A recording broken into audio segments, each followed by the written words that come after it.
This audiobook is brought to you by Project Martinville, the new free open domain audiobook library. Like and subscribe for more free audiobooks. Write in the comments which book you want us to do next. Enjoy. Them Notorious Pigs. John Harrington was a woman hater, or thought that he was, which amounts to the same thing. He was 45 and, having been handsome in his youth, was a fine-looking man still. He had a remarkably good farm and was a remarkably good farmer. He also had a garden which was the pride and delight of his heart, or, at least, it was before Mrs. Hayden's pigs got into it. Sarah King, Harrington's aunt and housekeeper, was deaf and crabbed, and very few visitors ever came to the house. This suited Harrington. He was a good citizen and did his duty by the community, but his bump of sociability was undeveloped. He was also a contented man, looking after his farm, improving his stock, and experimenting with new bulbs in undisturbed serenity. This, however, was all too good to last. A man is bound to have some troubles in this life, and Harringtons were near their beginning when Perry Hayden bought the adjoining farm from the heirs of Shakespeare Ely, deceased, and moved in. To be sure, Perry Hayden, poor fellow, did not bother Harrington much, for he died of pneumonia a month after he came there, but his widow carried on the farm with the assistance of a lank-hired boy. Her own children, Charles and Theodore, commonly known as Bobbles and Ted, were as yet little more than babies. The real trouble began when Mary Hayden's pigs, 14 in number and of half-grown voracity, got into Harrington's garden. A railing, a fir grove, and an apple orchard separated the two establishments, but these failed to keep the pigs within bounds. Harrington had just got his garden planted for the season, and to go out one morning and find a horde of enterprising porkers rooting about in it was, to put it mildly, trying. He was angry, but as it was a first offense he drove the pigs out with tolerable calmness, mended the fence, and spent the rest of the day repairing damages. 3 days later the pigs got in again. Harrington relieved his mind by some scathing reflections on women who tried to run farms. Then he sent Mordecai, his hired man, over to the Hayden place to ask Mrs. Hayden if she would be kind enough to keep her pigs out of his garden. Mrs. Hayden sent back word that she was very sorry and would not let it occur again. Nobody, not even John Harrington, could doubt that she meant what she said. But she had reckoned without the pigs. They had not forgotten the flavor of Egyptian fleshpots as represented by the succulent young shoots in the Harrington domains. A week later Mordecai came in and told Harrington that them notorious pigs were in his garden again. There is a limit to everyone's patience. Harrington left Mordecai to drive them out, while he put on his hat and stalked over to the Hayden's place. Ted and Bobbles were playing at marbles in the lane and ran when they saw him coming. He got close up to the little low house among the apple trees before Mordecai appeared in the yard, driving the pigs around the barn. Mrs. Hayden was sitting on her doorstep, paring her dinner potatoes, and stood up hastily when she saw her visitor. Harrington had never seen his neighbor at close quarters before. Now he could not help seeing that she was a very pretty little woman, with wistful, dark blue eyes and an appealing expression. Mary Hayden had been next to a beauty in her girlhood, and she had a good deal of her bloom left yet, although hard work and worry were doing their best to rob her of it. But John Harrington was an angry man and did not care whether the woman in question was pretty or not. Her pigs had rooted up his garden. That fact filled his mind. Mrs. Hayden, those pigs of yours have been in my garden again. I simply can't put up with this any longer. Why in the name of reason don't you look after your animals better? If I find them in again I'll set my dog on them, I give you fair warning. A faint color had crept into Mary Hayden's soft, milky white cheeks during this tirade, and her voice trembled as she said, I'm very sorry, Mr. Harrington. I suppose Bobbles forgot to shut the gate of their pen again this morning. He is so forgetful. I'd lengthen his memory, then, if I were you, returned Harrington grimly, supposing that Bobbles was the hired man. I'm not going to have my garden ruined just because he happens to be forgetful. I am speaking my mind plainly, madam. If you can't keep your stock from being a nuisance to other people, you ought not to try to run a farm at all. Then did Mrs. Hayden sit down upon the doorstep and burst into tears. Harrington felt, as Sarah King would have expressed it, every which way at once. Here was a nice mess. What a nuisance women were, worse than the pigs. Oh, don't cry, Mrs. Hayden, he said awkwardly. I didn't mean well. I suppose I spoke too strongly. Of course I know you didn't mean to let the pigs in. There, do stop crying. I beg your pardon if I've hurt your feelings. Oh, it isn't that, sobbed Mrs. Hayden, wiping away her tears. It's only I've tried so hard and everything seems to go wrong. I make such mistakes. As for your garden, sir, I'll pay for the damage my pigs have done if you'll let me know what it comes to. She sobbed again and caught her breath like a grieved child. Harrington felt like a brute. He had a queer notion that if he put his arm around her and told her not to worry over things women were not created to attend to, he would be expressing his feelings better than in any other way. But of course he couldn't do that. Instead, he muttered that the damage didn't amount to much after all, and he hoped she wouldn't mind what he said, and then he got himself away and strode through the orchard like a man in a desperate hurry. Mordecai had gone home and the pigs were not to be seen, but a chubby little face peeped at him from between two scrub, bloom-white cherry trees. "Gway, you bad man," said Bobbles vindicatively. "Gway. You made my mommer cry. I saw you. I'm only Bobbles now, but when I grow up I'll be Charles Henry Hayden and you won't dare to make my mommer cry then." Harrington smiled grimly. "So you're the lad who forgets to shut the pig-pen gate, are you? Come out here and let me see you. Who is in there with you?" "Ted is. He's littler than me. But I won't come out. I don't like you. Gway home." Harrington obeyed. He went home and to work in his garden. But work as hard as he would, he could not forget Mary Hayden's grieved face. "I was a brute," he thought.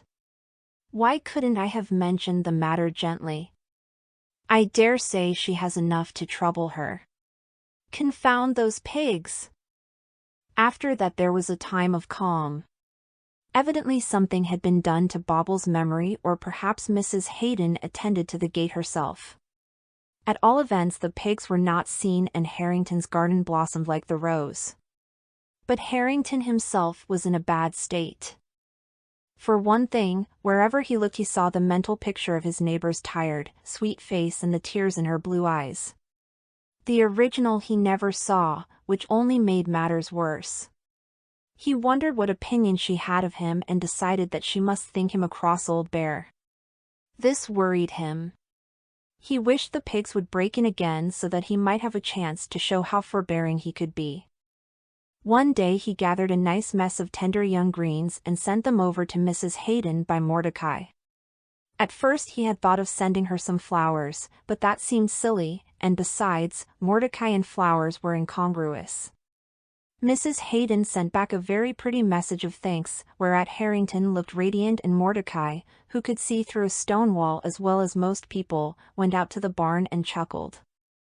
The little widder hain't caught him. Who'd a thought it? The next day one adventurous pig found its way alone into the Harrington garden. Harrington saw it get in and at the same moment he saw Mrs. Hayden running through her orchard.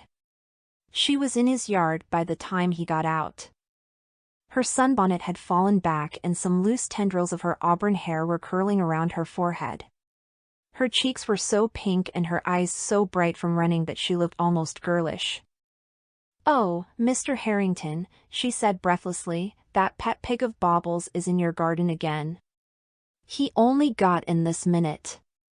I saw him coming and I ran right after him." "He's there, all right," said Harrington cheerfully, "but I'll get him out in a jiffy.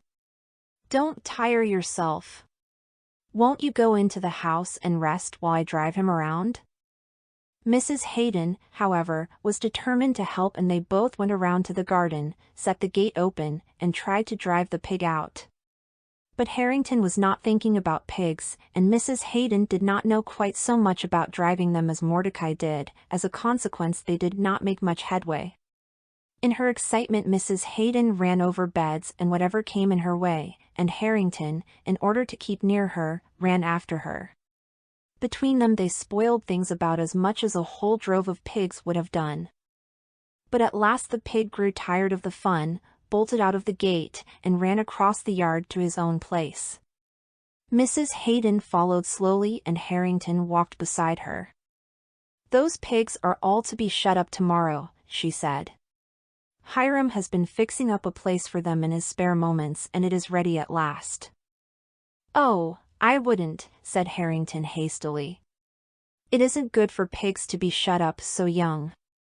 You'd better let them run a while yet." "No," said Mrs. Hayden decidedly. "They have almost worried me to death already. In they go tomorrow."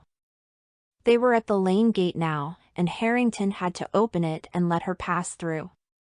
He felt quite desperate as he watched her trip up through the rows of apple trees, her blue gingham skirt brushing the lush grasses where a lacy tangle of sunbeams and shadows lay. Bobbles and Ted came running to meet her, and the three, hand in hand, disappeared from sight. Harrington went back to the house, feeling that life was flat, stale, and unprofitable. That evening at the tea table he caught himself wondering what it would be like to see Mary Hayden sitting at his table in place of Sarah King, with Bobbles and Ted on either hand. Then he found out what was the matter with him. He was in love, fathoms deep, with the blue-eyed widow. Presumably the pigs were shut up the next day, for Harrington's garden was invaded no more. He stood it for a week and then surrendered at discretion. He filled a basket with early strawberries and went across to the Hayden place, boldly enough to all appearance, but with his heart thumping like any schoolboy's. The front door stood hospitably open, flanked by rows of defiant red and yellow hollyhocks. Harrington paused on the step, with his hand outstretched to knock. Somewhere inside he heard a low sobbing. Forgetting all about knocking, he stepped softly in and walked to the door of the little sitting room. Bobbles was standing behind him in the middle of the kitchen, but Harrington did not see him. He was looking at Mary Hayden, who was sitting by the table in the room with her arms flung out over it and her head bowed on them. She was crying softly in a hopeless fashion. Harrington put down his strawberries. "Mary!" he exclaimed. Mrs. Hayden straightened herself up with a start and looked at him, her lips quivering and her eyes full of tears.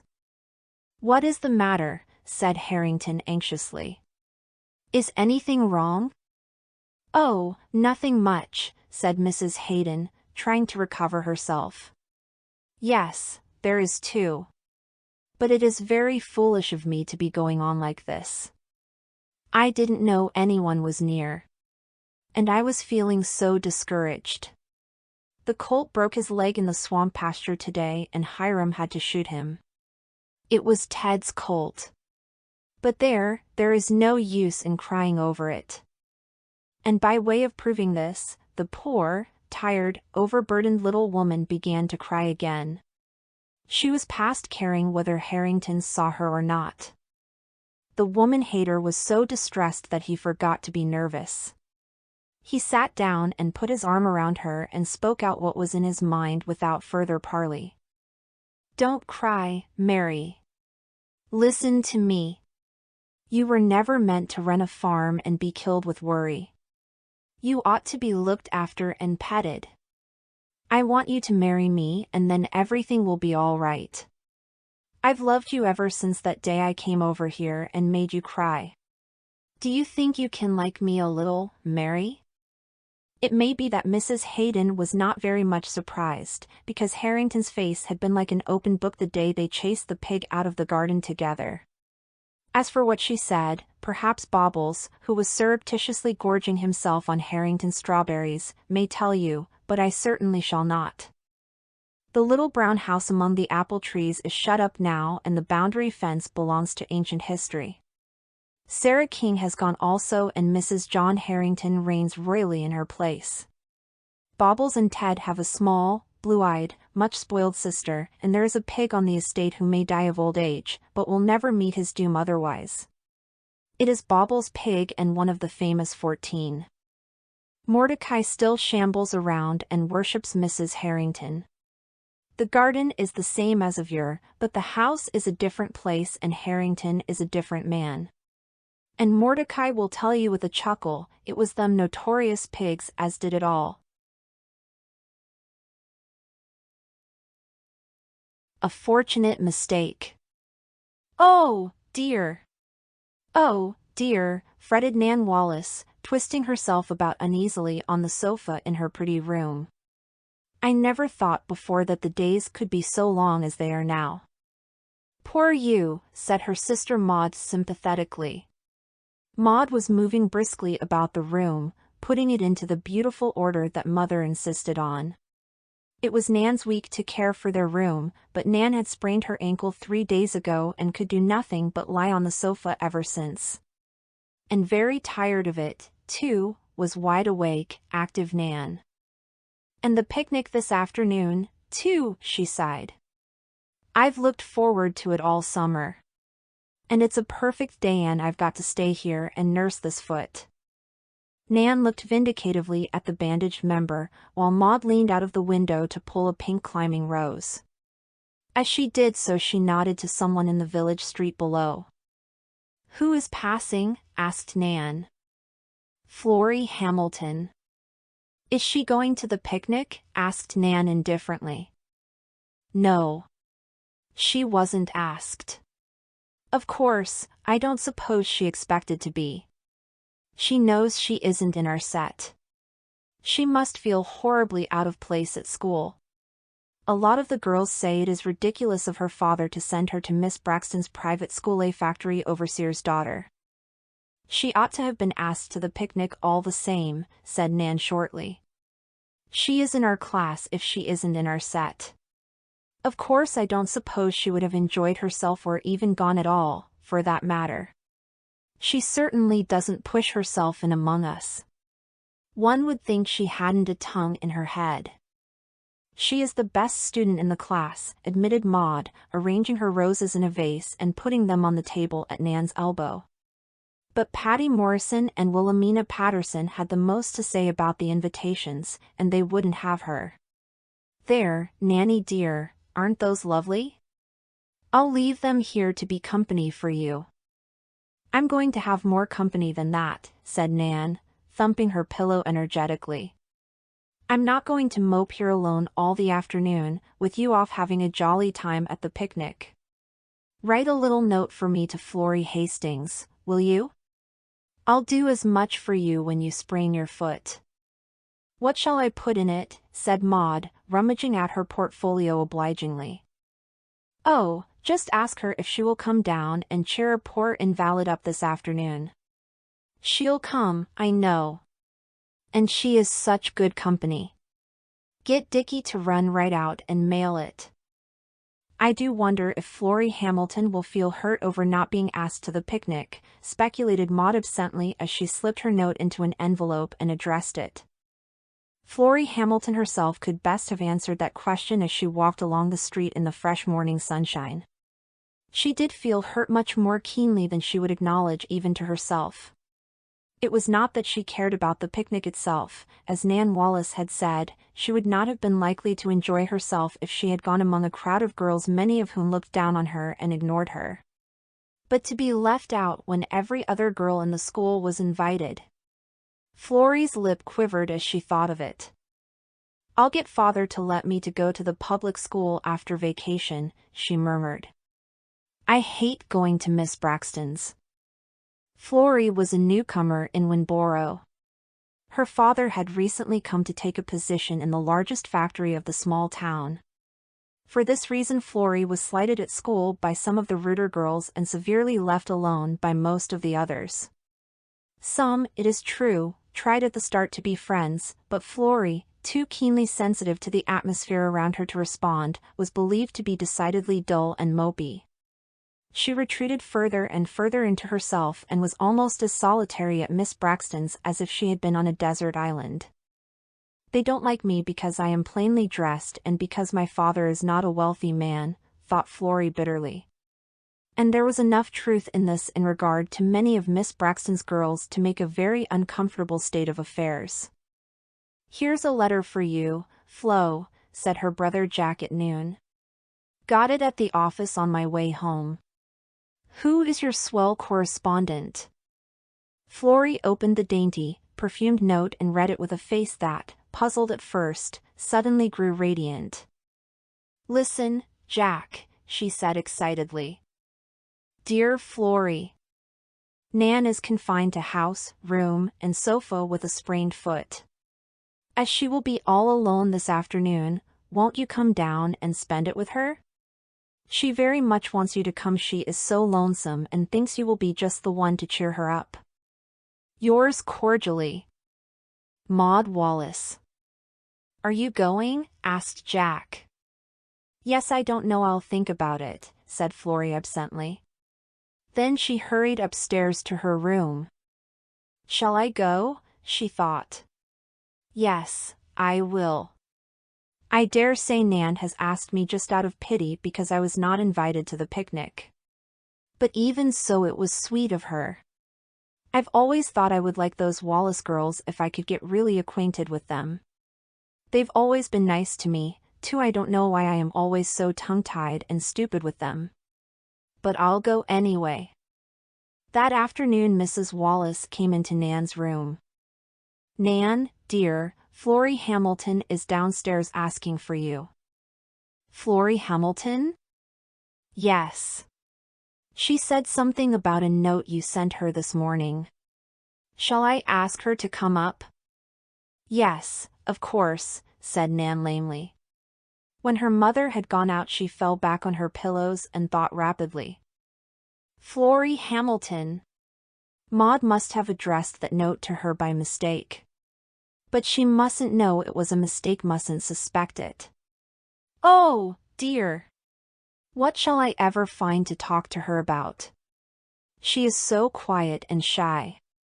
Further reflections were cut short by Florrie's entrance. Nan held out her hand with a chummy smile. "It's good of you to give your afternoon up to visiting a cranky invalid," she said heartily. "You don't know how lonesome I've been since Maud went away. Take off your hat and pick out the nicest chair you can find, and let's be comfy." Somehow, Nan's frank greeting did away with Florrie's embarrassment and made her feel at home. She sat down in Maud's rocker, then, glancing over to a vase filled with roses, her eyes kindled with pleasure. Seeing this, Nan said, "Aren't they lovely? We Wallaces are very fond of our climbing roses. Our great-grandmother brought the roots out from England with her 60 years ago, and they grow nowhere else in this country." "I know," said Florrie, with a smile. "I recognized them as soon as I came into the room. They are the same kind of roses as those which grow about Grandmother Hamilton's house in England. I used to love them so." "In England? Were you ever in England?" "Oh, yes," laughed Florrie. "And I've been in pretty nearly every other country upon earth, every one that a ship could get to, at least." "Why, Florrie Hamilton? Are you in earnest?" "Indeed, yes. Perhaps you don't know that our now mother, as Jack says sometimes, is father's second wife. My own mother died when I was a baby, and my aunt, who had no children of her own, took me to bring up. Her husband was a sea captain, and she always went on his sea voyages with him. So I went too. I almost grew up on shipboard. We had delightful times. I never went to school. Auntie had been a teacher before her marriage, and she taught me. 2 years ago, when I was 14, father married again, and then he wanted me to go home to him and Jack and our new mother. So I did, although at first I was very sorry to leave Auntie and the dear old ship and all our lovely wanderings." "Oh, tell me all about them," demanded Nan. "Why, Florrie Hamilton, to think you've never said a word about your wonderful experiences. I love to hear about foreign countries from people who have really been there. Please just talk and I'll listen and ask questions. Florrie did talk. I'm not sure whether she or Nan was the more surprised to find that she could talk so well and describe her travels so brightly and humorously. The afternoon passed quickly, and when Florrie went away at dusk, after a dainty tea served up in Nan's room, it was with a cordial invitation to come again soon. I've enjoyed your visit so much, said Nan sincerely. I'm going down to see you as soon as I can walk. But don't wait for that. Let us be good, chummy friends without any ceremony. When Florrie, with a light heart and a happy smile, had gone, came Maud, sunburned and glowing from her picnic. Such a nice time as we had, she exclaimed. Wasn't I sorry to think of you cooped up here? Did Florrie come? One Florrie did. Maud, you addressed that note to Florrie Hamilton today instead of Florrie Hastings. Nan, surely not. I'm sure dash. Yes, you did. And she came here. Was I not taken aback at first, Maud? I was thinking about her when I addressed it, and I must have put her name down by mistake. I'm so sorry dash. You needn't be. I haven't been entertained so charmingly for a long while. Why, Maud, she has traveled almost everywhere and is so bright and witty when she thaws out. She didn't seem like the same girl at all. She is just perfectly lovely. Well, I'm glad you had such a nice time together. Do you know, some of the girls were very much vexed because she wasn't asked to the picnic. They said that it was sheer rudeness not to ask her, and that it reflected on us all, even if Patty and Wilhelmina were responsible for it. I'm afraid we girls at Miss Braxton's have been getting snobbish, and some of us are beginning to find it out and be ashamed of it. Just wait until school opens, said Nan vaguely enough, it would seem. But Maud understood. However, they did not have to wait until school opened. Long before that time when Borough girlhood discovered that the Wallace girls were taking Florrie Hamilton into their lives. If the Wallace girls liked her, there must be something in the girl more than was at first thought, thus more than one of Miss Braxton's girls reasoned. And gradually the other girls found, as Nan had found, that Florrie was full of fun and an all-round good companion when drawn out of her diffidence. When Miss Braxton's school reopened, Florrie was the class favorite. Between her and Nan Wallace a beautiful and helpful friendship had been formed which was to grow and deepen through their whole lives. And all because Maud in a fit of abstraction wrote Hamilton for Hastings, said Nan to herself one day. But that is something Florrie Hamilton will never know. An unpremeditated ceremony. Selwyn Grant sauntered in upon the assembled family at the homestead as if he were returning from an hour's absence instead of a western sojourn of 10 years. Guided by the sound of voices on the still, pungent autumnal air, he went around to the door of the dining room which opened directly on the poppy walk in the garden. Nobody noticed him for a moment, and he stood in the doorway looking at them with a smile, wondering what was the reason of the festal air that hung about them all as visibly as a garment. His mother sat by the table, industriously polishing the best silver spoons, which, as he remembered, were only brought forth upon some great occasion. Her eyes were as bright, her form as erect, her nose the Carston nose as pronounced and aristocratic as of yore. Selwyn saw little change in her. But was it possible that the tall, handsome young lady with the sleek brown pompadour and a nose unmistakably and plebeianly Grant, who sat by the window doing something to a heap of lace and organdy in her lap, was the little curly-headed, sunburned sister of 13 whom he remembered? The young man leaning against the sideboard must be Leo, of course, a fine-looking, broad-shouldered young fellow who made Selwyn think suddenly that he must be growing old. And there was the little, thin, gray father in the corner, peering at his newspaper with nearsighted eyes. Selwyn's heart gave a bound at the sight of him which not even his mother had caused. Dear old Dad! The years had been kind to him. Mrs. Grant held up a glistening spoon and surveyed it complacently. There, I think that is bright enough even to suit Margaret Graham. I shall take over the whole 24 teas and 12 desserts. I wish, Bertha, that you would tie a red cord around each of the handles for me. The Carmody spoons are the same pattern, and I shall always be convinced that Mrs. Carmody carried off 2 of ours the time that Jenny Graham was married. I don't mean to take any more risks. And, father. Something made the mother look around, and she saw her firstborn. When the commotion was over, Selwyn asked why the family spoons were being rubbed up. For the wedding, of course, said Mrs. Grant, polishing her gold-bowed spectacles and deciding that there was no more time for tears and sentiment just then. And they're not half done and will have to dress in another hour. Bertha is no earthly use, she is so taken up with her bridesmaid finery. Wedding?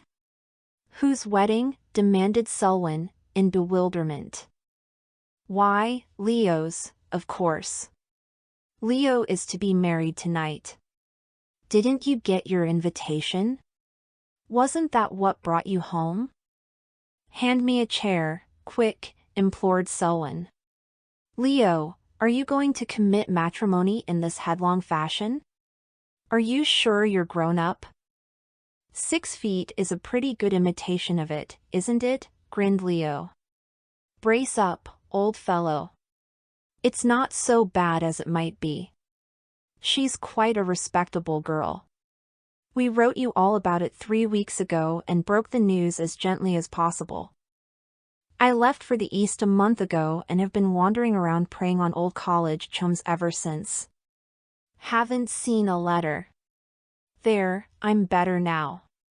No, you needn't fan me, sis. Well, no family can get through the world without its seasons of tribulations. Who is the party of the second part, little brother? Alice Graham, replied Mrs. Grant, who had a habit of speaking for her children, none of whom had the Carston nose. Alice Graham! That child, exclaimed Selwyn in astonishment. Leo roared. Come, Sel, perhaps we're not very progressive here in Croydon, but we don't actually stand still. Girls are apt to stretch out some between 10 and 20, you know. You old bachelors think nobody ever grows up. Why, Sel, you're gray around your temples. Too well I know it, but a man's own brother shouldn't be the first to cast such things up to him. I'll admit, since I come to think of it, that Alice has probably grown bigger. Is she any better looking than she used to be? Alice is a charming girl, said Mrs. Grant impressively. She is a beauty, and she is also sweet and sensible, which beauties are not always. We are all very much pleased with Leo's choice. But we have really no more time to spare just now. The wedding is at 7 o'clock and it is 4 already. Is there anybody you can send to the station for my luggage? Asked Selwyn. Luckily I have a new suit, otherwise I shouldn't have the face to go. Well, I must be off, said Mrs. Grant. Father, take Selwyn away so that I shan't be tempted to waste time talking to him. In the library father and son looked at each other affectionately. Dad, it's a blessing to see you just the same. I'm a little dizzy with all these changes. Bertha grown up and Leo within an inch of being married.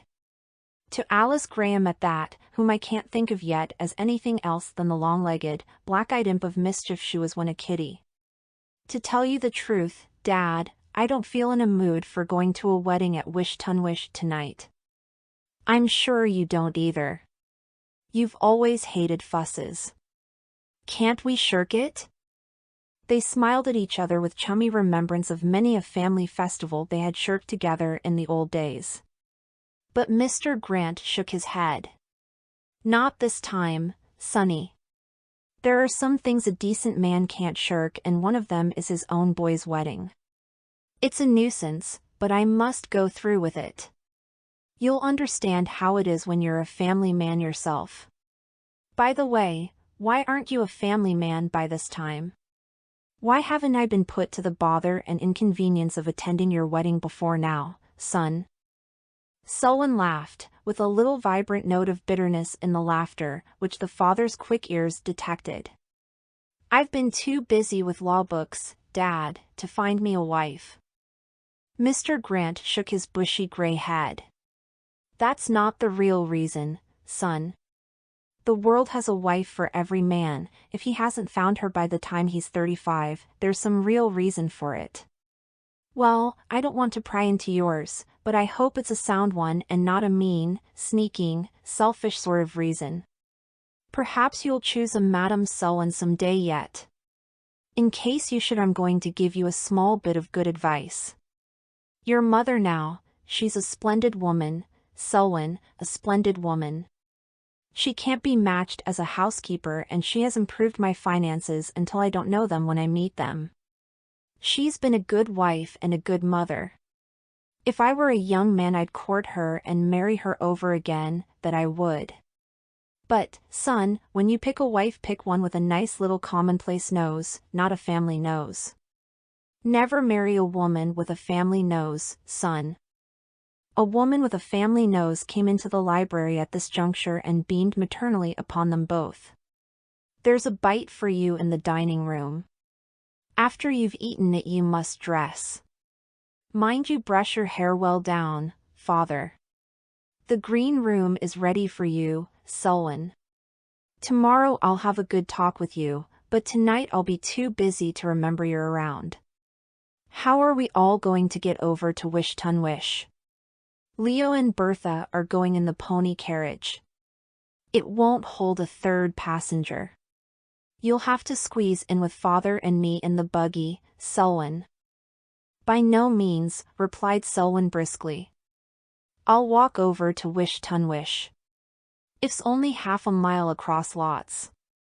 I suppose the old way is still open? It ought to be, answered Mr. Grant drily. Leo has kept it well trodden. If you've forgotten how it runs, he can tell you. I haven't forgotten, said Selwyn, a little brusquely. He had his own reasons for remembering the wood path. Leo had not been the first Grant to go courting to Wish Ton Wish. When he started, the moon was rising round and red and hazy in an eastern hill gap. The autumn air was mild and spicy. Long shadows stretched across the fields on his right, and silvery mosaics patterned the floor of the old beechwood lane. Selwyn walked slowly. He was thinking of Esme Graham, or, rather, of the girl who had been Esme Graham, and wondering if he would see her at the wedding.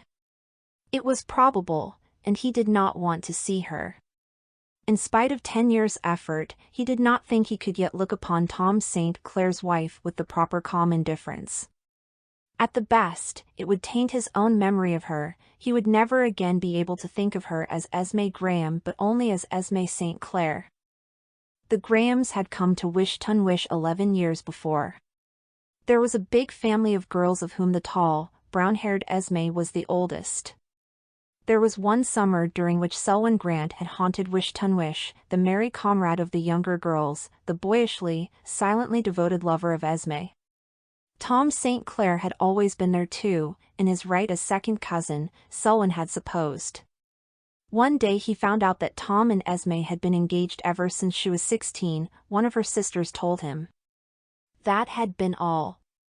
He had gone away soon after, and some time later a letter from home made casual mention of Tom St. Clair's marriage. He narrowly missed being late for the wedding ceremony. The bridal party entered the parlor at Wish Ton Wish at the same moment as he slipped in by another door.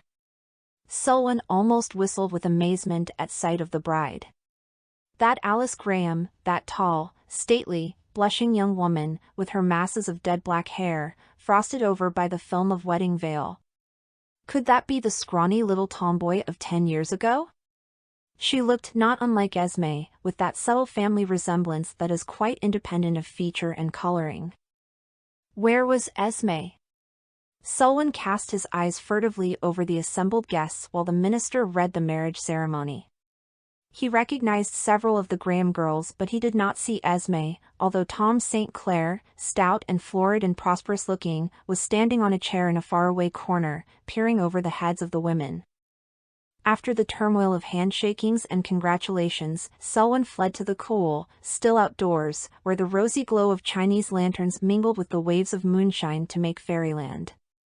And there he met her, as she came out of the house by a side door, a tall, slender woman in some glistening, clinging garment, with white flowers shining like stars in the coils of her brown hair. In the soft glow she looked even more beautiful than in the days of her girlhood, and Selwyn's heart throbbed dangerously at sight of her. "Esme," he said involuntarily. She started, and he had an idea that she changed color, although it was too dim to be sure. "Selwyn," she exclaimed, putting out her hands. "Why, Selwyn Grant. Is it really you? Or are you such stuff as dreams are made of? I did not know you were here. I did not know you were home." He caught her hands and held them tightly, drawing her a little closer to him, forgetting that she was Tom St. Clair's wife, remembering only that she was the woman to whom he had given all his love and life's devotion, to the entire beggaring of his heart. "I reached home only 4 hours ago, and was hailed straightway here to Leo's wedding. I'm dizzy, Esme. I can't adjust my old conceptions to this new state of affairs all at once. It seems ridiculous to think that Leo and Alice are married. I'm sure they can't be really grown up." Esme laughed as she drew away her hands. "We are all 10 years older," she said lightly. "Not you. You are more beautiful than ever, Esme. That sunflower compliment is permissible in an old friend, isn't it? This mellow glow is kinder to me than sunlight now. I am 30, you know, Selwyn. And I have some gray hairs," he confessed. "I knew I had them, but I had a sneaking hope that other folks didn't until Leo destroyed it today. These young brothers and sisters who won't stay children are nuisances. You'll be telling me next thing that baby is grown up." "Baby is 18 and has a beau," laughed Esme. "And I give you fair warning that she insists on being called Laura now. Do you want to come for a walk with me down under the beeches to the old lane gate? I came out to see if the fresh air would do my bit of a headache good. I shall have to help with the supper later on." They went slowly across the lawn and turned into a dim, moonlight lane beyond, their old favorite ramble.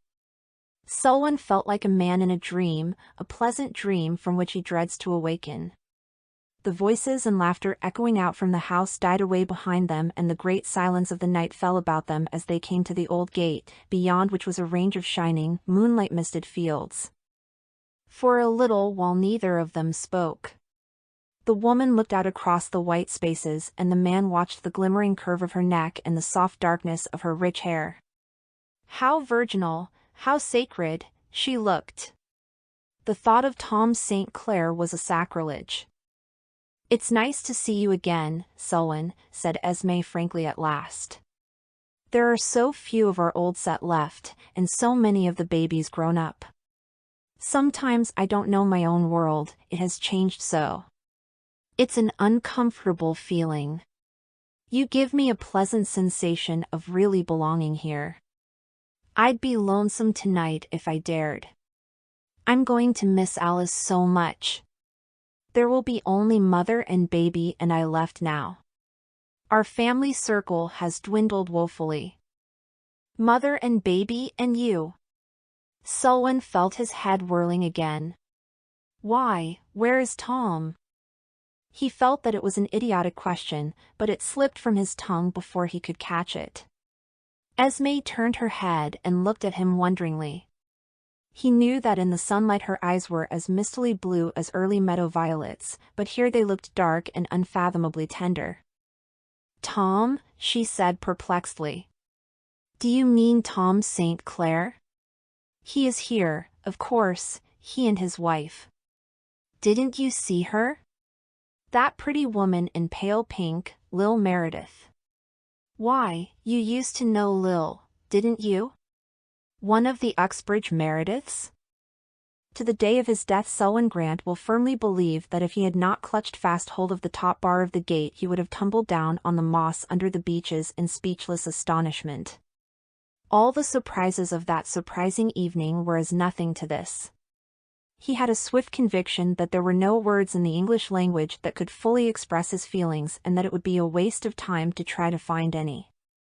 Therefore he laid hold of the first baldly commonplace ones that came handy and said tamely, "I thought you were married to Tom." "You thought I was married to Tom," repeated Esme slowly. "And have you thought that all these years, Selwyn Grant?" "Yes, I have." "Is it any wonder?" "You were engaged to Tom when I went away, Jenny told me you were. And a year later Bertha wrote me a letter in which she made some reference to Tom's marriage. She didn't say to whom, but hadn't I the right to suppose it was to you?" "Oh!" The word was partly a sigh and partly a little cry of long-concealed, long-denied pain. "It's been all a funny misunderstanding. Tom and I were engaged once, a boy and girl affair in the beginning. Then we both found out that we had made a mistake, that what we had thought was love was merely the affection of good comrades. We broke our engagement shortly before you went away. All the older girls knew it was broken, but I suppose nobody mentioned the matter to Jen. She was such a child, we never thought about her." "And you've thought I was Tom's wife all this time?" "It's funny." "Funny? You mean tragic." "Look here, Esme, I'm not going to risk any more misunderstanding. There's nothing for it but plain talk when matters get to such a state as this. I love you and I've loved you ever since I met you. I went away because I could not stay here and see you married to another man. I've stayed away for the same reason. Esme, is it too late? Did you ever care anything for me?" "Yes, I did," she said slowly. "Do you care still?" he asked. She hid her face against his shoulder. "Yes," she whispered. "Then we'll go back to the house and be married," he said joyfully. Esme broke away and stared at him. "Married?" "Yes, married. We've wasted 10 years and we're not going to waste another minute. We're not, I say. Selwyn. It's impossible. I have expurgated that word from my dictionary. It's the very simplest thing when you look at it in an unprejudiced way. Here is a ready-made wedding and decorations and assembled guests, a minister on the spot in a state where no license is required. You have a very pretty new dress on and you love me. I have a plain gold ring on my little finger that will fit you. Aren't all the conditions fulfilled? Where is the sense of waiting and having another family upheaval in a few weeks' time?" "I understand why you have made such a success of the law," said Esme, "but dash.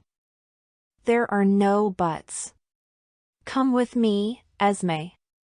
I'm going to hunt up your mother and mine and talk to them." Half an hour later an astonishing whisper went circulating among the guests. Before they could grasp its significance, Tom St. Clair and Jen's husband, broadly smiling, were hustling scattered folk into the parlor again and making clear a passage in the hall. The minister came in with his blue book, and then Selwyn Grant and Esme Graham walked in hand. When the second ceremony was over, Mr. Grant shook his son's hand vigorously. "There's no need to wish you happiness, son, you've got it. And you've made one fuss and bother do for both weddings, that's what I call genius."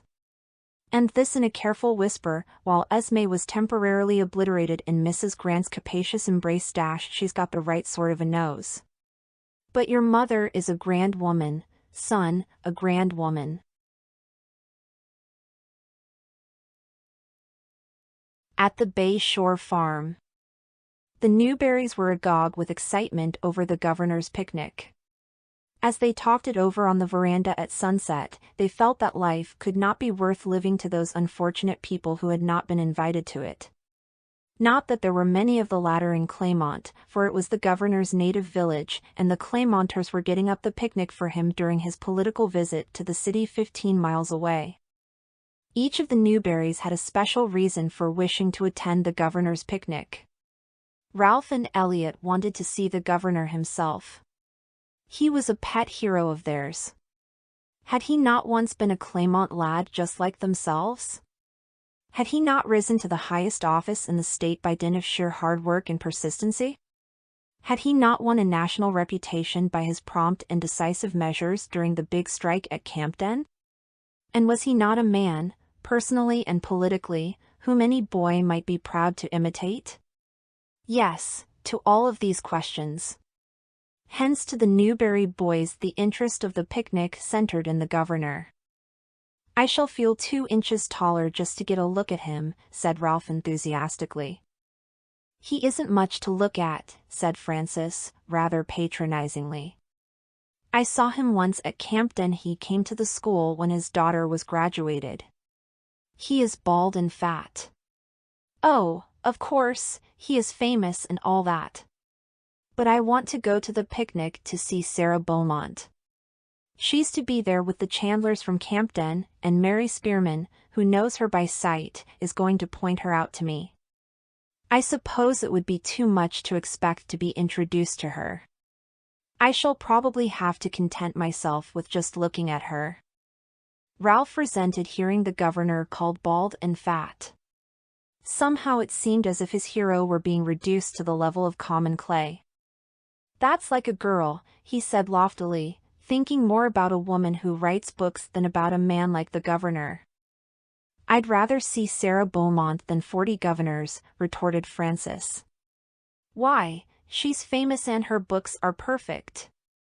If I could ever hope to write anything like them. It's been the dream of my life just to see her ever since I read the story of Idlewild. And now to think that it is to be fulfilled. It seems too good to be true that tomorrow, Newberry's, I shall see Sarah Beaumont." "Well," said Cecilia gently. Cecilia was always gentle even in her enthusiasm. "I shall like to see the governor and Sarah Beaumont too. But I'm going to the picnic more for the sake of seeing Nan Harris than anything else. It's 3 years since she went away, you know, and I've never had another chum whom I love so dearly. I'm just looking forward to meeting her and talking over all our dear, good old times. I do wonder if she has changed much. But I am sure I shall know her." "By her red hair and her freckles?" questioned Elliot teasingly. "They'll be the same as ever, I'll be bound." Cecilia flushed and looked as angry as she could, which isn't saying much, after all. She didn't mind when Elliot teased her about her pug nose and her big mouth, but it always hurt her when he made fun of Nan. Nan's family had once lived across the street from the Newberrys. Nan and Cecilia had been playmates all through childhood, but when both girls were 14 the Harrises had moved out west. Cecilia had never seen Nan since. But now the latter had come east for a visit and was with her relatives in Campden. She was to be at the picnic, and Cecilia's cup of delight brimmed over. Mrs. Newberry came briskly into the middle of their sunset plans. She had been down to the post office, and she carried an open letter in her hand. "Mother," said Frances, straightening up anxiously, "you have a pitying expression on your face. Which of us is it? For speak out, don't keep us in suspense. Has Mary Spearman told you that Sarah Beaumont isn't going to be at the picnic? Or that the governor isn't going to be there? Or that Nan Harris isn't coming? Or that something's happened to put off the affair altogether?" cried Ralph and Cecilia and Elliot all at once. Mrs. Newberry laughed. "No, it's none of those things. And I don't know just whom I do pity, but it is one of you girls. This is a letter from Grandmother Newberry. Tomorrow is her birthday, and she wants either Frances or Cecilia to go out to Ashland on the early morning train and spend the day at the Bay Shore farm." There was silence on the veranda of the Newberrys for the space of 10 seconds. Then Frances burst out with, "Mother, you know neither of us can go tomorrow. If it were any other day. But the day of the picnic. I'm sorry, but one of you must go, said Mrs. Newberry firmly. Your father said so when I called at the store to show him the letter. Grandmother Newberry would be very much hurt and displeased if her invitation were disregarded, you know that. But we leave it to yourselves to decide which one shall go. Don't do that, implored Frances miserably. Pick one of us yourself, pull straws, anything to shorten the agony. No, you must settle it for yourselves, said Mrs. Newberry. But in spite of herself she looked at Cecilia. Cecilia was apt to be looked at, some way, when things were to be given up. Mostly it was Cecilia who gave them up. The family had come to expect it of her. They all said that Cecilia was very unselfish. Cecilia knew that her mother looked at her, but did not turn her face. She couldn't, just then. She looked away out over the hills and tried to swallow something that came up in her throat. Glad I'm not a girl, said Ralph, when Mrs. Newberry had gone into the house. Phew! Nothing could induce me to give up that picnic, not if a dozen Grandmother Newberrys were offended. Where's your sparkle gone now, Fran? It's too bad of Grandmother Newberry, declared Frances angrily. Oh, Fran, she didn't know about the picnic, said Cecilia, but still without turning round. Well, she needn't always be so annoyed if we don't go when we are invited. Another day would do just as well, said Frances shortly. Something in her voice sounded choked too. She rose and walked to the other end of the veranda, where she stood and scowled down the road. Ralph and Elliot, feeling uncomfortable, went away. The veranda was very still for a little while. The sun had quite set, and it was growing dark when Frances came back to the steps. Well, what are you going to do about it? She said shortly. Which of us is to go to the bay shore? I suppose I had better go, said Cecilia slowly, very slowly indeed. Frances kicked her slippered toe against the fern jardiniere. You may see Nan Harris somewhere else before she goes back, she said consolingly. Yes, I may, said Cecilia. She knew quite well that she would not. Nan would return to Campden on the special train, and she was going back west in 3 days. It was hard to give the picnic up, but Cecilia was used to giving things up. Nobody ever expected Frances to give things up. She was so brilliant and popular that the good things of life came her way naturally. It never seemed to matter so much about quiet Cecilia. Cecilia cried herself to sleep that night. She felt that it was horribly selfish of her to do so, but she couldn't help it. She awoke in the morning with a confused idea that it was very late. Why hadn't Mary called her, as she had been told to do? Through the open door between her room and Frances's she could see that the latter's bed was empty. Then she saw a little note, addressed to her, pinned on the pillow. Dear Saint Cecilia, when you read this I shall be on the train to Ashland to spend the day with Grandmother Newberry. You've been giving up things so often and so long that I suppose you think you have a monopoly of it, but you see you haven't. I didn't tell you this last night because I hadn't quite made up my mind. But after you went upstairs, I fought it out to a finish and came to a decision. Sarah Beaumont would keep, but Nan Harris wouldn't, so you must go to the picnic. I told Mary to call me instead of you this morning, and now I'm off. You needn't spoil your fun pitying me. Now that the wrench is over, I feel a most delightful glow of virtuous satisfaction. Fran. If by running after Frances Cecilia could have brought her back, Cecilia would have run. But a glance at her watch told her that Frances must already be halfway to Ashland. So she could only accept the situation.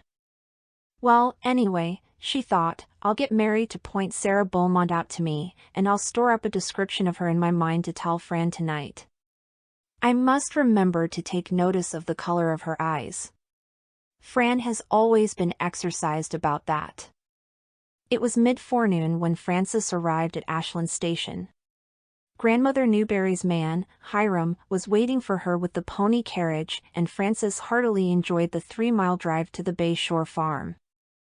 Grandmother Newberry came to the door to meet her granddaughter. She was a tall, handsome old lady with piercing black eyes and thick white hair. There was no savor of the traditional grandmother of caps and knitting about her.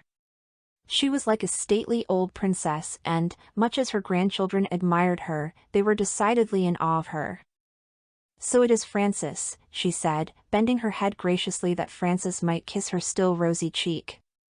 "I expected it would be Cecilia. I heard after I had written you that there was to be a gubernatorial picnic in Claymont today, so I was quite sure it would be Cecilia." "Why isn't it Cecilia?" Frances flushed a little. There was a meaning tone in Grandmother Newberry's voice. "Cecilia was very anxious to go to the picnic today to see an old friend of hers," she answered. "She was willing to come here, but you know, Grandmother, that Cecilia is always willing to do the thing somebody else ought to do, so I decided I would stand on my rights as Miss Newberry for once and come to the Bay Shore." Grandmother Newberry smiled. She understood. Frances had always been her favorite granddaughter, but she had never been blind, clear-sighted old lady that she was, to the little leaven of easygoing selfishness in the girl's nature. She was pleased to see that Frances had conquered it this time. "I'm glad it is you who have come principally because you are cleverer than Cecilia," she said brusquely. "Or at least you are the better talker. And I want a clever girl and a good talker to help me entertain a guest today. She's clever herself, and she likes young girls. She is a particular friend of your Uncle Robert's family down south, and that is why I have asked her to spend a few days with me. You'll like her." Here Grandmother Newberry led Frances into the sitting room. "Mrs. Kennedy, this is my granddaughter, Frances Newberry. I told you about her and her ambitions last night. You see, Frances, we have talked you over." Mrs. Kennedy was a much younger woman than Grandmother Newberry. She was certainly no more than 50 and, in spite of her gray hair, looked almost girlish, so bright were her dark eyes, so clear-cut and fresh her delicate face, and so smart her general appearance.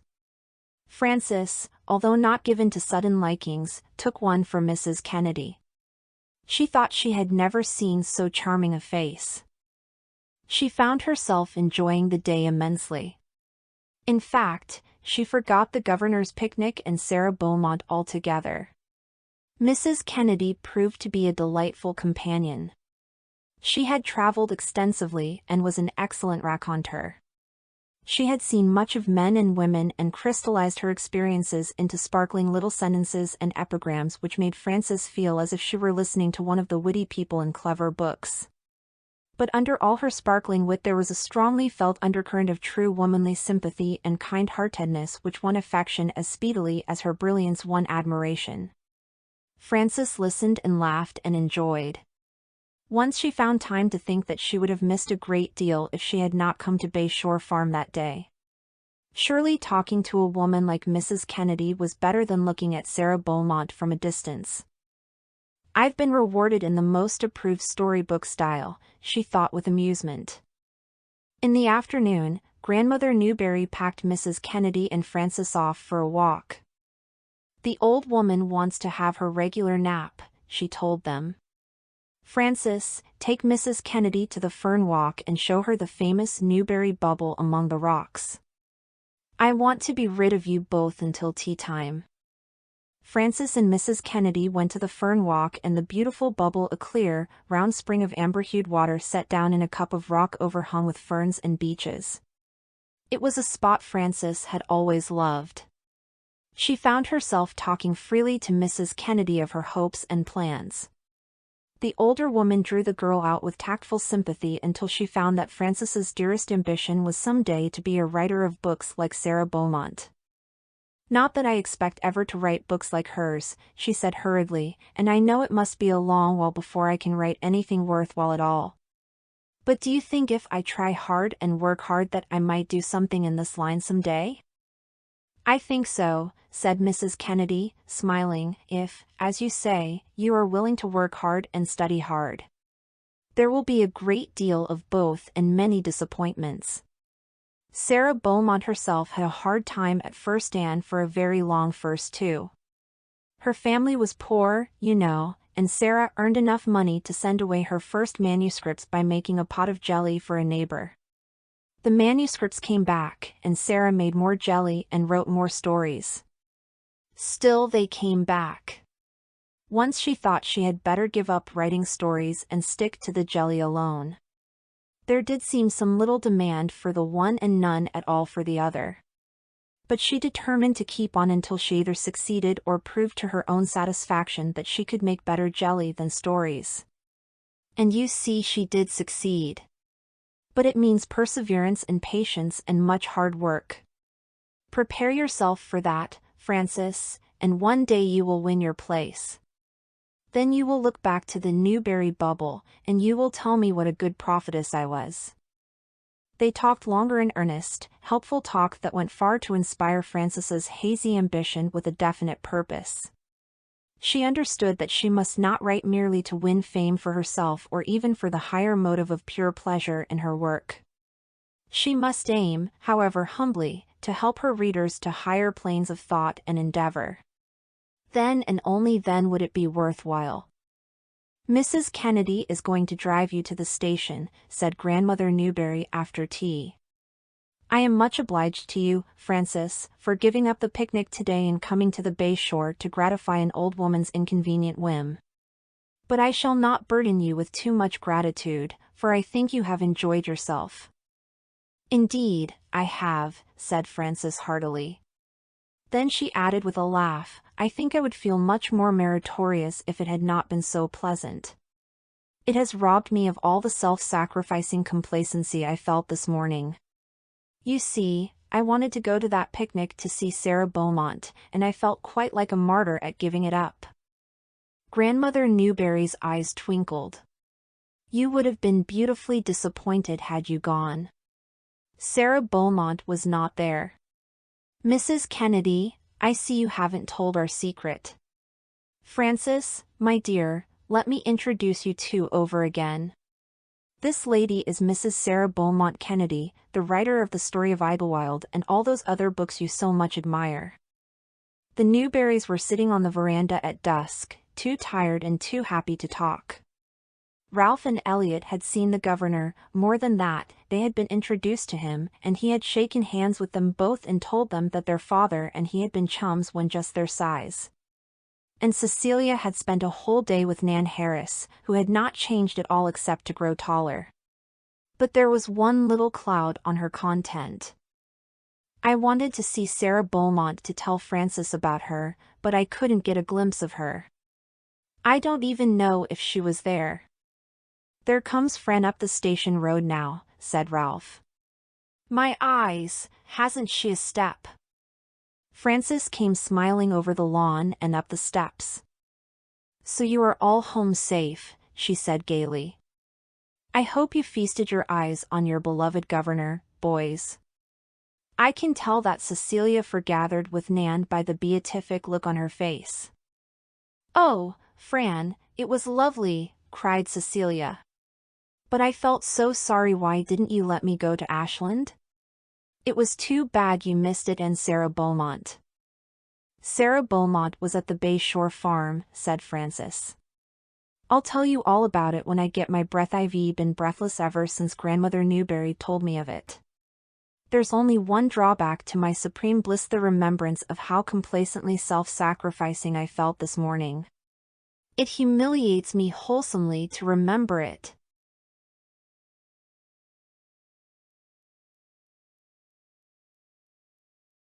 Elizabeth's child. The Ingelows, of Ingelow Grange, were not a marrying family. Only one of them, Elizabeth, had married, and perhaps it was her poor match that discouraged the others.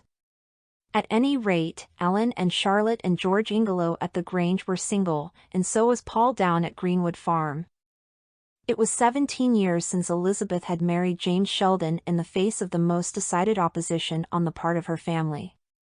Sheldon was a handsome, shiftless and ne'er-do-well, without any violent bad habits, but also without any backbone, as the Ingelows declared.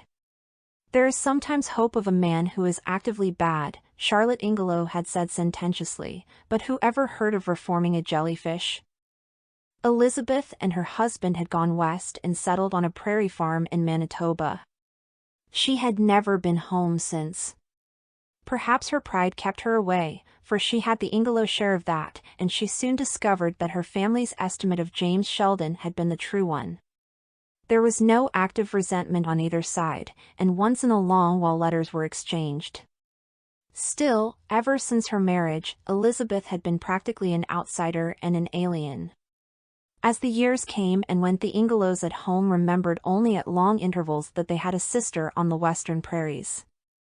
One of these remembrances came to Charlotte Ingelow on a spring afternoon when the great orchards about the Grange were pink and white with apple and cherry blossoms, and over every hill and field was a delicate, flower-starred green. A soft breeze was blowing loose petals from the August sweeting through the open door of the wide hall when Charlotte came through it. Ellen and George were standing on the steps outside. "This kind of a day always makes me think of Elizabeth," said Charlotte dreamily. It was in apple blossom time she went away. The Ingelows always spoke of Elizabeth's going away, never of her marrying. 17 years ago, said Ellen. Why, Elizabeth's oldest child must be quite a young woman now. A sudden idea swept over and left her a little breathless. I would really like to see her.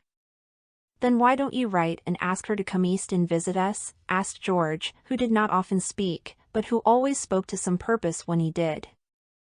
Ellen and Charlotte looked at each other. I would like to see Elizabeth's child, repeated Ellen firmly. Do you think she would come? Asked Charlotte. You know, when James Sheldon died 5 years ago, we wrote to Elizabeth and asked her to come home and live with us, and she seemed almost resentful in the letter she wrote back. I've never said so before, but I've often thought it. Yes, she did, said Ellen, who had often thought so too, but never said so. Elizabeth was always very independent, remarked George. Perhaps she thought your letter savored of charity or pity. No Ingelow would endure that. At any rate, you know she refused to come even for a visit. She said she could not leave the farm. She may refuse to let her child come. It won't do any harm to ask her, said George. In the end, Charlotte wrote to Elizabeth and asked her to let her daughter visit the old homestead.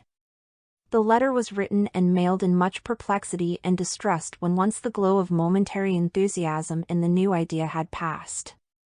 What if Elizabeth's child is like her father? Queried Charlotte in a half-whisper. Let us hope she won't be, cried Ellen fervently. Indeed, she felt that a feminine edition of James Sheldon would be more than she could endure. She may not like us, or our ways, sighed Charlotte. We don't know how she has been brought up. She will seem like a stranger after all.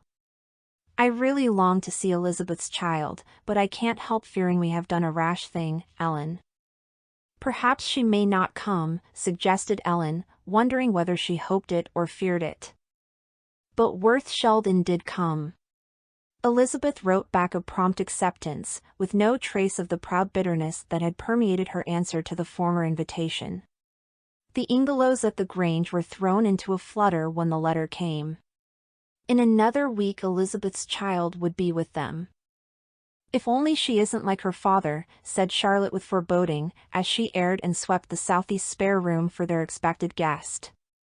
They had 3 spare rooms at the Grange, but the aunts had selected the southeast one for their niece because it was done in white, and white seems the most appropriate for a young girl, Ellen said, as she arranged a pitcher of wild roses on the table. I think everything is ready, announced Charlotte. I put the very finest sheets on the bed, they smell deliciously of lavender, and we had very good luck doing up the muslin curtains. It is pleasant to be expecting a guest, isn't it, Ellen? I have often thought, although I have never said so before, that our lives were too self-centered. We seem to have no interests outside of ourselves. Even Elizabeth has been really nothing to us, you know. She seemed to have become a stranger. I hope her child will be the means of bringing us nearer together again. If she has James Sheldon's round face and big blue eyes and curly yellow hair, I shall never really like her, no matter how Ingelowish she may be inside, said Ellen decidedly. When Worth Sheldon came, each of her aunts drew a long breath of relief. Worth was not in the least like her father in appearance. Neither did she resemble her mother, who had been a sprightly, black-haired and black-eyed girl. Worth was tall and straight, with a long braid of thick, wavy brown hair, large, level-gazing gray eyes, a square jaw, and an excellent chin with a dimple in it. She is the very image of Mother's sister, Aunt Alice, who died so long ago, said Charlotte. You don't remember her, Ellen, but I do very well.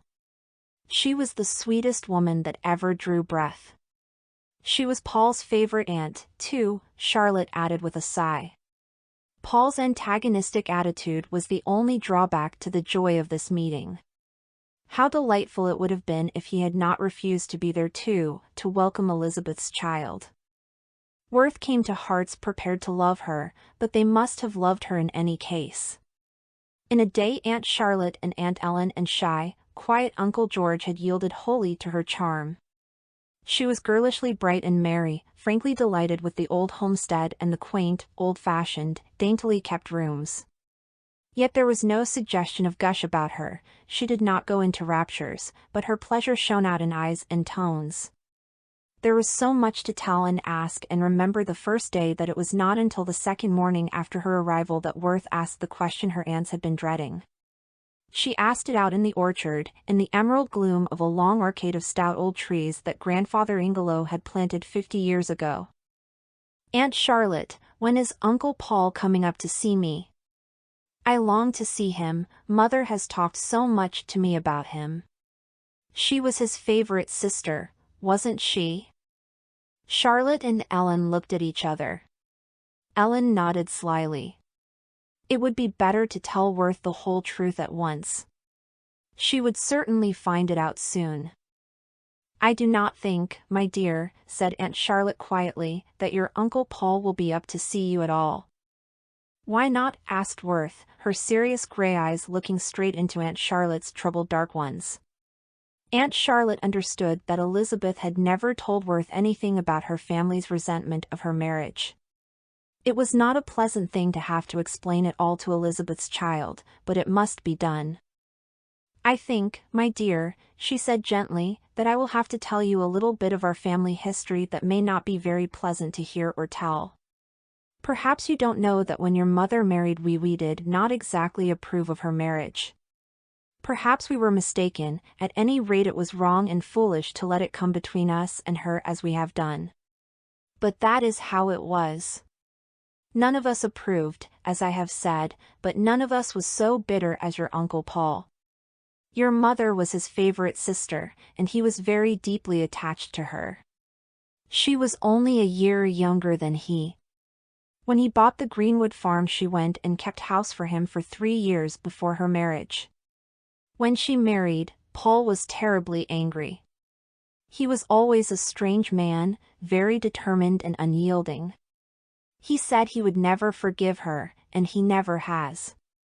He has never married, and he has lived so long alone at Greenwood with only deaf old Mrs. Brede to keep house for him that he has grown odder than ever.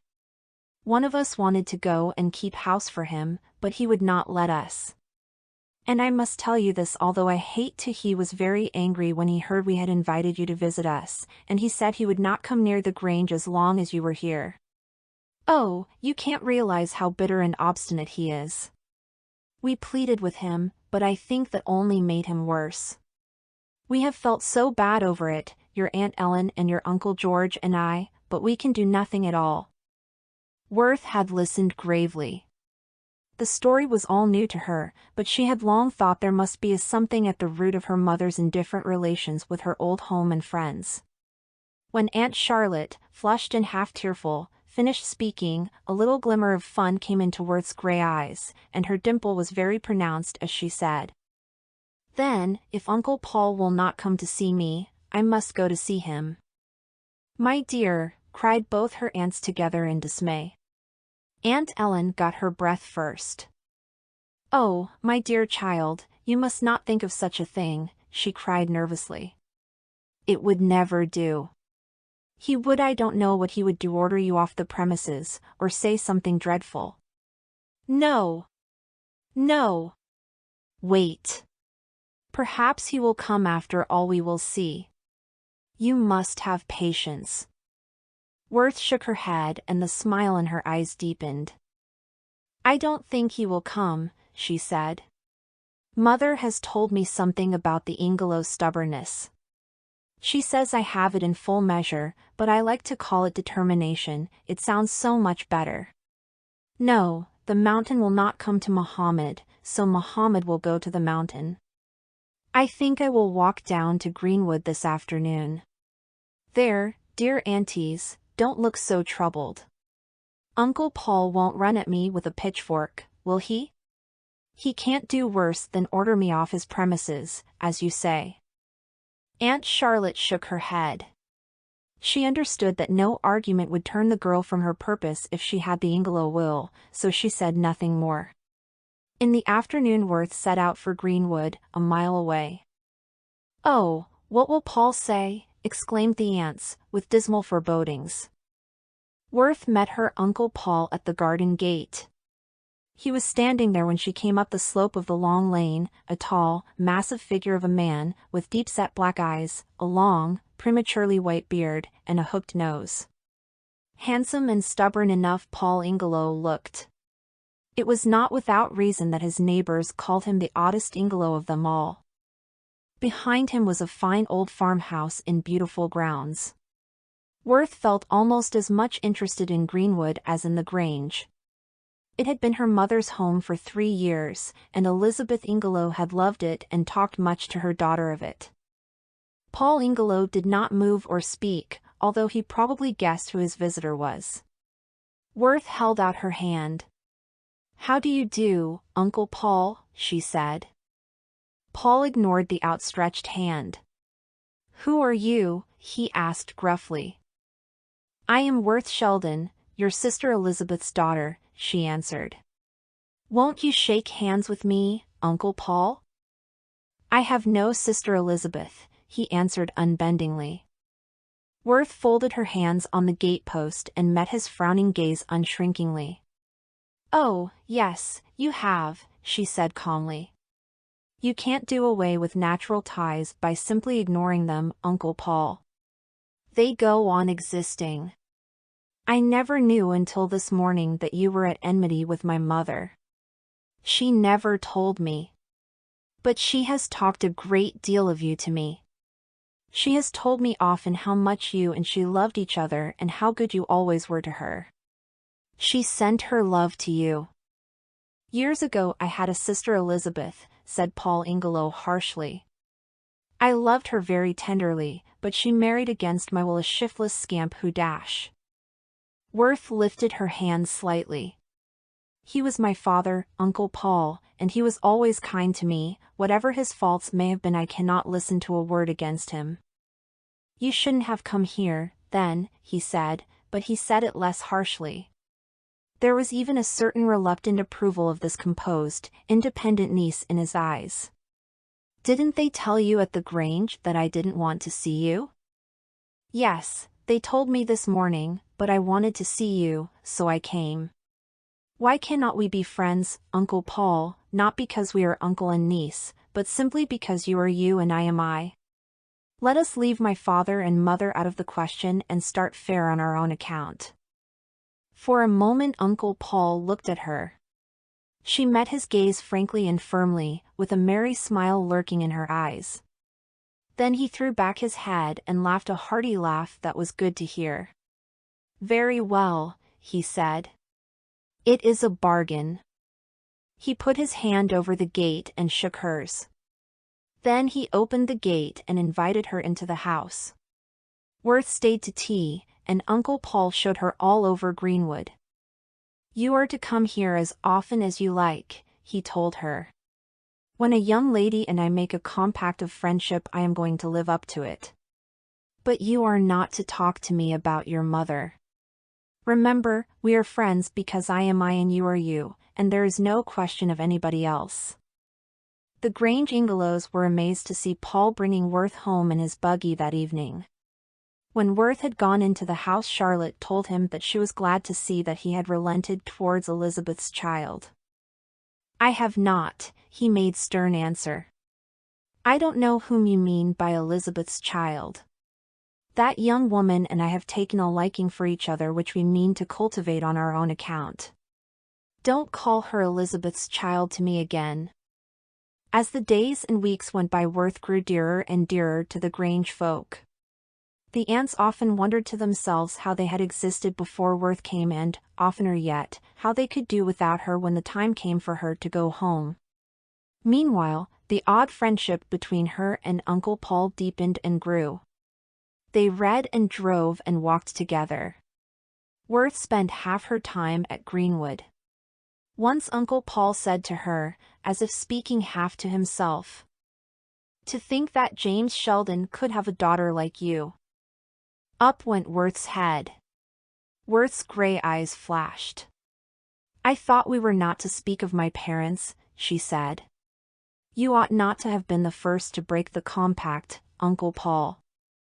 "I accept the rebuke and beg your pardon," he said. He liked her all the better for those little flashes of spirit across her girlish composure. One day in September they were together in the garden at Greenwood. Worth, looking lovingly and regretfully down the sun-flecked avenue of box, said with a sigh, "Next month I must go home. How sorry I shall be to leave the Grange and Greenwood. I have had such a delightful summer, and I have learned to love all the old nooks and corners as well as if I had lived here all my life." "Stay here," said Uncle Paul abruptly. "Stay here with me. I want you, Worth. Let Greenwood be your home henceforth and adopt your crusty old bachelor uncle for a father."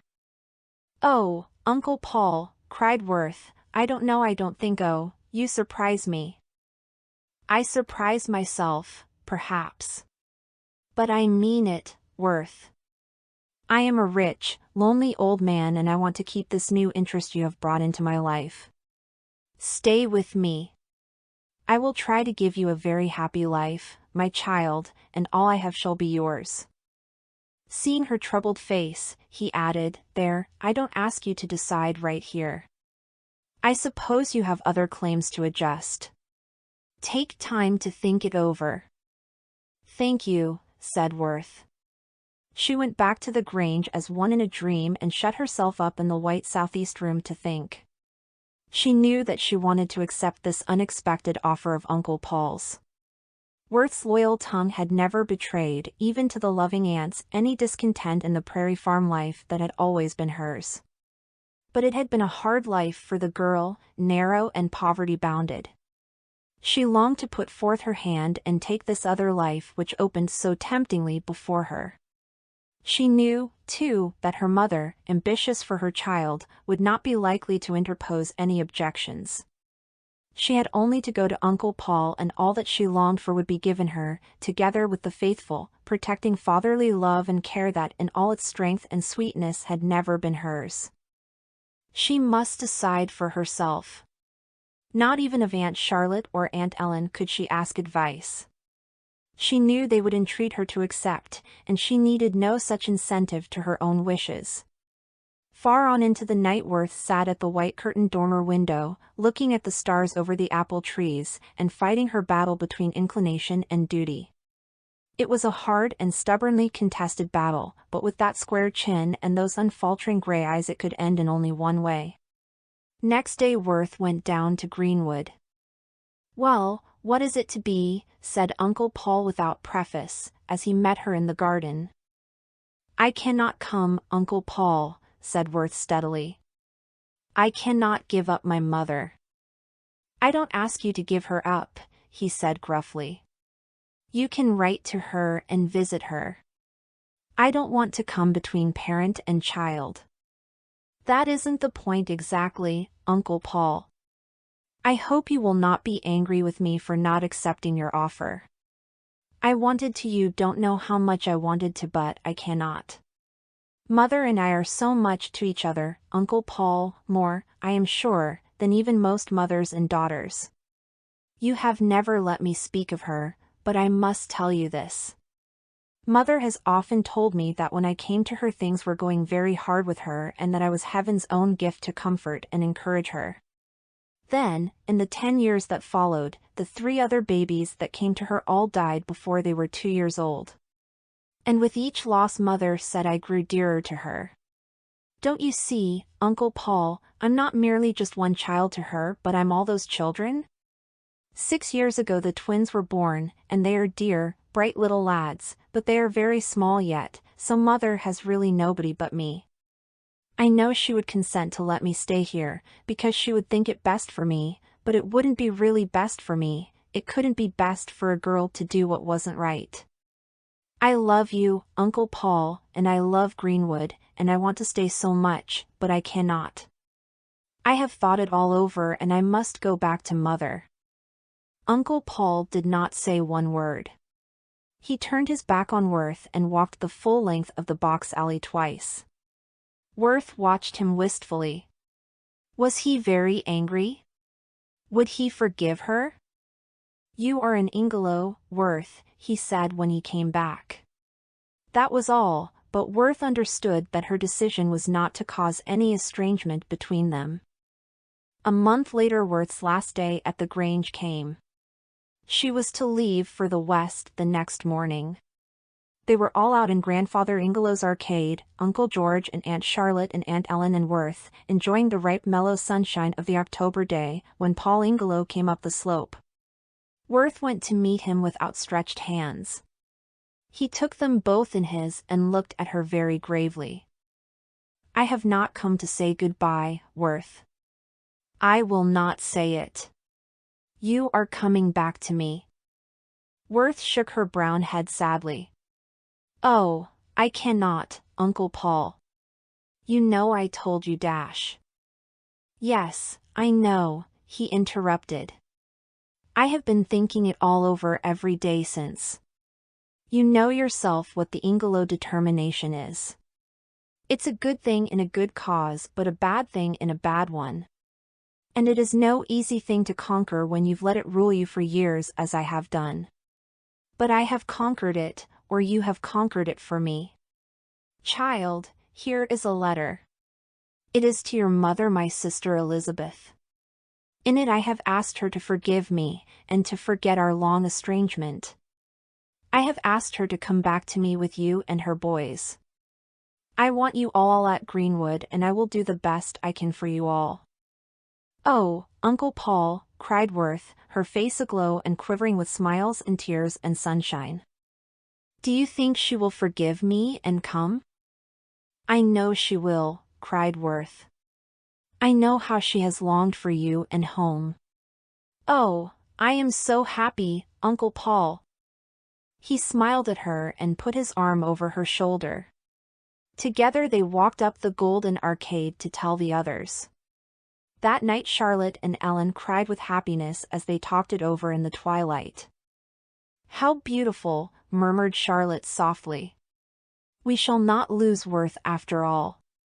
Ellen, I could not have borne it to see that girl go utterly out of our lives again. I always hoped and believed that Elizabeth's child would somehow bring us all together again, said Ellen happily. Freda's adopted grave.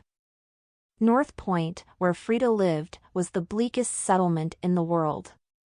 Even its inhabitants, who loved it, had to admit that. The northeast winds swept whistling up the bay and blew Raleigh over the long hill that sloped down to it, blighting everything that was in their way. Only the sturdy firs and spruces could hold their own against it. So there were no orchards or groves or flower gardens in North Point. Just over the hill, in a sheltered southwest valley, was the North Point Church with the graveyard behind it, and this graveyard was the most beautiful spot in North Point or near it. The North Point folk loved flowers. They could not have them about their homes, so they had them in their graveyard. It was a matter of pride with each family to keep the separate plot neatly trimmed and weeded and adorned with beautiful blossoms. It was one of the unwritten laws of the little community that on some selected day in May everybody would repair to the graveyard to plant, trim and clip. It was not an unpleasant duty, even to those whose sorrow was fresh. It seemed as if they were still doing something for the friends who had gone when they made their earthly resting places beautiful. As for the children, they looked forward to Graveyard Day as a very delightful anniversary, and it divided its spring honors with the amount of the herring catch. "Tomorrow is Graveyard Day," said Minnie Hutchinson at school recess, when all the little girls were sitting on the fence. "Ain't I glad? I've got the loveliest big white rosebush to plant by Grandma Hutchinson's grave. Uncle Robert sent it out from town. My mother has 10 tuberoses to set out," said Nan Gray proudly. "We're going to plant a row of lilies right around our plot," said Katie Morris. Every little girl had some boast to make, that is, every little girl but Freda. Freda sat in a corner all by herself and felt miserably outside of everything. She had no part or lot in Graveyard Day. "Are you going to plant anything, Freda?" asked Nan, with a wink at the others. Freda shook her head mutely. "Freda can't plant anything," said Winnie Bell cruelly, although she did not mean to be cruel. "She hasn't got a grave." Just then Freda felt as if her gravelessness were a positive disgrace and crime, as if not to have an interest in a single grave in North Point Cemetery branded you as an outcast forever and ever. It very nearly did in North Point. The other little girls pitied Freda, but at the same time they rather looked down upon her for it with the complacency of those who had been born into a good heritage of family graves and had an undisputed right to celebrate Graveyard Day. Freda felt that her cup of wretchedness was full. She sat miserably on the fence while the other girls ran off to play, and she walked home alone at night. It seemed to her that she could not bear it any longer. Freda was 10 years old. For years ago Mrs. Wilson had taken her from the orphan asylum in town. Mrs. Wilson lived just this side of the hill from the graveyard, and everybody in North Point called her a crank. They pitied any child she took, they said. It would be worked to death and treated like a slave. At first they tried to pump Freda concerning Mrs. Wilson's treatment of her, but Freda was not to be pumped. She was a quiet little mite, with big, wistful dark eyes that had a disconcerting fashion of looking the gossips out of countenance. But if Freda had been disposed to complain, the North Point people would have found out that they had been only too correct in their predictions. "Mrs. Wilson," Freda said timidly that night, "why haven't we got a grave?" Mrs. Wilson averred that such a question gave her the creeps. "You ought to be very thankful that we haven't," she said severely. "That Graveyard Day is a heathenish custom, anyhow. They make a regular picnic of it, and it makes me sick to hear those schoolgirls chattering about what they mean to plant, each one trying to outblow the other. If I had a grave there, I wouldn't make a flower garden of it." Freda did not go to the graveyard the next day, although it was a holiday. But in the evening, when everybody had gone home, she crept over the hill and through the beech grove to see what had been done. The plots were all very neat and prettily set out with plants and bulbs. Some perennials were already in bud. The grave of Katie Morris' great-uncle, who had been dead for 40 years, was covered with blossoming purple pansies. Every grave, no matter how small or old, had its share of promise, every grave except one. Freda came across it with a feeling of surprise. It was away down in the lower corner where there were no plots. It was shut off from the others by a growth of young poplars and was sunken and overgrown with blueberry shrubs. There was no headstone, and it looked dismally neglected. Freda felt a sympathy for it. She had no grave, and this grave had nobody to tend it or care for it. When she went home she asked Mrs. Wilson whose it was. "Humph," said Mrs. Wilson. "If you have so much spare time lying round loose, you'd better put it into your sewing instead of prowling about graveyards. Do you expect me to work my fingers to the bone making clothes for you?" I wish I'd left you in the asylum. That grave is Jordan Slade's, I suppose. He died 20 years ago, and a worthless, drunken scamp he was. He served a term in the penitentiary for breaking into Andrew Messervy's store, and after it he had the face to come back to North Point. But respectable people would have nothing to do with him, and he went to the dogs altogether, had to be buried on charity when he died. He hasn't any relations here. There was a sister, a little girl of 10, who used to live with the Cogswells over at East Point. After Jord died, some rich folks saw her and was so struck with her good looks that they took her away with them. I don't know what become of her, and I don't care. Go and bring the cows up. When Freda went to bed that night, her mind was made up. She would adopt Jordan Slade's grave. Thereafter, Freda spent her few precious spare time moments in the graveyard. She clipped the blueberry shrubs and long, tangled grasses from the grave with a pair of rusty old shears that blistered her little brown hands badly. She brought ferns from the woods to plant about it. She begged a root of heliotrope from Nan Gray, a clump of daylilies from Katie Morris, a rosebush slip from Nellie Bell, some pansy seed from old Mrs. Bennett, and a geranium shoot from Minnie Hutchinson's big sister. She planted, weeded and watered faithfully, and her efforts were rewarded. Her grave soon looked as nice as any in the graveyard. Nobody but Freda knew about it. The poplar growth concealed the corner from sight, and everybody had quite forgotten poor, disreputable Jordan Slade's grave. At least, it seemed as if everybody had. But one evening, when Freda slipped down to the graveyard with a little can of water and rounded the corner of the poplars, she saw a lady standing by the grave, a strange lady dressed in black, with the loveliest face Freda had ever seen, and tears in her eyes. The lady gave a little start when she saw Freda with her can of water. "Can you tell me who has been looking after this grave?" she said. "It was I," faltered Freda, wondering if the lady would be angry with her. "Please, it was I, but I didn't mean any harm. All the other little girls had a grave, and I hadn't any, so I just adopted this one." "Did you know whose it was?" asked the lady gently. "Yes, Jordan Slade's. Mrs. Wilson told me." "Jordan Slade was my brother," said the lady. "He went sadly astray, but he was not all bad. He was weak and too easily influenced. But whatever his faults, he was good and kind, oh, so good and kind to me when I was a child. I loved him with all my heart. It has always been my wish to come back and visit his grave, but I have never been able to come, my home has been so far away. I expected to find it neglected. I cannot tell you how pleased and touched I am to find it kept so beautifully. Thank you over and over again, my dear child." "Then you're not cross, ma'am?" said Freda eagerly. "And I may go on looking after it, may I?" "Oh, it just seems as if I couldn't bear not to." "You may look after it as long as you want to, my dear.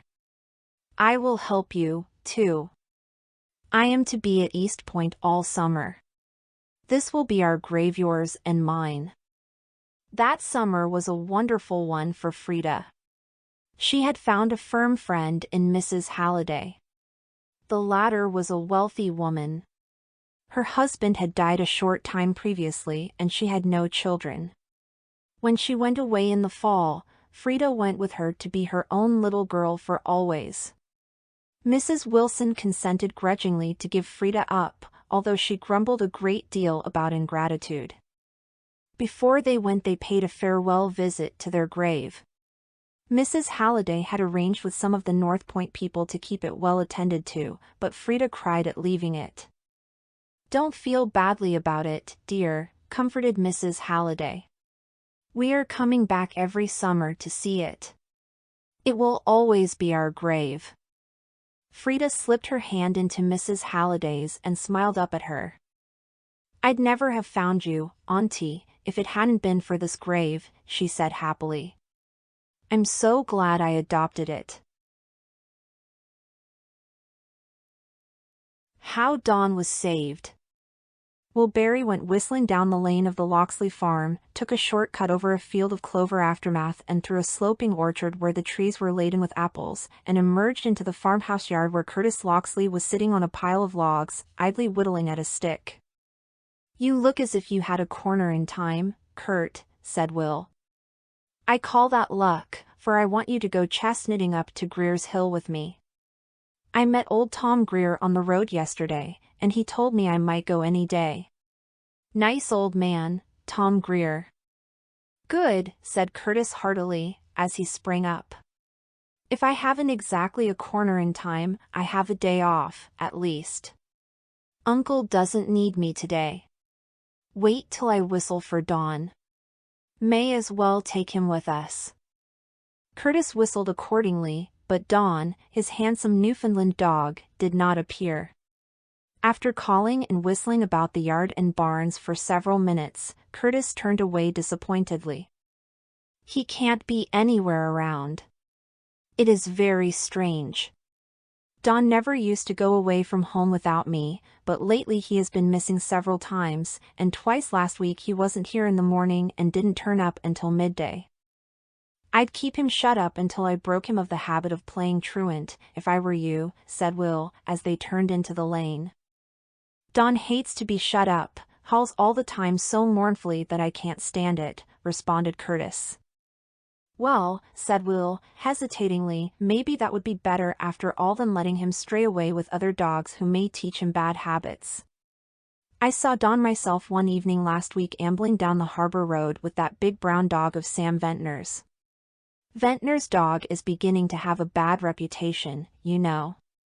There have been several sheep worried lately, and dash." "Dawn wouldn't touch a sheep," interrupted Curtis hotly. "I dare say not yet. But Ventnor's dog is under suspicion, and if Dawn runs with him he'll learn the trick sure as preaching. The farmers are growling a good bit already, and if they hear of Dawn and Ventnor's dog going about in company, they'll put it on them both. Better keep Dawn shut up a while, let him howl as he likes." "I believe I will," said Curtis soberly. "I don't want Dawn to fall under suspicion of sheep worrying, though I'm sure he would never do it. Anyhow, I don't want him to run with Ventnor's dog. I'll chain him up in the barn when I go home. I couldn't stand it if anything happened to Dawn. After you, he's the only chum I've got and he's a good one." Will agreed. He was almost as fond of Dawn as Curtis was. But he did not feel so sure that the dog would not worry a sheep. Will knew that Dawn was suspected already, but he did not like to tell Curtis so. And of course there was as yet no positive proof, merely mutterings and suggestions among the Bayside farmers who had lost sheep and were anxious to locate their slayer. There were many other dogs in Bayside and the surrounding districts who were just as likely to be the guilty animals, and Will hoped that if Dawn were shut up for a time, suspicion might be averted from him, especially if the worrying still went on. He had felt a little doubtful about hinting the truth to Curtis, who was a high-spirited lad and always resented any slur cast upon Dawn much more bitterly than if it were meant for himself. But he knew that Curtis would take it better from him than from the other Bayside boys, one or the other of whom would be sure soon to cast something up to Curtis about his dog. Will felt decidedly relieved to find that Curtis took his advice in the spirit in which it was offered. "Who have lost sheep lately?" queried Curtis, as they left the main road and struck into a wood path through the ranks of beeches on Tom Greer's land. "Nearly everybody on the Hollow farms," answered Will. "Until last week nobody on the Hill farms had lost any. But Tuesday night old Paul Stockton had 6 fine sheep killed in his upland pasture behind the fir woods. He is furious about it, I believe, and vows he'll find out what dog did it and have him shot." Curtis looked grave.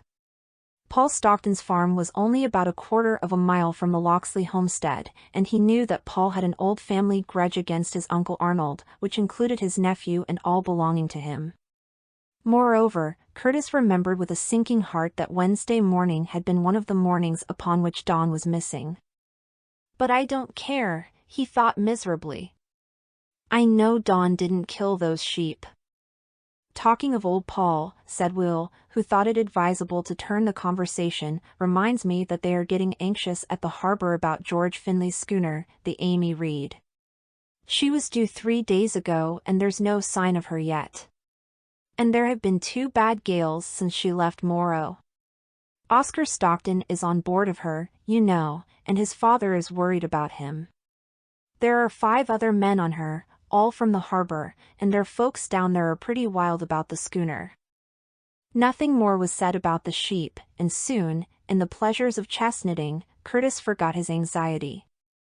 Old Tom Greer had called to the boys as they passed his house to come back and have dinner there when the time came. This they did, and it was late in the afternoon when Curtis, with his bag of chestnuts over his shoulder, walked into the Locksley yard. His uncle was standing before the open barn doors, talking to an elderly, grizzled man with a thin, shrewd face. Curtis's heart sank as he recognized old Paul Stockton. What could have brought him over? "Curtis," called his uncle, "come here." As Curtis crossed the yard, Don came bounding down the slope from the house to meet him. He put his hand on the dog's big head and the 2 of them walked slowly to the barn. Old Paul included them both in a vindictive scowl. "Curtis," said his uncle gravely, "here's a bad business. Mr. Stockton tells me that your dog has been worrying his sheep." "It's a dash," began Curtis angrily. Then he checked himself and went on more calmly. "That can't be so, Mr. Stockton. My dog would not harm anything." "He killed or helped to kill 6 of the finest sheep in my flock," retorted old Paul. "What proof have you of it?" demanded Curtis, trying to keep his anger within bounds. "Abner Peck saw your dog and Ventnor's running together through my sheep pasture at sundown on Tuesday evening," answered old Paul. "Wednesday morning I found this in the corner of the pasture where the sheep were worried. Your uncle admits that it was tied around your dog's neck on Tuesday." And old Paul held out triumphantly a faded red ribbon.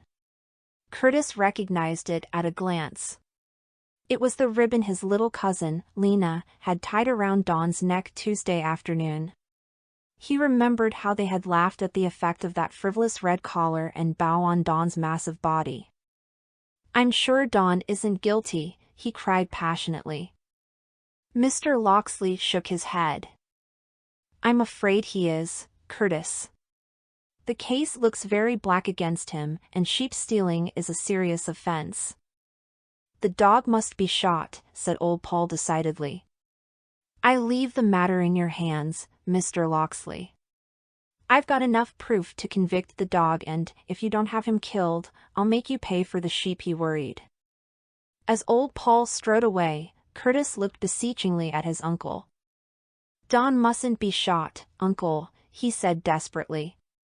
"I'll chain him up all the time. And have him howling night and day as if we had a brood of banshees about the place," said Mr. Locksley sarcastically. He was a stern man with little sentiment in his nature and no understanding whatever of Curtis's affection for Don. The Bayside people said that Arnold Locksley had always been very severe with his nephew. "No, no, Curtis, you must look at the matter sensibly. The dog is a nuisance and must be shot. You can't keep him shut up forever, and, if he has once learned the trick of sheep worrying, he will never forget it. You can get another dog if you must have one. I'll get Charles Pippy to come and shoot Don tomorrow. No sulking now, Curtis. You are too big a boy for that. Tie the dog up for the night and then go and put the calves in. There is a storm coming. The wind is blowing hard from the northeast now." His uncle walked away, leaving the boy white and miserable in the yard. He looked at Don, who sat on his haunches, and returned his gaze frankly and open-heartedly. He did not look like a guilty dog. Could it be possible that he had really worried those sheep? "I'll never believe it of you, old fellow," Curtis said, as he led the dog into a corner of the carriage house and tied him up there. Then he flung himself down on a pile of sacks beside him and buried his face in Don's curly black fur. The boy felt sullen, rebellious and wretched. He lay there until dark, thinking his own bitter thoughts and listening to the rapidly increasing gale. Finally he got up and flung off after the calves, with Don's melancholy howls at finding himself deserted ringing in his ears. "He'll be quiet enough tomorrow night," thought Curtis wretchedly, as he went upstairs to bed after housing the calves. For a long while he lay awake, but finally dropped into a heavy slumber which lasted until his aunt called him for milking. The wind was blowing more furiously than ever. Up over the fields came the roar and crash of the surges on the outside shore.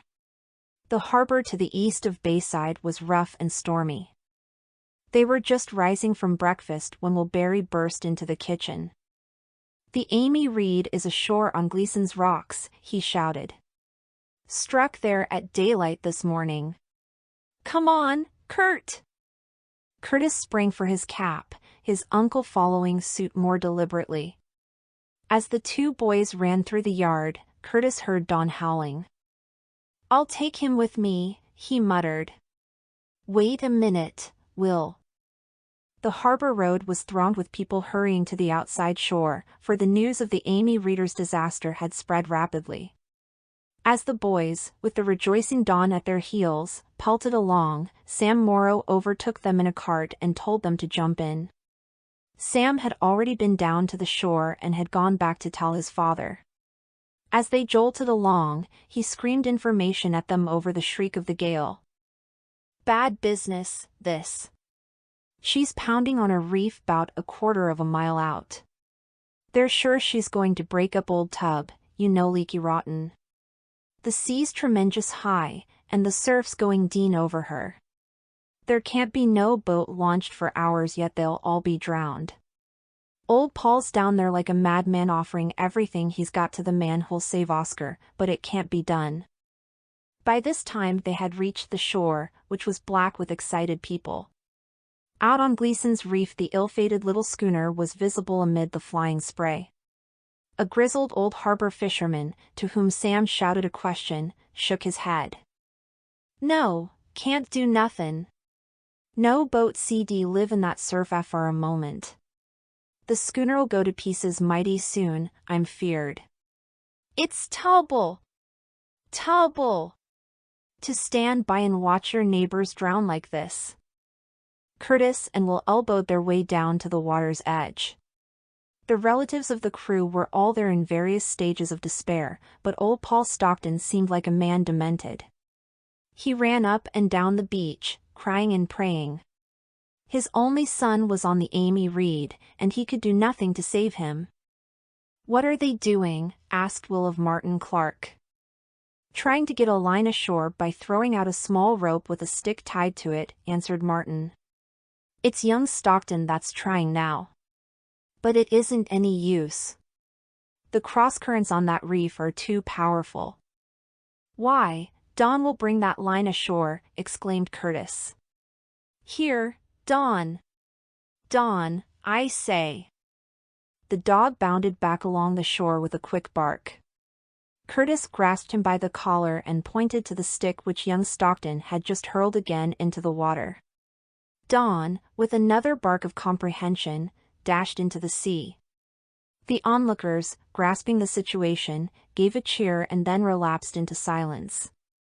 Only the shriek of the gale and the crash of the waves could be heard as they watched the magnificent dog swimming out through the breakers, his big black head now rising on the crest of a wave and now disappearing in the hollow behind it. When Don finally reached the tossing stick, grasped it in his mouth and turned shoreward, another great shout went up from the beach. A woman behind Curtis, whose husband was on the schooner, dropped on her knees on the pebbles, sobbing and thanking God. Curtis himself felt the stinging tears start to his eyes. When Don reached the shore he dropped the stick at Curtis's feet and gave himself a tremendous shake. Curtis caught at the stick, while a dozen men and women threw themselves bodily on Don, hugging him and kissing his wet fur like distracted creatures. Old Paul Stockton was among them. Over his shoulder Don's big black head looked up, his eyes asking as plainly as speech what all this fuss was about. Meanwhile some of the men had already pulled a big hawser ashore and made it fast. In half an hour the crew of the Amy Reed were safe on shore, chilled and dripping. Before they were hurried away to warmth and shelter, old Paul Stockton caught Curtis's hand. The tears were running freely down his hard, old face. "Tell your uncle he is not to lay a finger on that dog," he said. "He never killed a sheep of mine, he couldn't. And if he did, I don't care. He's welcome to kill them all, if nothing but mutton'll serve his turn." Curtis walked home with a glad heart. Mr. Locksley heard old Paul's message with a smile. He, too, had been touched by Don's splendid feat. "Well, Curtis, I'm very glad that it has turned old Paul in his favor. But we must shut Don up for a week or so, no matter how hard he takes it. You can see that for yourself. After all, he might have worried the sheep. And, anyway, he must be broken of his intimacy with Ventnor's dog." Curtis acknowledged the justice of this, and poor Don was tied up again. His captivity was not long, however, for Ventnor's dog was soon shot. When Don was released, Curtis had an anxious time for a week or two. But no more sheep were worried, and Don's innocence was triumphantly established. As for old Paul Stockton, it seemed as if he could not do enough for Curtis and Don. His ancient grudge against the Locksleys was completely forgotten, and from that date he was a firm friend of Curtis. In regard to Don, old Paul would say, "Why, there never was such a dog before, sir, never. He just talks with his eyes, that dog does. And if you'd just seen him swimming out to that schooner." "Bones?" "Yes, sir. Every time that dog comes here he's to get the best bones we've got for him, and more, and bones, too. That dog's a hero, sir, that's what he is."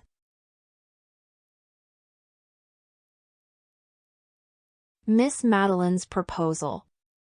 "Auntie, I have something to tell you," said Lena, with a blush that made her look more than ever like one of the climbing roses that nodded about the windows of the old Churchill place, as it was always called in Lower Wentworth.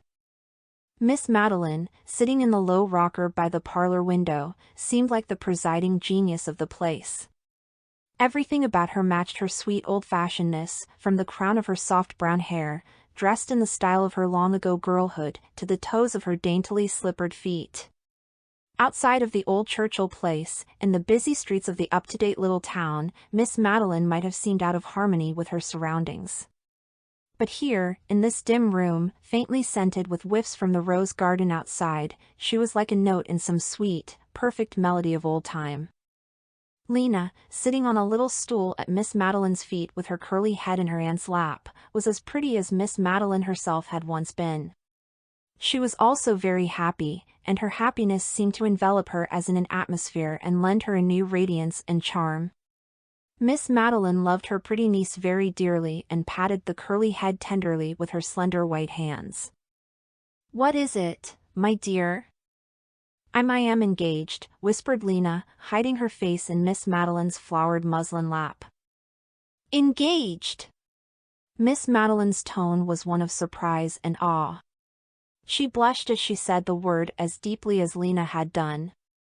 Then she went on, with a little quiver of excitement in her voice, "To whom, my dear?" "Oh, you don't know him, Auntie, but I hope you will soon. His name is Ralph Wilde. Isn't it pretty? I met him last winter, and we became very good friends. But we had a quarrel before I came down here, and, oh, I have been so unhappy over it. 3 weeks ago he wrote me and begged my pardon, so nice of him, because I was really all to blame, you know. And he said he loved me and all that, you know." "No, I don't know," said Miss Madeline gently. But I can imagine. Oh, I was so happy. I wrote back and I had this letter from him today. He is coming down tomorrow. You'll be glad to see him, won't you, Auntie?" "Oh, yes, my dear, and I am glad for your sake, very glad." "You are sure you love him?" "Yes, indeed," said Lena, with a little laugh, as if wondering how anyone could doubt it. Presently, Miss Madeline said in a shy voice, "Lena, did you ever receive a proposal of marriage from anybody besides Mr. Wilde?" Lena laughed roguishly. "Why, yes, Auntie, ever so many. A dozen, at least." "Oh, my dear," cried Miss Madeline in a slightly shocked tone. "But I did, really. Sometimes it was horrid and sometimes it was funny. It all depended on the man. Dear me, how red and uncomfortable most of them looked, all but the fifth. He was so cool and business-like that he almost surprised me into accepting him." "And what did you feel like, Lena?" "Oh, frightened, mostly, but I always wanted to laugh too. You must know how it is yourself, Auntie. What did you feel like when somebody proposed to you?" Miss Madeline flushed from chin to brow. "Oh, Lena," she faltered as if she were confessing something very disgraceful, yet to which she was impelled by her strict truthfulness. I never had a proposal in my life, not one." Lena opened her big brown eyes in amazement. "Why, Aunt Madeline? And you so pretty! What was the reason?" "I've often wondered," said Miss Madeline faintly. "I was pretty, as you say. It's so long ago I can say that now. And I had many gentlemen friends. But nobody ever wanted to marry me. I sometimes wish that I could have had just one proposal. Not that I wanted to marry, you know, I do not mean that, but just so that it wouldn't have seemed that I was different from anybody else. It is very foolish of me to wish it, I know, and even wicked, for if I had not cared for the person it would have made him very unhappy. But then, he would have forgotten and I would have remembered. It would always have been something to be a little proud of." "Yes," said Lena absently, her thoughts had gone back to Ralph. That evening a letter was left at the front door of the old Churchill place. It was addressed in a scholarly hand to Miss Madeline Churchill, and Amelia Kent took it in. Amelia had been Miss Madeline's help 4 years and had grown gray in her service. In Amelia's loyal eyes Miss Madeline was still young and beautiful. She never doubted that the letter was for her mistress. Nobody else there was ever addressed as Miss Madeline. Miss Madeline was sitting by the window of her own room watching the sunset through the elms and reading her evening portion of Thomas à Kempis. She never liked to be disturbed when so employed, but she read her letter after Amelia had gone out. When she came to a certain paragraph, she turned very pale and Thomas à Kempis fell to the floor unheeded. When she had finished the letter she laid it on her lap, clasped her hands, and said, "Oh, oh, oh," in a faint, tremulous voice. Her cheeks were very pink and her eyes very bright. She did not even pick up Thomas à Kempis but went to the door and called Lena. "What is it, Auntie?" asked Lena curiously, noticing the signs of unusual excitement about Miss Madeline. Miss Madeline held out her letter with a trembling hand. "Lena, dear, this is a letter from the Reverend Cecil Thorne. It is a proposal of marriage. I feel terribly upset. How very strange that it should come so soon after our talk this morning. I want you to read it. Perhaps I ought not to show it to anyone, but I would like you to see it." Lena took the letter and read it through. It was unmistakably a proposal of marriage and was, moreover, a very charming epistle of its kind, albeit a little stiff and old-fashioned. "How funny," said Lena when she came to the end. "Funny," exclaimed Miss Madeline, with a trace of indignation in her gentle voice. "Oh, I didn't mean that the letter was funny," Lena hastened to explain, "only that, as you said, it is odd to think of it coming so soon after our talk." But this was a little fib on Lena's part. She had thought that the letter, or, rather, the fact that it had been written to Miss Madeline, funny. The Reverend Cecil Thorne was Miss Madeline's pastor. He was a handsome, scholarly man of middle age, and Lena had seen a good deal of him during her summer in Lower Wentworth. She had taught the infant class in Sunday school, and sometimes she had thought that the minister was in love with her. But she must have been mistaken, she reflected. It must have been her aunt after all, and the Reverend Cecil Thorne's shyly displayed interest in her must have been purely professional. What a goose I was to be afraid he was in love with me, she thought. Aloud she said, "He says he will call tomorrow evening to receive your answer." "And, oh, what can I say to him?" murmured Miss Madeline in dismay. She wished she had a little of Lena's experience. "You are going to You will accept him, won't you?" asked Lena curiously. "Oh, my dear, no," cried Miss Madeline almost vehemently. "I couldn't think of such a thing. I am very sorry. Do you think he will feel badly?" "Judging from his letter, I feel sure he will," said Lena decidedly. Miss Madeline sighed. "Oh, dear me. It is very unpleasant. But of course I must refuse him. What a beautiful letter he writes too. I feel very much disturbed by this." Miss Madeline picked up Thomas à Kempis, smoothed him out repentantly, and placed the letter between his leaves. When the Reverend Cecil Thorne called at the old Churchill place next evening at sunset and asked for Miss Madeline Churchill, Amelia showed him into the parlor and went to call her mistress. Mr. Thorne sat down by the window that looked out on the lawn. His heart gave a bound as he caught a glimpse of an airy white muslin among the trees and a ripple of distant laughter. The next minute Lena appeared, strolling down the secluded path that curved about the birches. A young man was walking beside her with his arm around her. They crossed the green square before the house and disappeared in the rose garden. Mr. Thorne leaned back in his chair and put his hand over his eyes. He felt that he had received his answer, and it was a very bitter moment for him. He had hardly dared hope that this bright, beautiful child could care for him, yet the realization came home to him none the less keenly. When Miss Madeline, paling and flushing by turns, came shyly in, he had recovered his self-control sufficiently to be able to say good evening in a calm voice. Miss Madeline sat down opposite to him. At that moment she was devoutly thankful that she had never had any other proposal to refuse. It was a dreadful ordeal. If he would only help her out.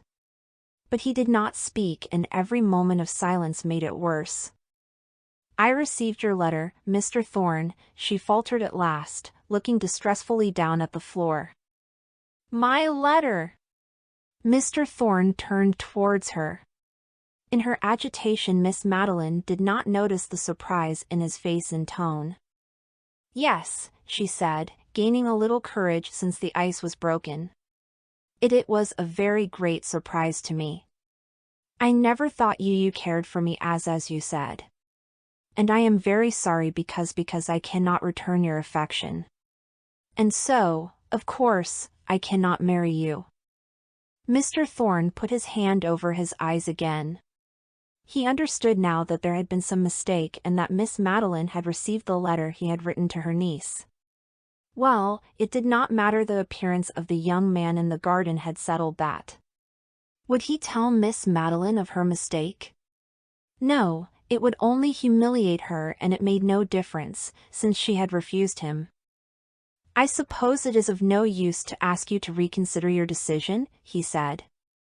"Oh, no," cried Miss Madeline almost aghast. She was afraid he might ask it after all. "Not in the least use. I am sorry, so very sorry, but I could not answer differently. I hope this will make no difference in our friendly relations, Mr. Thorne?" "Not at all," said Mr. Thorne gravely. "We will try to forget that it has happened." He bowed sadly and went out. Miss Madeline watched him guiltily as he walked across the lawn. He looked heartbroken. How dreadful it had been. And Lena had refused 12 men. How could she have lived through it? Perhaps one gets accustomed to doing it, reflected Miss Madeline. But I am sure I never could. Did Mr. Thorne feel very badly? Whispered Lena that night. I'm afraid he did, confessed Miss Madeline sorrowfully. He looked so pale and sad, Lena, that my heart ached for him. I am very thankful that I have never had any other proposals to decline. It is a very unpleasant experience. But, she added, with a little tinge of satisfaction in her sweet voice, I am glad I had one. It has made me feel more like other people, you know, dear. Miss Sally's company. How beautiful, said Mary Seymour delightedly, as they dismounted from their wheels on the crest of the hill. Ida, who could have supposed that such a view would be our reward for climbing that long, tedious hill with its ruts and stones? Don't you feel repaid? Yes, but I am dreadfully thirsty, said Ida, who was always practical and never as enthusiastic over anything as Mary was.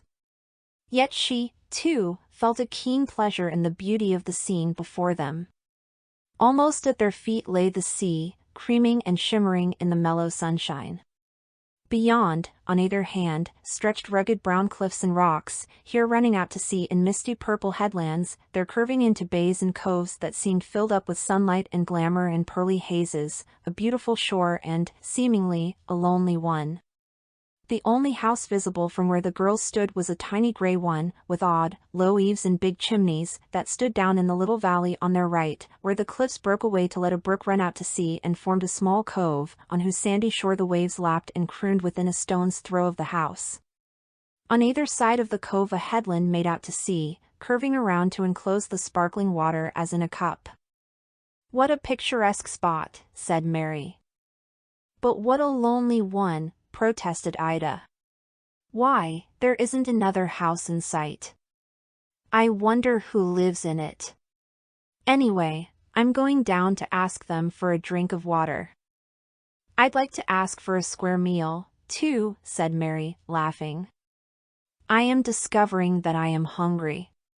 Fine scenery is very satisfying to the soul, to be sure, but it doesn't still the cravings of the inner girl.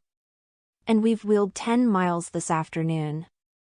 I'm getting hungrier every minute. They reached the little gray house by way of a sloping, grassy lane. Everything about it was very neat and trim.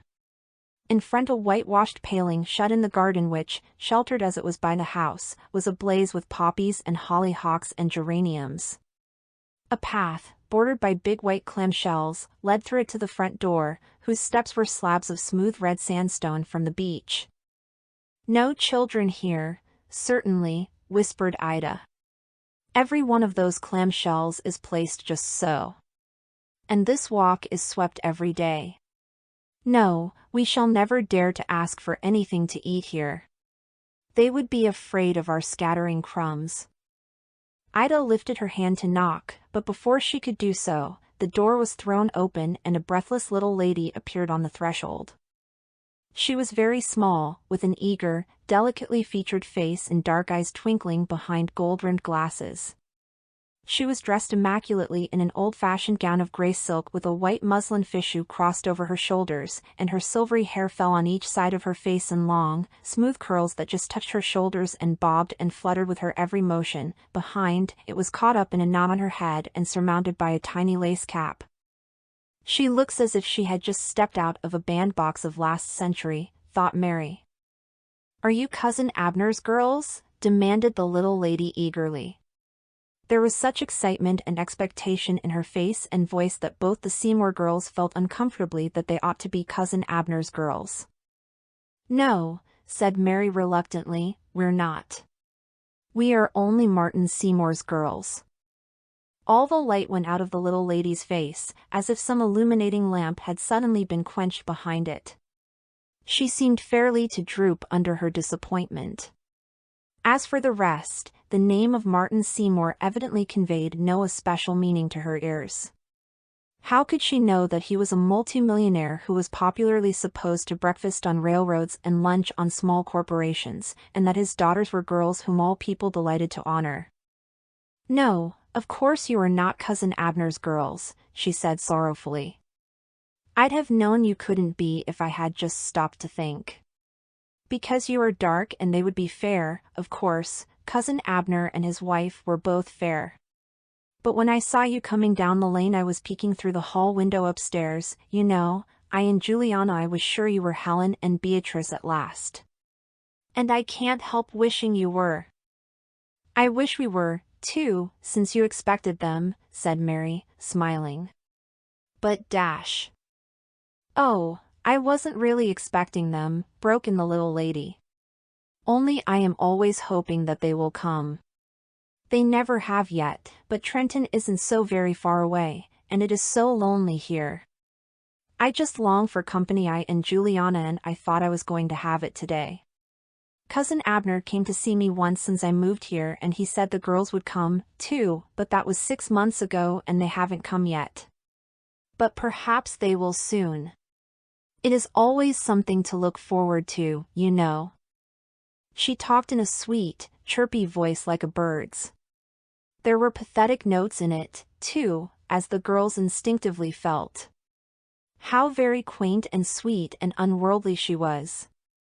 Mary found herself feeling indignant at Cousin Abner's girls, whoever they were, for their neglect. We are out for a spin on our wheels, said Ida, and we are very thirsty. We thought perhaps you would be kind enough to give us a drink of water. Oh, my dear, anything I have is at your service, said the little lady delightedly. If you will come in, I will get you some lemonade. I am afraid it is too much trouble, began Mary. Oh, no, no, cried the little lady. It is a pleasure. I love doing things for people. I wish more of them would come to give me the chance. I never have any company, and I do so long for it. It's very lonesome here at Golden Gate. Oh, if you would only stay to tea with me, it would make me so happy. I am all prepared. I prepare every Saturday morning, in particular, so that if Cousin Abner's girls did come, I would be all ready. And when nobody comes, Juliana and I have to eat everything up ourselves. And that is bad for us. It gives Juliana indigestion. If you would only stay. We will, agreed Ida promptly. And we're glad of the chance. We are both terribly hungry, and it is very good of you to ask us. Oh, indeed, it isn't. It's just selfishness in me, that's what it is, pure selfishness. I want company so much. Come in, my dears, and I suppose I must introduce myself because you don't know me, do you now? I'm Miss Sally Temple, and this is Golden Gate Cottage. Dear me, this is something like living. You are special providences, that you are, indeed. She whisked them through a quaint little parlor, where everything was as dainty and neat and old-fashioned as herself, and into a spare bedroom beyond it, to put off their hats. Now, just excuse me a minute while I run out and tell Juliana that we are going to have company to tea. She will be so glad, Juliana will. Make yourselves at home, my dears. Isn't she delicious? Said Mary, when Miss Sally had tripped out. I'd like to shake Cousin Abner's girls. This is what Halliday would call an adventure, Ida. Isn't it?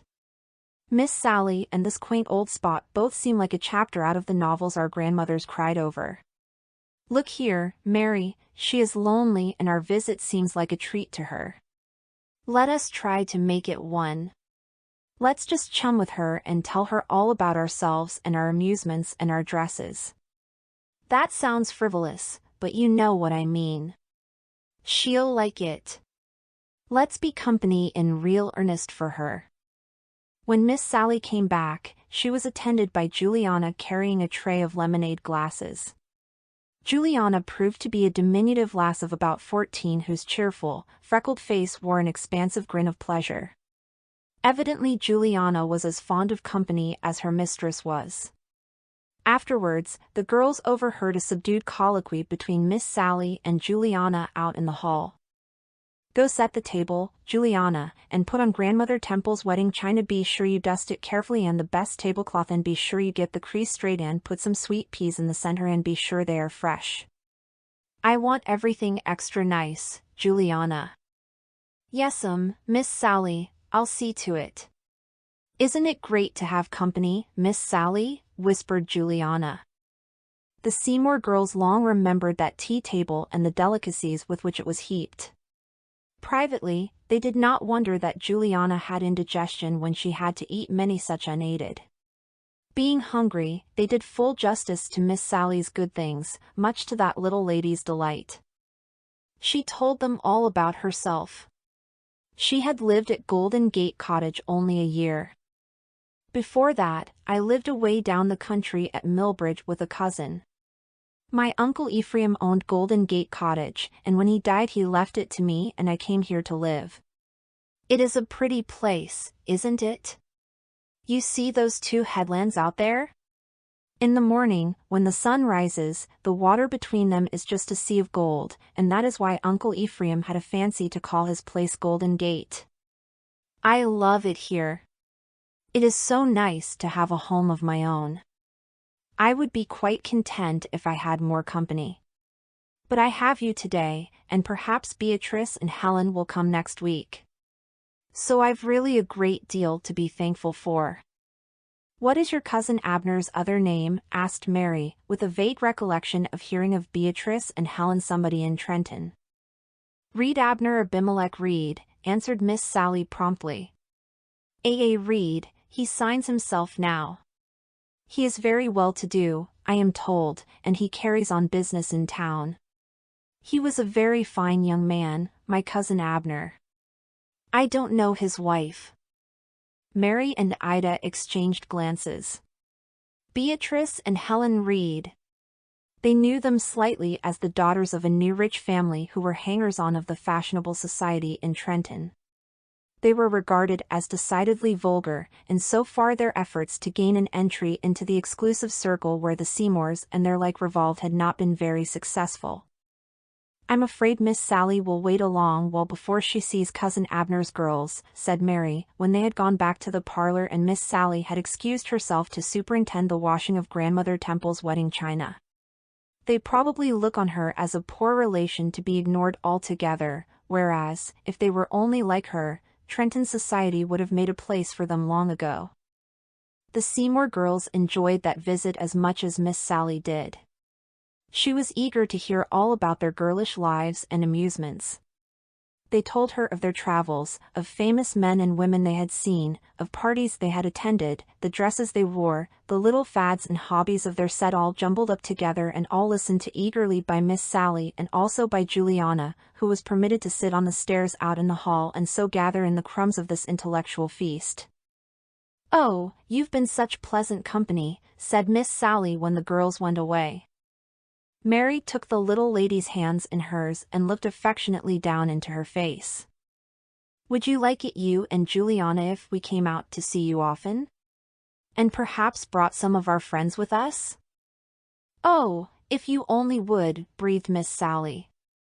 Mary laughed and, obeying a sudden impulse, bent and kissed Miss Sally's cheek. We'll come then, she promised. Please look upon us as your steady company henceforth. The girls kept their word. Thereafter, nearly every Saturday of the summer found them taking tea with Miss Sally at Golden Gate. Sometimes they came alone, sometimes they brought other girls. It soon became a decided fad in their set to go to see Miss Sally. Everybody who met her loved her at sight.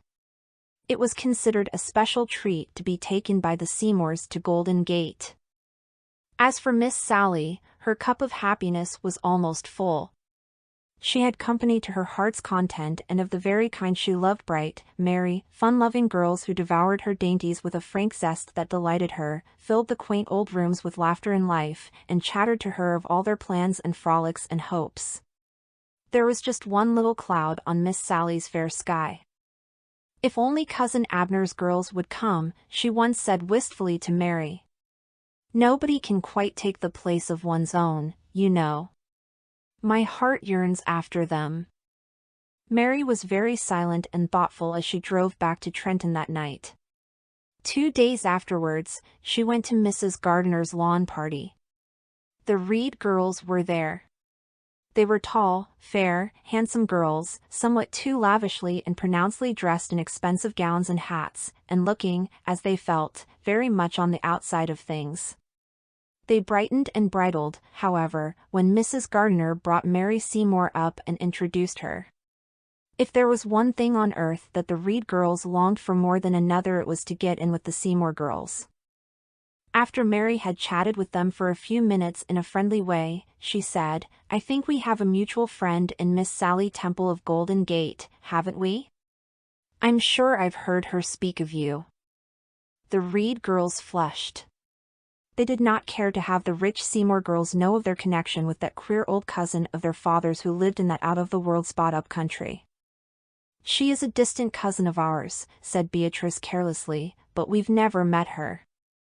"Oh, how much you have missed," said Mary frankly. "She is the sweetest and most charming little lady I have ever met, and I am proud to number her among my friends. Golden Gate is such an idyllic little spot, too. We go there so often that I fear Miss Sally will think we mean to outwear our welcome. We hope to have her visit us in town this winter.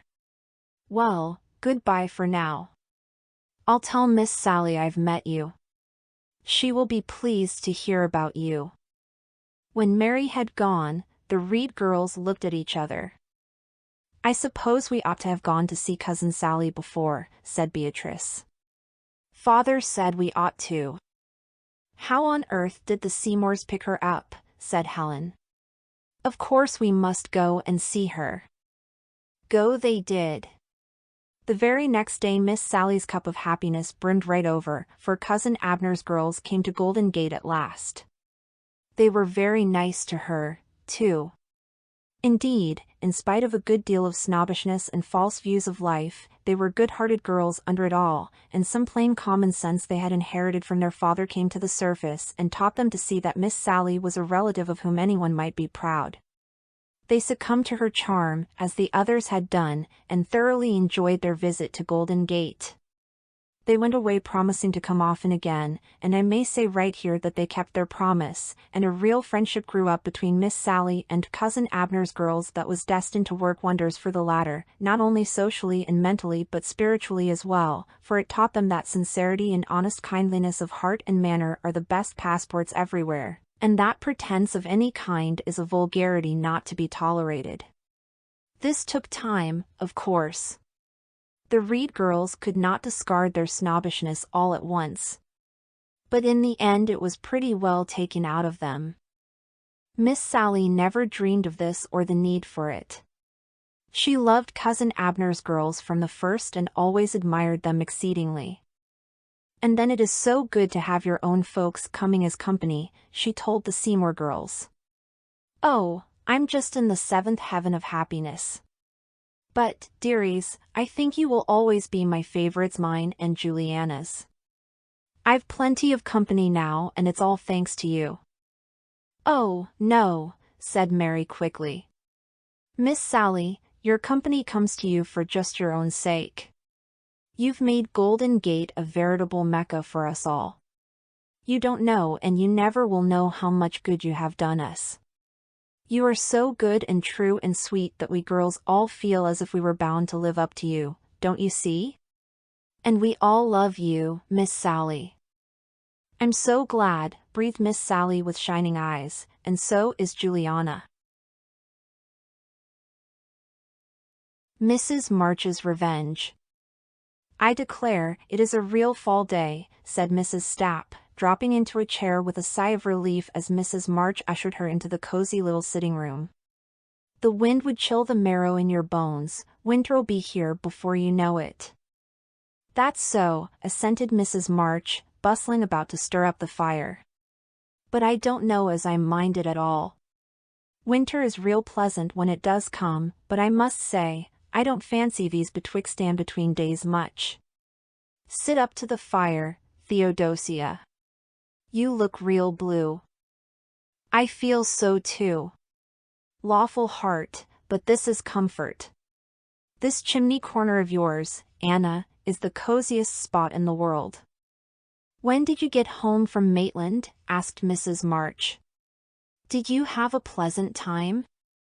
And how did you leave Emily and the children? Mrs. Stapp took this trio of interrogations in calm detail. I came home Saturday, she said, as she unrolled her knitting. Nice wet day it was too. And as for my visit, yes, I enjoyed myself pretty, well, not but what I worried over Peter's rheumatism a good deal.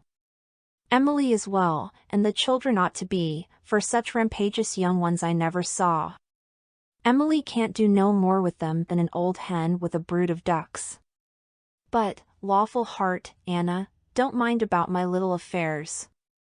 The news Peter had for me about you when I got home fairly took my breath. He came down to the garden gate to shout it before I was out of the wagon. I couldn't believe but what he was joking at first. You should have seen Peter. He had an old red shawl tied round his rheumatic shoulder, and he was waving his arms like a crazy man. I declare, I thought the chimney was afire. Theodosia, Theodosia, he shouted. Anna March has had a fortune left her by her brother in Australia, and she's bought the old Carroll place, and is going to move up there. That was his salute when I got home. I'd have been over before this to hear all about it, but things were at such 6s and 7s in the house that I couldn't go visiting until I'd straightened them out a bit. Peter's real neat, as men go, but, lawful heart, such a mess as he makes of housekeeping.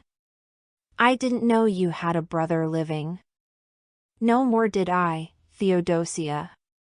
I thought, as everyone else did, that poor Charles was at the bottom of the sea 40 years ago. It's that long since he ran away from home. He had a quarrel with father, and he was always dreadful high-spirited.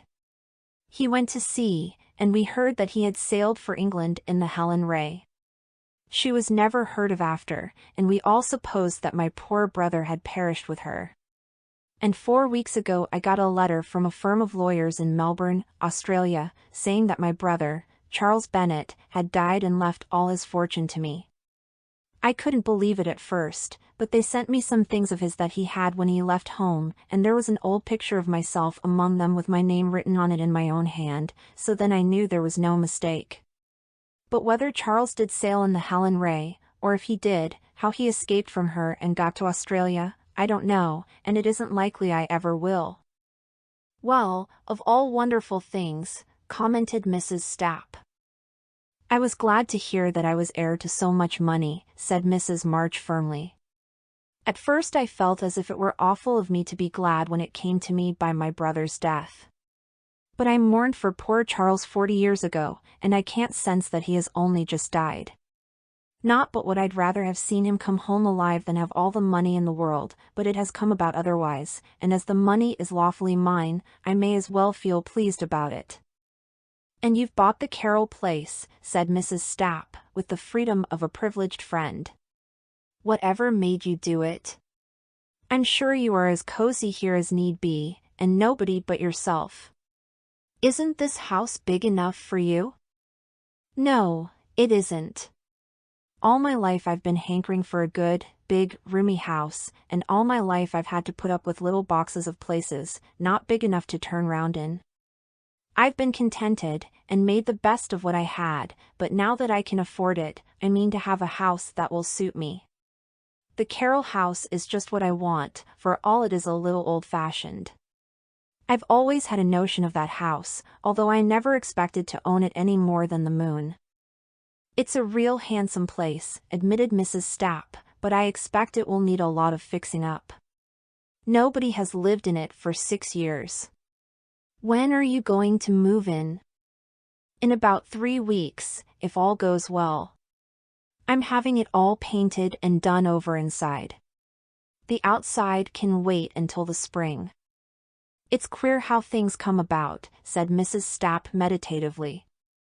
I guess old Mrs. Carroll never imagined her home was going to pass into other folks' hands as it has. When you and I were girls, and Louise Carroll was giving herself such airs over us, you didn't much expect to ever stand in her shoes, did you? Do you remember Lou? Yes, I do, said Mrs. March sharply. A change came over her sonsy, smiling face. It actually looked hard and revengeful, and a cruel light flickered in her dark brown eyes. I'll not forget Lou Carroll as long as I live. She is the only person in this world I ever hated. I suppose it is sinful to say it, but I hate her still, and always will. I never liked her myself, admitted Mrs. Stapp. She thought herself above us all. Well, for that matter I suppose she was, but she needn't have rubbed it in so.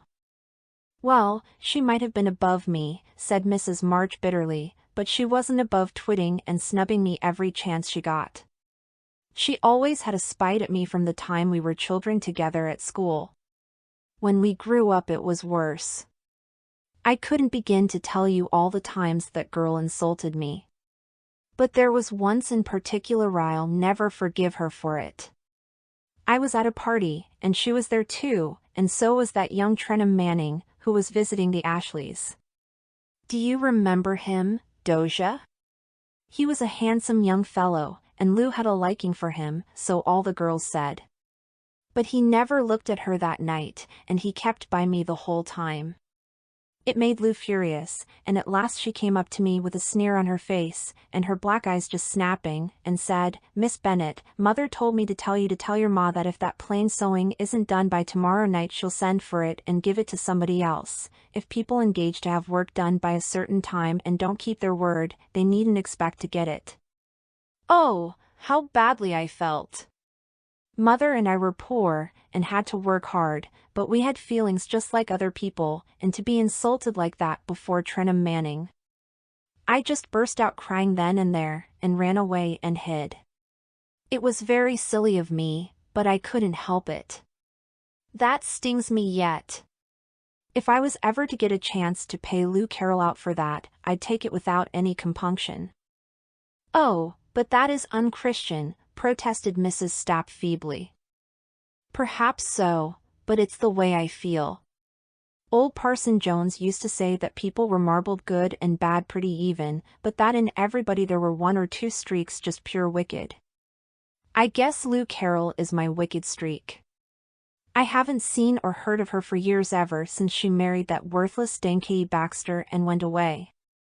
She may be dead for all I know. I don't expect ever to have a chance to pay her out. But mark what I say, Theodosia, if I ever have, I will. Mrs. March snipped off her thread, as if she challenged the world. Mrs. Stapp felt uncomfortable over the unusual display of feeling she had evoked, and hastened to change the subject.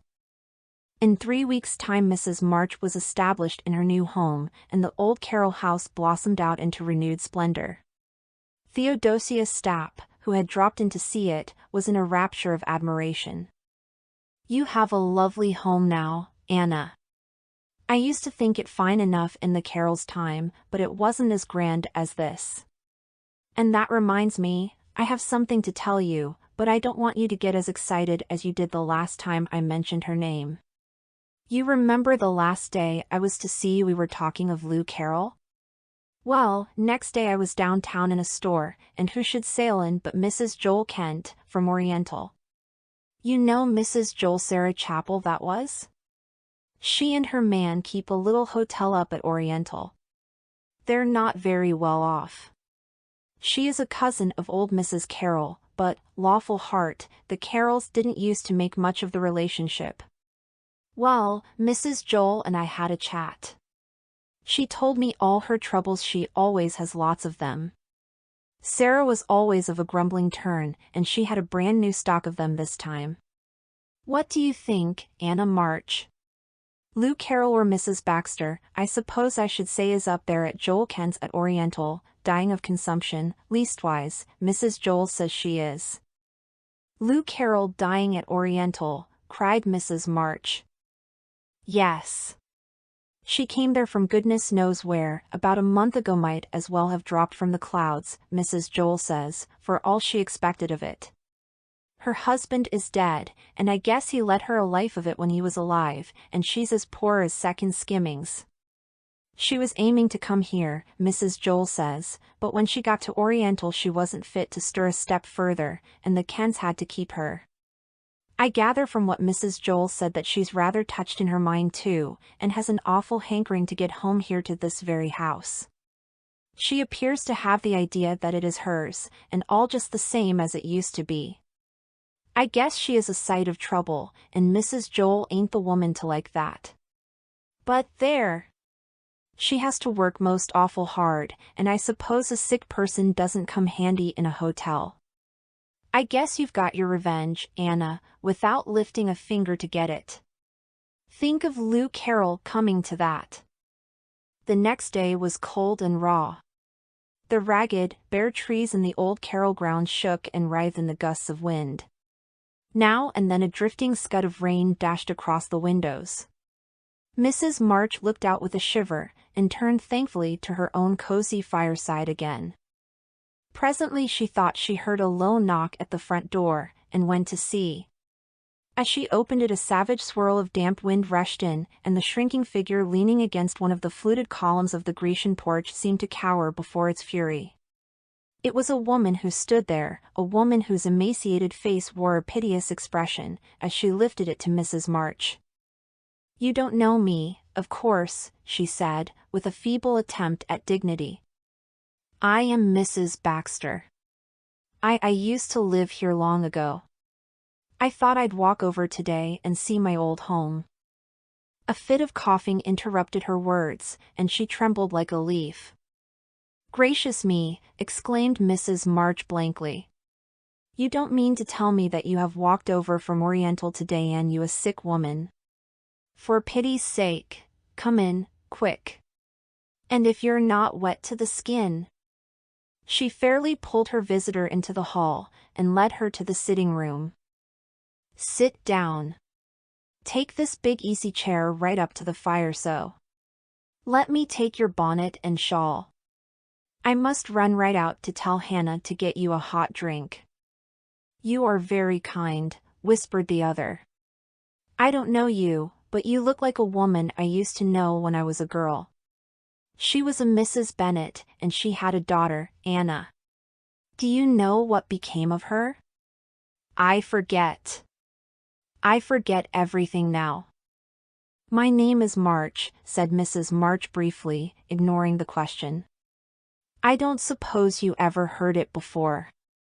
She wrapped her own warm shawl about the other woman's thin shoulders. Then she hastened to the kitchen and soon returned, carrying a tray of food and a steaming hot drink. She wheeled a small table up to her visitor's side and said, very kindly, "Now, take a bite, my dear, and this raspberry vinegar will warm you right up. It is a dreadful day for you to be out. Why on earth didn't Joel Kent drive you over?" "They didn't know I was coming," whispered Mrs. Baxter anxiously. I ran away. Sarah wouldn't have let me come if she had known. But I wanted to come so much. It is so nice to be home again." Mrs. March watched her guest as she ate and drank. It was plain enough that her mind, or rather her memory, was affected. She did not realize that this was no longer her home. At moments she seemed to fancy herself back in the past again. Once or twice she called Mrs. March mother. Presently a sharp knock was heard at the hall door. Mrs. March excused herself and went out. In the porch stood Theodosia Stapp and a woman whom Mrs. March did not at first glance recognize, a tall, aggressive-looking person, whose sharp black eyes darted in past Mrs. March and searched every corner of the hall before anyone had time to speak. "Lawful heart," puffed Mrs. Stapp, as she stepped in out of the biting wind. "I'm right out of breath. Mrs. March, allow me to introduce Mrs. Kent. We're looking for Mrs. Baxter. She has run away, and we thought perhaps she came here." "Did she?" "She is in my sitting room now," said Mrs. March quietly. "Didn't I say so?" demanded Mrs. Kent, turning to Mrs. Stapp. She spoke in a sharp, high-pitched tone that grated on Mrs. March's nerves. "Doesn't she beat all? She slipped away this morning when I was busy in the kitchen. And to think of her walking 6 miles over here in this wind. I dunno how she did it." I don't believe she's half as sick as she pretends. Well, I've got my wagon out here, Mrs. March, and I'll be much obliged if you'll tell her I'm here to take her home. I suppose we'll have a fearful scene. I don't see that there is any call for a scene, said Mrs. March firmly. The poor woman has just got here, and she thinks she has got home. She might as well think so if it is of any comfort to her. You'd better leave her here. Theodosia gave a stifled gasp of amazement, but Mrs. March went serenely on. I'll take care of the poor soul as long as she needs it, and that will not be very long in my opinion, for if ever I saw death in a woman's face, it is looking out of hers. I've plenty of time to look after her and make her comfortable. Mrs. Joel Kent was voluble in her thanks. It was evident that she was delighted to get the sick woman off her hands. Mrs. March cut her short with an invitation to stay to tea, but Mrs. Kent declined. I've got to hurry home straight off and get the men's suppers. Such a scamper to have over that woman. I'm sure I'm thankful you're willing to let her stay, for she'd never be contented anywhere else. I'll send over what few things she has tomorrow. When Mrs. Kent had gone, Mrs. March and Mrs. Stapp looked at each other. And so this is your revenge, Anna March, said the latter solemnly. Do you remember what you said to me about her? Yes, I do, Theodosia, and I thought I meant every word of it. But I guess my wicked streak ran out just when I needed it to depend on. Besides, you see, I've thought of Lou Carroll all these years as she was when I knew her, handsome and saucy and proud. But that poor creature in there isn't any more like the Lou Carroll I knew than you are not a mite. The old Lou Carroll is dead already, and my spite is dead with her. Will you come in and see her? Well, no, not just now. She wouldn't know me, and Mrs. Joel says strangers kind of excite her. A pretty bad place the hotel would be for her at that rate, I should think. I must go and tell Peter about it, and I'll send up some of my blackcurrant jam for her. When Mrs. Stapp had gone, Mrs. March went back to her guest. Lou Baxter had fallen asleep with her head pillowed on the soft plush back of her chair. Mrs. March looked at the hollow, hectic cheeks and the changed, wasted features, and her bright brown eyes softened with tears. Poor Lou, she said softly, as she brushed a loose lock of gray hair back from the sleeping woman's brow. Nan.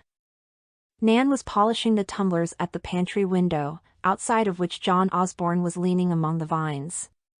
His arms were folded on the sill and his straw hat was pushed back from his flushed, eager face as he watched Nan's deft movements. Beyond them, old Abe Stewart was mowing the grass in the orchard with a scythe and casting uneasy glances at the pair. Old Abe did not approve of John Osborne as a suitor for Nan. John was poor, and old Abe, although he was the wealthiest farmer in Granville, was bent on Nan's making a good match. He looked upon John Osborne as a mere fortune hunter, and it was a thorn in the flesh to see him talking to Nan while he, old Abe, was too far away to hear what they were saying. He had a good deal of confidence in Nan. She was a sensible, level-headed girl. Still, there was no knowing what freak even a sensible girl might take into her head, and Nan was so determined when she did make up her mind. She was his own daughter in that. However, old Abe need not have worried himself. It could not be said that Nan was helping John Osborne on in his wooing at all. Instead, she was teasing and snubbing him by turns. Nan was very pretty. Moreover, Nan was well aware of the fact. She knew that the way her dark hair curled around her ears and forehead was bewitching, that her complexion was the envy of every girl in Granville, that her long lashes had a trick of drooping over very soft, dark eyes in a fashion calculated to turn masculine heads hopelessly. John Osborne knew all this too, to his cost. He had called to ask Nan to go with him to the Lone Lake picnic the next day. At this request Nan dropped her eyes and murmured that she was sorry, but he was too late. She had promised to go with somebody else. There was no need of Nan's making such a mystery about it. The somebody else was her only cousin, Ned Bennett, who had had a quarrel with his own girl, the latter lived at Lone Lake, and Ned had coaxed Nan to go over with him and try her hand at patching matters up between him and his offended lady love. And Nan, who was an amiable creature and tender-hearted where anybody's lover except her own was concerned, had agreed to go. But John Osborne at once jumped to the conclusion as Nan had very possibly meant him to do that the mysterious somebody was Brian Lee, and the thought was gall and wormwood to him. "Whom were you going with?" he asked. "That would be telling," Nan said, with maddening indifference. "Is it Brian Lee?" demanded John. "It might be," said Nan reflectively, "and then again, you know, it mightn't." John was silent. He was no match for Nan when it came to a war of words. He scowled moodily at the shining tumblers. "Nan, I'm going out west," he said finally. Nan stared at him with her last tumbler poised in midair, very much as if he had announced his intention of going to the North Pole or Equatorial Africa. "John Osborne, are you crazy?" "Not quite. And I'm in earnest, I can tell you that." Nan set the glass down with a decided thud. John's curtness displeased her. He needn't suppose that it made any difference to her if he took it into his stupid head to go to Afghanistan. "Oh," she remarked carelessly.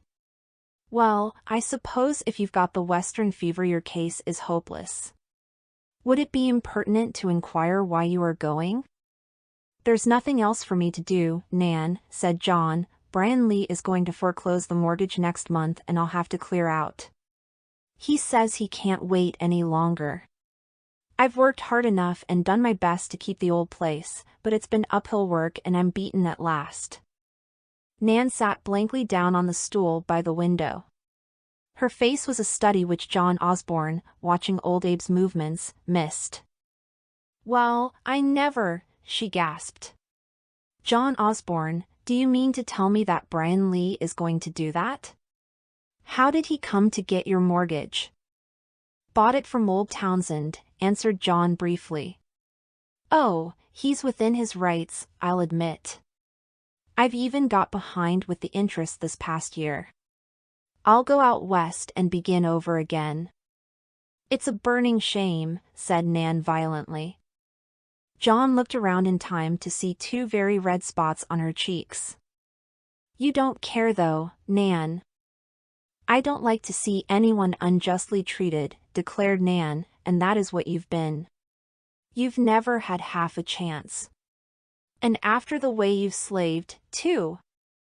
"If Lee would wait a little I might do something yet, now that Aunt Alice is gone," said John bitterly. "I'm not afraid of work." "But he won't, he means to take his spite out at last." Nan hesitated. "Surely Brian isn't so mean as that," she stammered. "Perhaps he'll change his mind if dash." Osborne wheeled about with face of flame. "Don't you say a word to him about it, Nan," he cried. "Don't you go interceding with him for me. I've got some pride left. He can take the farm from me, and he can take you maybe, but he can't take my self-respect. I won't beg him for mercy. Don't you dare to say a word to him about it." Nan's eyes flashed. She was offended to find her sympathy flung back in her face. "Don't be alarmed," she said tartly. "I shan't bother myself about your concerns. I've no doubt you're able to look out for them yourself." Osborne turned away. As he did so he saw Brian Lee driving up the lane. Perhaps Nan saw it too. At any rate, she leaned out of the window. "John! John!" Osborne half turned. "You'll be up again soon, won't you?" His face hardened. "I'll come to say goodbye before I go, of course," he answered shortly. He came face to face with Lee at the gate, where the latter was tying his sleek chestnut to a poplar. He acknowledged his rival's condescending nod with a scowl. Lee looked after him with a satisfied smile. "Poor beggar," he muttered. "He feels pretty cheap I reckon. I've spoiled his chances in this quarter. Old Abe doesn't want any poverty-stricken hangers-on about his place, and Nan won't dream of taking him when she knows he hasn't a roof over his head. He stopped for a chat with Old Abe. Old Abe approved of Brian Lee. He was a son-in-law after Old Abe's heart. Meanwhile, Nan had seated herself at the pantry window and was ostentatiously hemming towels in apparent oblivion of suitor number 2. Nevertheless, when Brian came up, she greeted him with an unusually sweet smile and at once plunged into an animated conversation. Brian had not come to ask her to go to the picnic. Business prevented him from going. But he meant to find out if she were going with John Osborne. As Nan was serenely impervious to all hints, he was finally forced to ask her bluntly if she was going to the picnic. Well, yes, she expected to. Oh! Might he ask with whom? Nan didn't know that it was a question of public interest at all. It isn't with that Osborne fellow, is it? Demanded Brian incautiously. Nan tossed her head. Well, why not? She asked. Look here, Nan, said Lee angrily, if you're going to the picnic with John Osborne, I'm surprised at you. What do you mean by encouraging him so? He's as poor as Job's turkey. I suppose you've heard that I've been compelled to foreclose the mortgage on his farm. Nan kept her temper sweetly, a dangerous sign, had Brian but known it. Yes, he was telling me so this morning, she answered slowly. Oh, was he? I suppose he gave me my character? No, he didn't say very much about it at all. He said of course you were within your rights. But do you really mean to do it, Brian? Of course I do, said Brian promptly. I can't wait any longer for my money, and I'd never get it if I did. Osborne can't even pay the interest. It isn't because he hasn't worked hard enough, then, said Nan. He has just slaved on that place ever since he grew up. Well, yes, he has worked hard in a way. But he's kind of shiftless, for all that, no manager, as you might say. Some folks would have been clear by now, but Osborne is one of those men that are bound to get behind.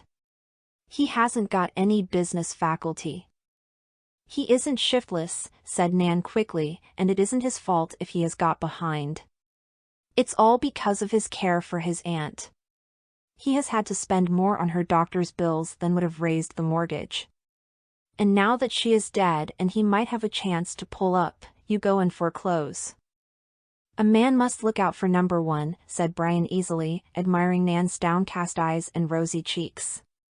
I haven't any spite against Osborne, but business is business, you know.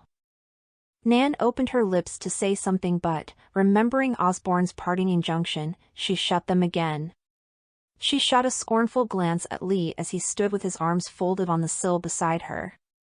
Brian lingered, talking small talk, until Nan announced that she must see about getting tea.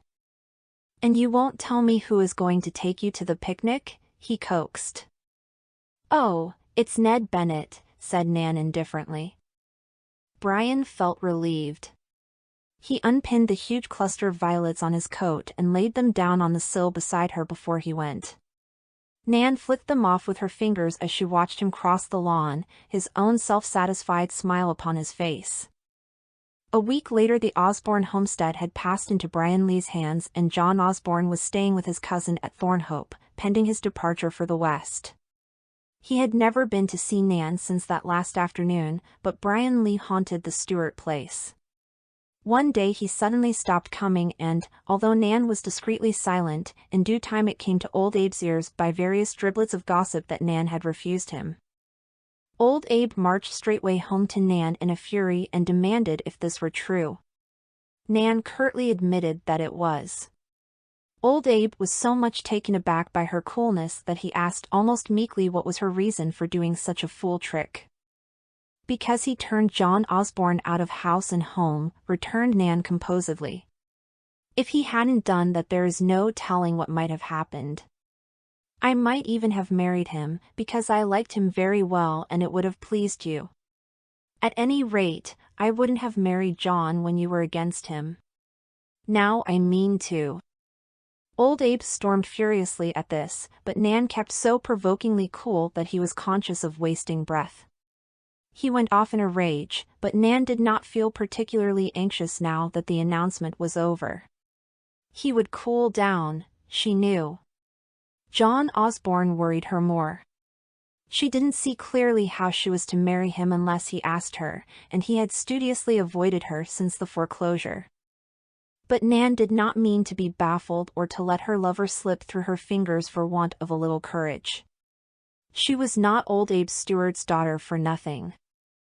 One day Ned Bennett dropped in and said that John Osborne would start for the West in 3 days. That evening Nan went up to her room and dressed herself in the prettiest dress she owned, combed her hair around her sparkling face in bewitching curls, pinned a cluster of apple blossoms at her belt, and, thus equipped, marched down in the golden sunset light to the Mill Creek Bridge. John Osborne, on his return from Thornhope half an hour later, found her there, leaning over the rail among the willows. Nan started in well-assumed surprise and then asked him why he had not been to see her. John blushed, stammered didn't know, had been busy. Nan cut short his halting excuses by demanding to know if he were really going away, and what he intended to do. "I'll go out on the prairies and take up a claim," said Osborne sturdily. "Begin life over again free of debt. It'll be hard work, but I'm not afraid of that. I will succeed if it takes me years." They walked on in silence. Nan came to the conclusion that Osborne meant to hold his peace. "John," she said tremulously, won't you find it very lonely out there?" "Of course I expect that. I shall have to get used to it." Nan grew nervous. Proposing to a man was really very dreadful. "Wouldn't it be nicer for you?" she faltered. "That is, it wouldn't be so lonely for you, would it, if you had me out there with you?" John Osborne stopped squarely in the dusty road and looked at her. "Nan," he exclaimed. "Oh, if you can't take a hint," said Nan in despair. It was all of an hour later that a man drove past them as they loitered up the hill road in the twilight. It was Brian Lee. He had taken from Osborne his house and land, but he had not been able to take Nan Stewart, after all. Natty of Blue Point. Natty Miller strolled down to the wharf where Bliss Ford was tying up the Cockawee. Bliss was scowling darkly at the boat, a trim new one, painted white, whose furled sails seemed unaccountably wet and whose glistening interior likewise dripped with moisture. A group of fishermen on the wharf were shaking their heads sagely as Natty drew near. "Might as well split her up for kindlings, Bliss," said Jake McLaren. "You'll never get men to sail in her." It passed the first time, seeing as only young Johnson was skipper, but when a boat turns turtle with Captain Frank in command, there's something serious wrong with her. "What's up?" asked Natty. "The Cockawee upset out in the bay again this morning," answered Will Scott. "That's the second time. The Grey Gull picked up the men and towed her in. It's no use trying to sail her. Lobstermen ain't going to risk their lives in a boat like that." "How's things over at Blue Point, Natty?" "Pretty well," responded Natty laconically. Natty never wasted words. He had not talked a great deal in his 14 years of life, but he was much given to thinking. He was rather undersized and insignificant looking, but there were a few boys of his own age on the mainland who knew that Natty had muscles. "Has Everett heard anything from Ottawa about the lighthouse business yet?" asked Will. Natty shook his head. "Think he's any chance of getting the appointment?" queried Adam Lewis. "Not the ghost of a chance," said Cooper Creasy decidedly. "He's on the wrong side of politics, that's what. Rather his father was. A Tory son ain't going to get an appointment from a Liberal government, that's what. Mr. Barr says that Everett is too young to be trusted in such a responsible position," quoted Natty gravely. Cooper shrugged his shoulders. Meb. 18 is kind of green, but everybody knows that Ev's been the real lighthousekeeper for 2 years, since your father took sick. Irving Elliott wants that light, has wanted it for years, and he's a pretty strong pull at headquarters, that's what. Barr owes him something for years of hard work at elections. I ain't saying anything against Elliott, either. He's a good man, but your father's son ought to have that light as sure as he won't get it, that's what. Any of you going to take in the sports tomorrow down at Summerside? Asked Will Scott, in order to switch Cooper away from politics, which were apt to excite him. I'm going, for one, said Adam. There's to be a yacht race between the Summerside and Charlottetown boat clubs. Yes, I am going. Give you a chance down to the station, Natty, if you want one. Natty shook his head. Not going, he said briefly. You should celebrate Victoria Day, said Adam, patriotically. 24th May's the Queen's birthday, if we don't get a holiday we'll all run away, as we used to say at school. The good old Queen is dead, but the day's been append a national holiday in honor of her memory, and you should celebrate it becoming, Natty boy. Ev and I can't both go, and he's going, explained Natty. Prue and I'll stay home to light up. Must be getting back now. Looks squally. I misdoubt if we'll have Queen's weather tomorrow, said Cooper, squinting critically at the sky. Looks like a northeast blow, that's what. There goes Bliss, striding off and looking pretty mad. The Cockaway's a dead loss to him, that's what. Nat's off, he knows how to handle a boat middling well, too. Pity he's such a puny youngster. Not much to him, I reckon. Natty had cast loose in his boat, the Merry Maid, and hoisted his sail. In a few minutes he was skimming gaily down the bay. The wind was fair and piping, and the Merry Maid went like a bird. Natty, at the rudder, steered for Blue Point Island, a reflective frown on his face. He was feeling in no mood for Victoria Day sports. In a very short time he and Ev and Prue must leave Blue Point Lighthouse, where they had lived all their lives. To Natty it seemed as if the end of all things would come then. Where would life be worth living away from lonely, windy Blue Point Island? David Miller had died the preceding winter after a long illness. He had been lighthousekeeper at Blue Point for 30 years. His 3 children had been born and brought up there, and there, 4 years ago, the mother had died. But womanly little Prue had taken her place well, and the boys were devoted to their sister. When their father died, Everett had applied for the position of lighthousekeeper. The matter was not yet publicly decided, but old Cooper Creasy had sized the situation up accurately. The Millers had no real hope that Everett would be appointed. Victoria Day, while not absolutely stormy, proved to be rather unpleasant. A choppy northeast wind blew up the bay, and the water was rough enough. The sky was overcast with clouds, and the May air was raw and chilly. At Blue Point the Millers were early astir, for if Everett wanted to sail over to the mainland in time to catch the excursion train, no morning naps were permissible. He was going alone. Since only one of the boys could go, Natty had insisted that it should be Everett, and Prue had elected to stay home with Natty. Prue had small heart for Victoria Day that year.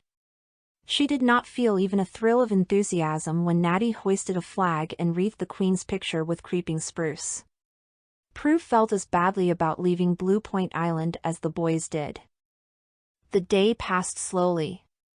In the afternoon the wind fell away to a dead calm, but there was still a heavy swell on, and shortly before sunset a fog came creeping up from the east and spread over the bay and islands, so thick and white that Prue and Natty could not even see Little Bear Island on the right.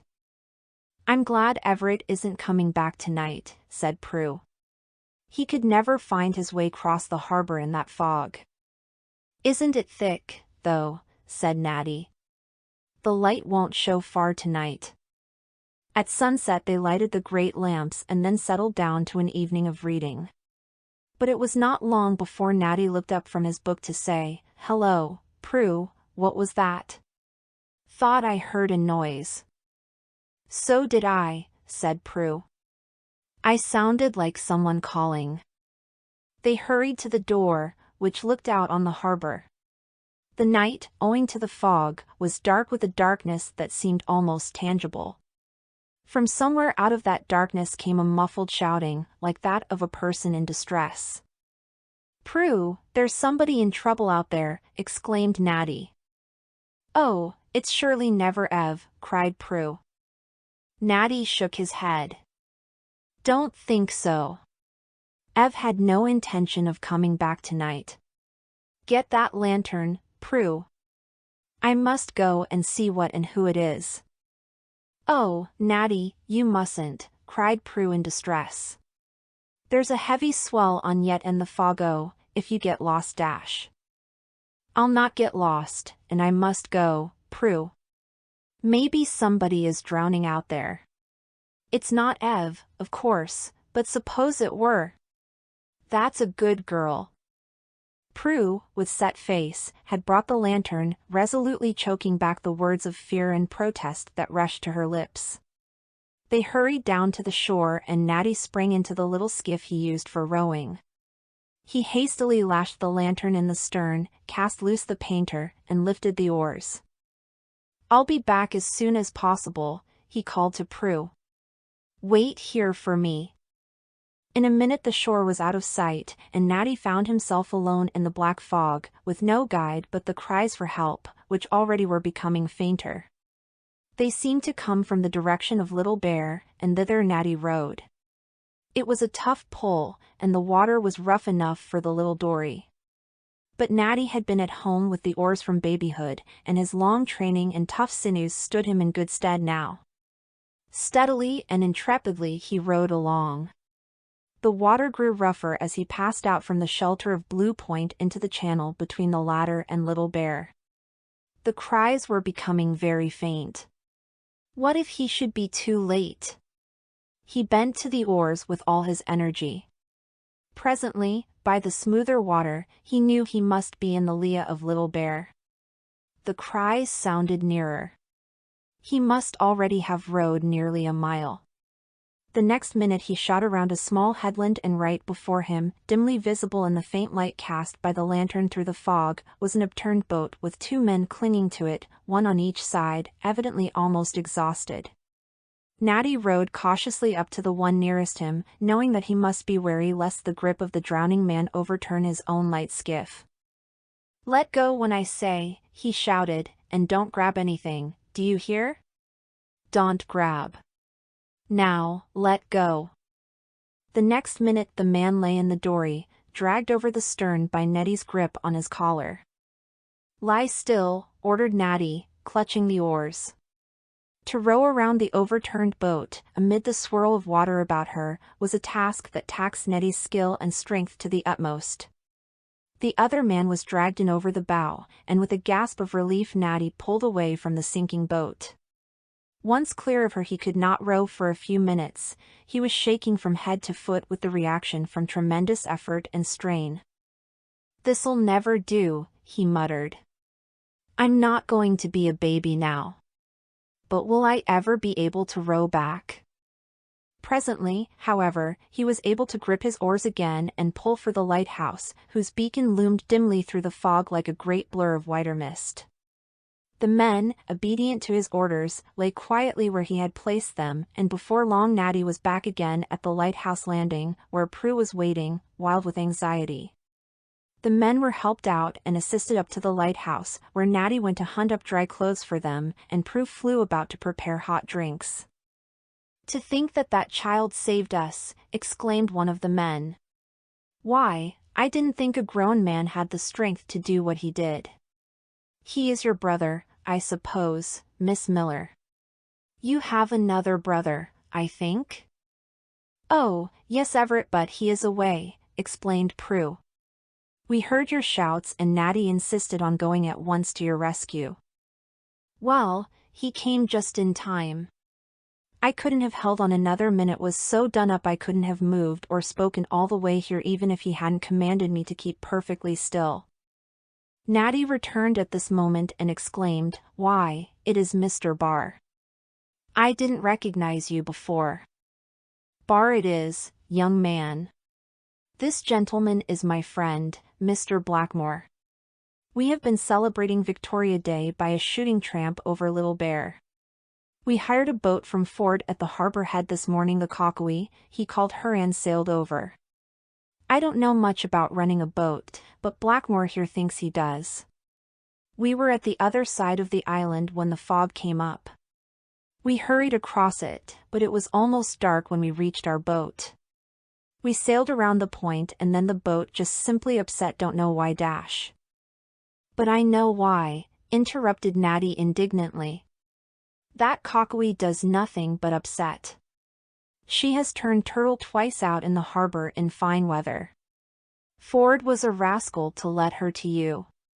He might have known what would happen. Why it was almost murder to let you go. I thought there must be something queer about her, declared Mr. Blackmore. I do know how to handle a boat despite my friend's jibe, and there was no reason why she should have upset like that. That Ford ought to be horsewhipped. Thanks to Prue's stinging hot decoctions of blackcurrant drink, the two gentlemen were no worse for their drenching in exposure, and the next morning Natty took them to the mainland in the Merry Maid. When he parted with them, Mr. Barr shook his hand heartily and said, "Thank you, my boy.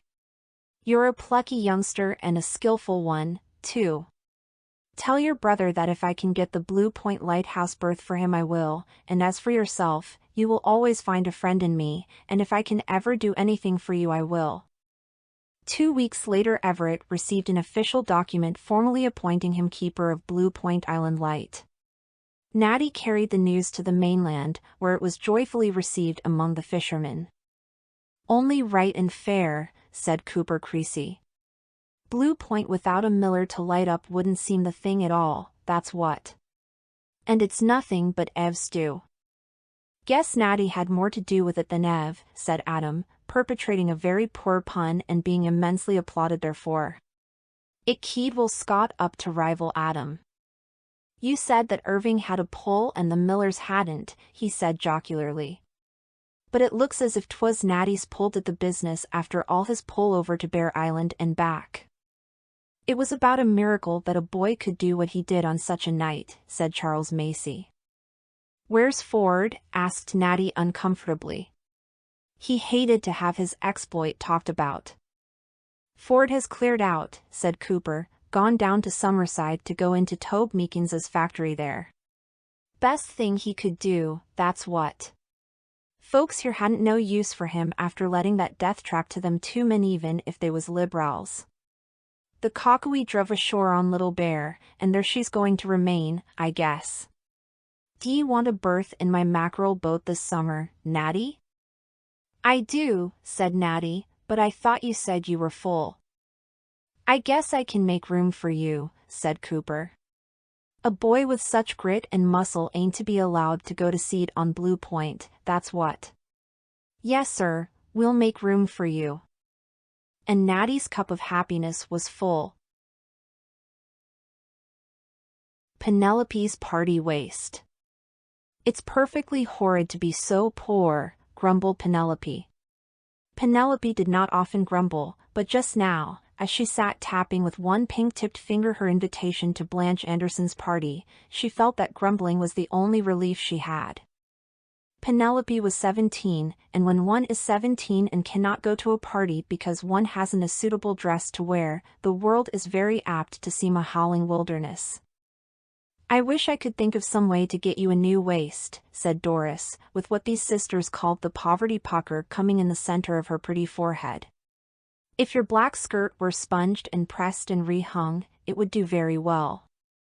Penelope saw the poverty pucker and immediately repented with all her impetuous heart having grumbled. That pucker came often enough without being brought there by extra worries. "Well, there is no use sitting here sighing for the unattainable," she said, jumping up briskly. "I'd better be putting my gray matter into that algebra instead of wasting it plotting for a party dress that I certainly can't get. It's a sad thing for a body to lack brains when she wants to be a teacher, isn't it? If I could only absorb algebra and history as I can music, what a blessing it would be. Come now, Dory dear, smooth that pucker out. Next year I shall be earning a princely salary, which we can squander on party gowns at will if people haven't given up inviting us by that time, in sheer despair of ever being able to conquer our exclusiveness. Penelope went off to her detested algebra with a laugh, but the pucker did not go out of Dora's forehead. She wanted Penelope to go to that party. Penelope has studied so hard all winter and she hasn't gone anywhere, thought the older sister wistfully. She is getting discouraged over those examinations and she needs just a good, jolly time to hearten her up. If it could only be managed! But Doris did not see how it could. It took every cent of her small salary as typewriter in an uptown office to run their tiny establishment and keep Penelope in school dresses and books. Indeed, she could not have done even that much if they had not owned their little cottage. Next year it would be easier if Penelope got through her examination successfully, but just now there was absolutely not a spare penny. It is hard to be poor. We are a pair of misfits, said Doris, with a patient little smile, thinking of Penelope's uncultivated talent for music and her own housewifely gifts, which had small chance of flowering out in her business life. Doris dreamed of pretty dresses all that night and thought about them all the next day. So, it must be confessed, did Penelope, though she would not have admitted it for the world.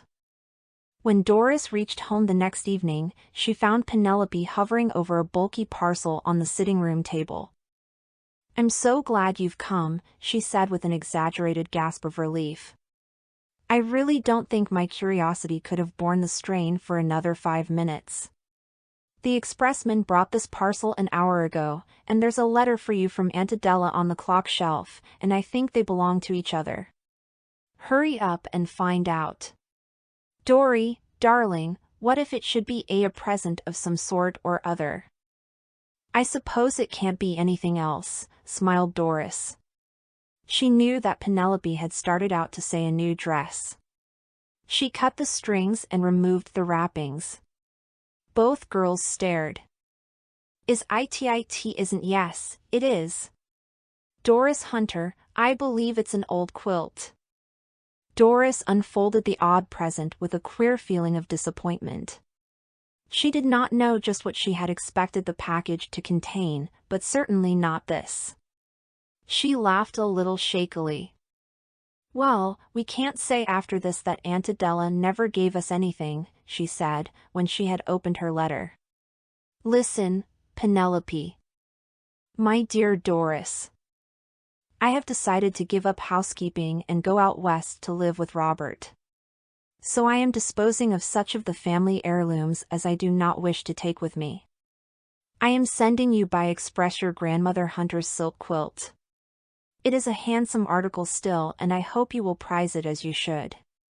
It took your grandmother 5 years to make it.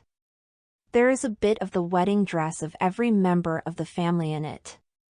Love to Penelope and yourself. Your affectionate aunt, Adela Hunter." "I don't see its beauty," said Penelope with a grimace. "It may have been pretty once, but it is all faded now. It is a monument of patience, though. The pattern is what they call little thousands, isn't it? Tell me, Dory, does it argue a lack of proper respect for my ancestors that I can't feel very enthusiastic over this heirloom, especially when Grandmother Hunter died years before I was born?" "It was very kind of Aunt Adela to send it," said Doris dutifully. "Oh, very," agreed Penelope drolly. "Only don't ever ask me to sleep under it. It would give me the nightmare. Oh-h!" This last was a little squeal of admiration as Doris turned the quilt over and brought to view the shimmering lining. "Why, the wrong side is ever so much prettier than the right," exclaimed Penelope. "What lovely, old-timey stuff. And not a bit faded." The lining was certainly very pretty. It was a soft, creamy yellow silk with a design of brocaded pink rosebuds all over it. That was a dress Grandmother Hunter had when she was a girl, said Doris absently. I remember hearing Aunt Adela speak of it. When it became old-fashioned, Grandmother used it to line her quilt. I declare, it is as good as new. Well, let us go and have tea, said Penelope. I'm decidedly hungry. Besides, I see the poverty pucker coming. Put the quilt in the spare room. It is something to possess an heirloom, after all. It gives one a nice, important family feeling. After tea, when Penelope was patiently grinding away at her studies and thinking dolefully enough of the near-approaching examinations, which she dreaded, and of teaching, which she confidently expected to hate, Doris went up to the tiny spare room to look at the wrong side of the quilt again. It would make the loveliest party waist, she said under her breath. Creamy yellow is Penelope's color, and I could use that bit of old black lace and those knots of velvet ribbon that I have to trim it. I wonder if Grandmother Hunter's reproachful spirit will forever haunt me if I do it. Doris knew very well that she would do it, had known it ever since she had looked at that lovely lining, and a vision of Penelope's vivid face and red-brown hair rising above a waist of the quaint old silk had flashed before her mental sight. That night, after Penelope had gone to bed, Doris ripped the lining out of Grandmother Hunter's silk quilt. If Aunt Adela saw me now, she laughed softly to herself as she worked. In the 3 following evenings Doris made the waist. She thought it a wonderful bit of good luck that Penelope went out each of the evenings to study some especially difficult problems with a school chum. It will be such a nice surprise for her, the sister mused jubilantly. Penelope was surprised as much as the tender, sisterly heart could wish when Doris flashed out upon her triumphantly on the evening of the party with the black skirt nicely pressed and rehung, and the prettiest waist imaginable, a waist that was a positive creation of dainty rose-besprinkled silk, with a girdle and knots of black velvet. Doris Hunter, you are a veritable little witch. Do you mean to tell me that you conjured that perfectly lovely thing for me out of the lining of Grandmother Hunter's quilt? So Penelope went to Blanche's party, and her dress was the admiration of every girl there. Mrs. Fairweather, who was visiting Mrs. Anderson, looked closely at it also. She was a very sweet old lady, with silver hair, which she wore in delightful, old-fashioned puffs, and she had very bright, dark eyes. Penelope thought her altogether charming. She looks as if she had just stepped out of the frame of some lovely old picture, she said to herself. I wish she belonged to me. I'd just love to have a grandmother like her. And I do wonder who it is I've seen who looks so much like her. A little later on the knowledge came to her suddenly, and she thought with inward surprise, why, it is Doris, of course. If my sister Doris lives to be 70 years old and wears her hair in pretty white puffs, she will look exactly as Mrs. Fairweather does now. Mrs. Fairweather asked to have Penelope introduced to her, and when they found themselves alone together she said gently, My dear, I am going to ask a very impertinent question. Will you tell me where you got the silk of which your waist is made? Poor Penelope's pretty young face turned crimson. She was not troubled with false pride by any means, but she simply could not bring herself to tell Mrs. Fairweather that her waist was made out of the lining of an old heirloom quilt. My Aunt Adela gave us the material, she stammered. And my elder sister Doris made the waist for me. I think the silk once belonged to my grandmother Hunter. What was your grandmother's maiden name? Asked Mrs. Fairweather eagerly. Penelope Savern. I am named after her. Mrs. Fairweather suddenly put her arm about Penelope and drew the young girl to her, her lovely old face aglow with delight and tenderness. Then you are my grandniece, she said. Your grandmother was my half-sister. When I saw your dress, I felt sure you were related to her. I should recognize that rosebud silk if I came across it in Thibet. Penelope Savern was the daughter of my mother by her first husband. Penelope was 4 years older than I was, but we were devoted to each other. Oddly enough, our birthdays fell on the same day, and when Penelope was 20 and I 16, my father gave us each a silk dress of this very material. I have mine yet. Soon after this our mother died and our household was broken up. Penelope went to live with her aunt and I went west with father. This was long ago, you know, when traveling and correspondence were not the easy, matter-of-course things they are now. After a few years I lost touch with my half-sister. I married out west and have lived there all my life. I never knew what had become of Penelope. But tonight, when I saw you come in that waist made of the rosebud silk, the whole past rose before me and I felt like a girl again. My dear, I am a very lonely old woman, with nobody belonging to me. You don't know how delighted I am to find that I have 2 grandnieces. Penelope had listened silently, like a girl in a dream. Now she patted Mrs. Fairweather's soft old hand affectionately. It sounds like a storybook, she said gaily. You must come and see Doris. She is such a darling sister. I wouldn't have had this waist if it hadn't been for her. I will tell you the whole truth, I don't mind it now. Doris made my party waist for me out of the lining of an old silk quilt of Grandmother Hunter's that Aunt Adela sent us. Mrs. Fairweather did go to see Doris the very next day, and quite wonderful things came to pass from that interview. Doris and Penelope found their lives and plans changed in the twinkling of an eye. They were both to go and live with Aunt Esther as Mrs. Fairweather had said they must call her. Penelope was to have, at last, her longed-for musical education and Doris was to be the home girl. You must take the place of my own dear little granddaughter, said Aunt Esther. She died 6 years ago, and I have been so lonely since. When Mrs. Fairweather had gone, Doris and Penelope looked at each other. Pinch me, please, said Penelope. I'm half afraid I'll wake up and find I have been dreaming. Isn't it all wonderful, Doris Hunter? Doris nodded radiantly. Oh, Penelope, think of it. Music for you, somebody to pet and fuss over for me, and such a dear, sweet auntie for us both. And no more contriving party waists out of old silk linings, laughed Penelope. But it was very fortunate that you did it for once, sister mine. And no more poverty puckers, she concluded. The Girl and the Wild Race. If Judith would only get married, Mrs. Theodora Whitney was wont to sigh dolorously.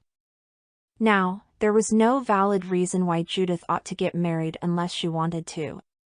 But Judith was 27 and Mrs. Theodora thought it was a terrible disgrace to be an old maid. There has never been an old maid in our family so far back as we know of, she lamented. And to think that there should be one now. It just drags us down to the level of the McGregors. They have always been noted for their old maids. Judith took all her aunt's lamentations good-naturedly. Sometimes she argued the subject placidly. Why are you in such a hurry to be rid of me, Aunt Theo? I'm sure we're very comfortable here together, and you know you would miss me terribly if I went away. If you took the right one you wouldn't go so very far, said Mrs. Theodora, darkly significant. And, anyhow, I'd put up with any amount of lonesomeness rather than have an old maid in the family. It's all very fine now, when you're still young enough and good-looking, with lots of beaux at your beck and call. But that won't last much longer, and if you go on with your dilly-dallying you'll wake up some fine day to find that your time for choosing has gone by. Your mother used to be dreadful proud of your good looks when you was a baby. I told her she needn't be. 9 times out of 10 a beauty don't marry as well as an ordinary girl. I'm not much set on marrying at all, declared Judith sharply. Any reference to the right one always disturbed her placidity. The real root of the trouble was that Mrs. Theodora's right one and Judith's right one were 2 different people. The Ramble Valley young men were very fond of dancing attendance on Judith, even if she were verging on old maidenhood. Her prettiness was undeniable. The Stewarts came to maturity late, and at 27 Judith's dower of milky white flesh, dimpled red lips and shining bronze hair was at its fullest splendor. Besides, she was jolly, and jollity went a long way in Ramble Valley popularity. Of all Judith's admirers, Eben King alone found favor in Mrs. Theodora's eyes. He owned the adjoining farm, was well off and homely, so homely that Judith declared it made her eyes ache to look at him. Bruce Marshall, Judith's right one, was handsome, but Mrs. Theodora looked upon him with sour disapproval. He owned a stony little farm at the remote end of Ramble Valley and was reputed to be fonder of many things than of work. To be sure, Judith had enough capability and energy for two, but Mrs. Theodora detested a lazy man. She ordered Judith not to encourage him, and Judith obeyed. Judith generally obeyed her aunt, but, though she renounced Bruce Marshall, she would have nothing to do with Eben King or anybody else, and all Mrs. Theodora's grumblings did not mend matters. The afternoon that Mrs. Tony Mack came in, Mrs. Theodora felt more aggrieved than ever. Ellie McGregor had been married the previous week. Ellie, who was the same age as Judith and not half so good-looking. Mrs. Theodora had been nagging Judith ever since. "But I might as well talk to the trees down there in that hollow," she complained to Mrs. Tony.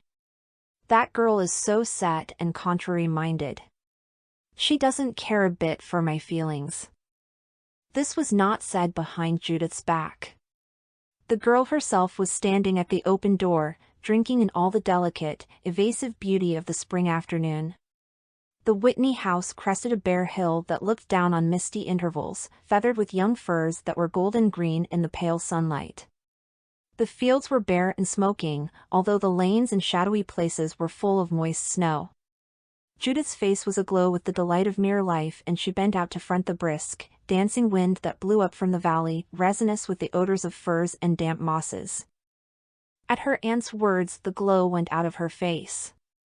She listened with her eyes brooding on the hollow and a glowing flame of temper smoldering in them.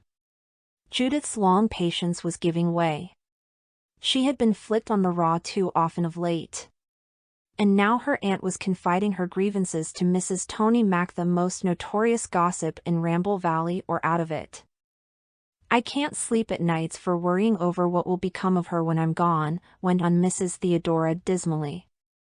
"She'll just have to live on alone here, a lonesome, withered-up old maid.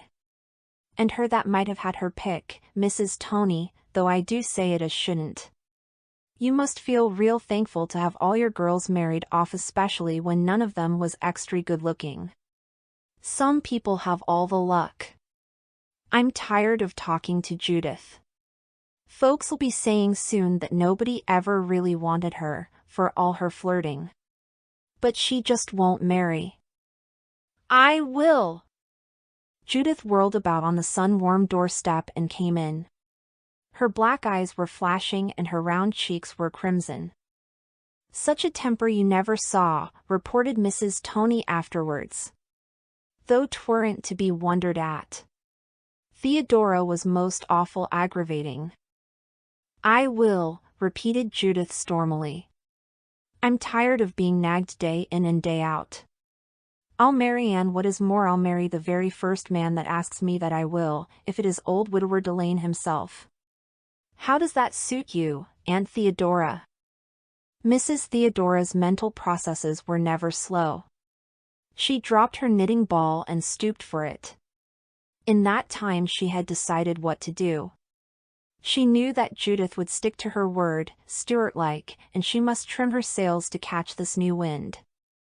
"It suits me real well, Judith," she said calmly. "You can marry the first man that asks you, and I'll say no word to hinder." The color went out of Judith's face, leaving it pale as ashes. Her hasty assertion had no sooner been uttered than it was repented of, but she must stand by it now.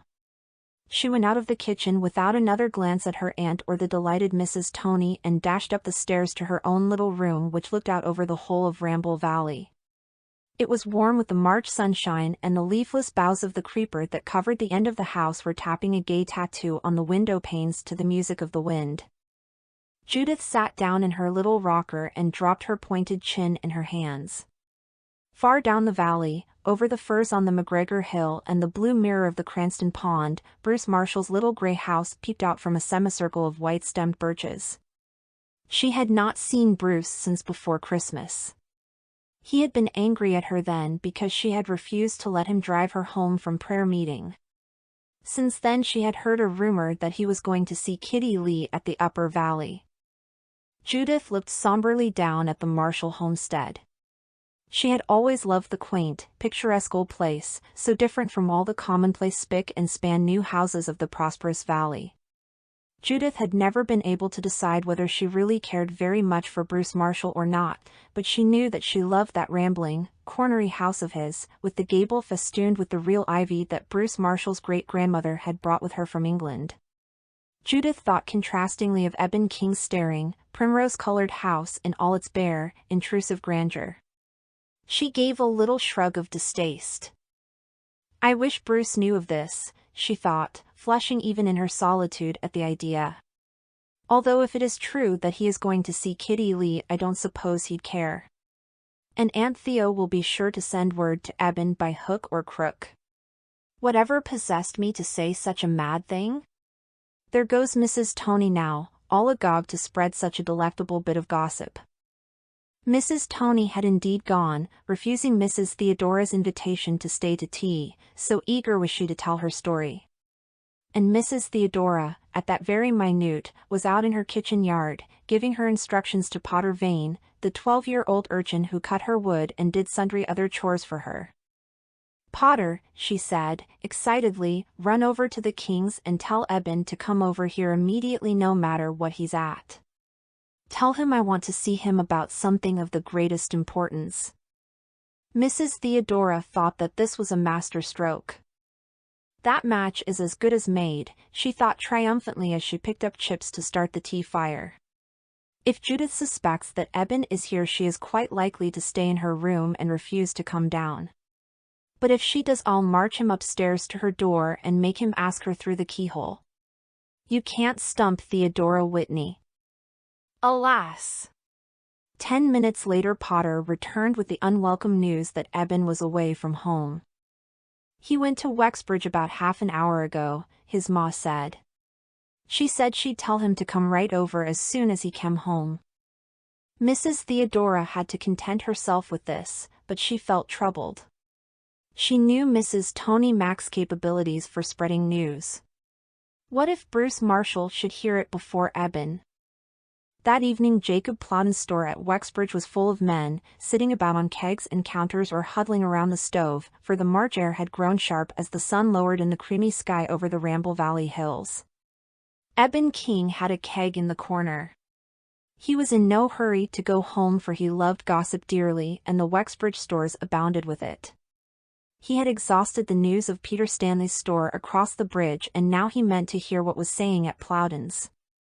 Bruce Marshall was there, too, buying groceries and being waited on by Nora Plowden, who was by no means averse to the service, although as a rule her father's customers received scanty tolerance at her hands.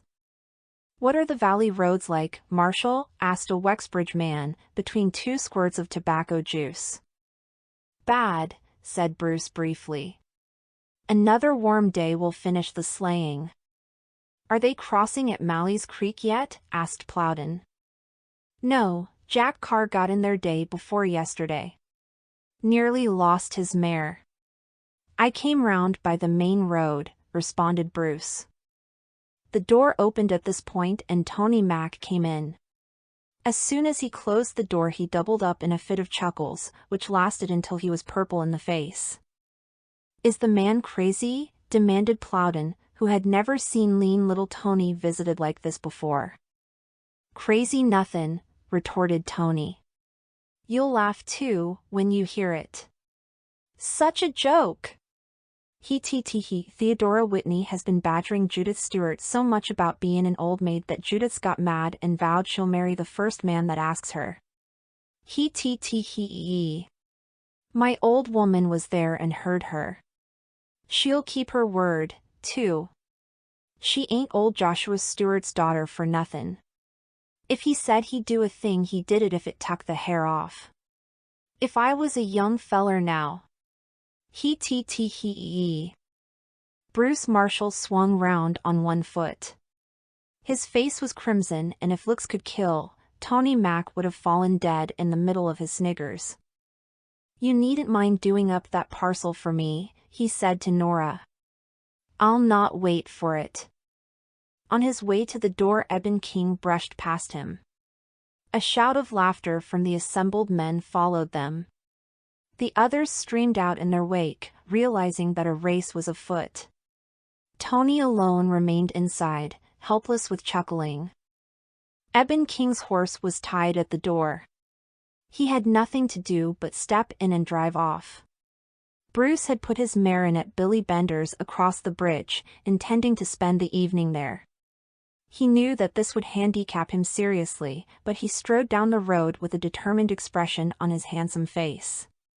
15 minutes later he drove past the store, his gray mare going at a sharp gait. The crowd in front of Plowden's cheered him, their sympathies were with him, for King was not popular. Tony had come out and shouted, "Here's luck to you, brother," after which he doubled up with renewed laughter. Such a lark! And he, Tony, had set it afoot. It would be a story to tell for years. Marshall, with his lips set and his dreamy gray eyes for once glittering with a steely light, urged Lady Jane up the Wexbridge Hill. From its top it was 5 miles to Ramble Valley by the main road. A full mile ahead of him he saw Eben King, getting along through mud and slush, and occasional big slumpy drifts of old snow, as fast as his clean-limbed trotter could carry him. As a rule Eben was exceedingly careful of his horses, but now he was sending Bay Billy along for all that was in him. For a second Bruce hesitated. Then he turned his mare down the field cut to Mally's Creek. It was taking Lady Jane's life and possibly his own in his hand, but it was his only chance. He could never have overtaken Bay Billy on the main road. "Do your best, Lady Jane," he muttered, and Lady Jane plunged down the steep hillside, through the glutinous mud of a plowed field as if she meant to do it. Beyond the field was a ravine full of firs, through which Mally's Creek ran. To cross it meant a 4-mile cut to Ramble Valley. The ice looked black and rotten. To the left was the ragged hole where Jack Carr's mare had struggled for her life. Bruce headed Lady Jane higher up. If a crossing could be made at all, it was only between Mally's Spring Hole and the old ice road. Lady Jane swerved at the bank and whickered. "On, old girl," said Bruce, in a tense voice. Unwillingly she advanced, picking her steps with cat-like sagacity. Once her foot went through, Bruce pulled her up with hands that did not tremble. The next moment she was scrambling up the opposite bank. Glancing back, Bruce saw the ice parting in her footprints and the black water gurgling up. But the race was not yet decided. By crossing the creek he had won no more than an equal chance with Eben King. And the field road before him was much worse than the main road. There was little snow on it and some bad sloughs. But Lady Jane was good for it. For once she should not be spared. Just as the red ball of the sun touched the wooded hills of the valley, Mrs. Theodora, looking from the cow's stable door, saw 2 sleighs approaching, the horses of which were going at a gallop. One was trundling down the main road, headlong through old drifts and slumpy snow, where a false step might send the horse floundering to the bottom. The other was coming up from the direction of the creek, full tilt through Tony Mac's stump land, where not a vestige of snow coated the huge roots over which the runners bumped. For a moment Mrs. Theodora stood at a gaze. Then she recognized both drivers. She dropped her milking pail and ran to the house, thinking as she ran. She knew that Judith was alone in the kitchen. If Eben King got there first, well and good, but if Bruce Marshall won the race he must encounter her, Mrs. Theodora. "He won't propose to Judith as long as I'm round," she panted. "I know him, he's too shy. But Eben won't mind, I'll tip him the wink." Potter Vane was chopping wood before the door. Mrs. Theodora, recognizing in him a further obstacle to Marshall's wooing, caught him unceremoniously by the arm and hauled him, axe and all, over the doorstone and into the kitchen, just as Bruce Marshall and Eben King drove into the yard with not a second to spare between them. There was a woeful cut on Bay Billy's slender foreleg, and the reeking Lady Jane was trembling like a leaf. The staunch little mare had brought her master over that stretch of sticky field road in time, but she was almost exhausted. Both men sprang from their sleighs and ran to the door. Bruce Marshall won it by footroom and burst into the kitchen with his rival hot on his heels. Mrs. Theodora stood defiantly in the middle of the room, still grasping the dazed and dismayed Potter. In a corner, Judith turned from the window whence she had been watching the finish of the race. She was pale and tense from excitement. In those few gasping moments she had looked on her heart as on an open book. She knew at last that she loved Bruce Marshall, and her eyes met his fiery gray ones as he sprang over the threshold. "Judith, will you marry me?" gasped Bruce, before Eben, who had first looked at Mrs. Theodora and the squirming Potter, had located the girl. "Yes," said Judith. She burst into hysterical tears as she said it and sat limply down in a chair. Mrs. Theodora loosed her grip on Potter. "You can go back to your work," she said dully. She followed him out, and Eben King followed her. On the step she reached behind him and closed the door. "Trusted King for being too late," she said bitterly and unjustly. Eben went home with Bay Billy. Potter gazed after him until Mrs. Theodora ordered him to put Marshall's mare in the stable and rub her down. "Anyway, Judith won't be an old maid," she comforted herself. The Promise of Lucy Ellen. Cecily Foster came down the sloping, fir-fringed road from the village at a leisurely pace. Usually she walked with a long, determined stride, but today the drowsy, mellowing influence of the autumn afternoon was strong upon her and filled her with placid content. Without being actively conscious of it, she was satisfied with the existing circumstances of her life. It was half over now. The half of it yet to be lived stretched before her, tranquil, pleasant and uneventful, like the afternoon, filled with unhurried duties and calmly interesting days. Cecily liked the prospect. When she came to her own lane she paused, folding her hands on the top of the whitewashed gate, while she basked for a moment in the warmth that seemed cupped in the little grassy hollow hedged about with young fir trees. Before her lay sere, brooding fields sloping down to a sandy shore, where long foamy ripples were lapping with a murmur that threaded the hushed air like a faint minor melody. On the crest of the little hill to her right was her home, hers and Lucy Ellen's. The house was an old-fashioned, weather-gray one, low in the eaves, with gables and porches overgrown with vines that had turned to wine reds and rich bronzes in the October frosts. On three sides it was closed in by tall old spruces, their outer sides bared and grim from long wrestling with the Atlantic winds, but their inner green and feathery. On the fourth side a trim white paling shut in the flower garden before the front door. Cecily could see the beds of purple and scarlet asters, making rich whirls of color under the parlor and sitting-room windows. Lucy Ellen's bed was gayer and larger than Cecily's. Lucy Ellen had always had better luck with flowers. She could see old Boxer asleep on the front porch step and Lucy Ellen's white cat stretched out on the parlor windowsill. There was no other sign of life about the place. Cecily drew a long, leisurely breath of satisfaction. "After tea I'll dig up those dahlia roots," she said aloud. "They'd ought to be up. My, how blue and soft that sea is. I never saw such a lovely day. I've been gone longer than I expected. I wonder if Lucy Ellen's been lonesome?" When Cecily looked back from the misty ocean to the house, she was surprised to see a man coming with a jaunty step down the lane under the gnarled spruces. She looked at him perplexedly. He must be a stranger, for she was sure no man in Oriental walked like that. "Some agent has been pestering Lucy Ellen, I suppose," she muttered vexedly. The stranger came on with an airy briskness utterly foreign to Orientalites. Cecily opened the gate and went through. They met under the amber-tinted sugar maple in the heart of the hollow. As he passed, the man lifted his hat and bowed with an ingratiating smile. He was about 45, well, although somewhat loudly dressed, and with an air of self-satisfied prosperity pervading his whole personality.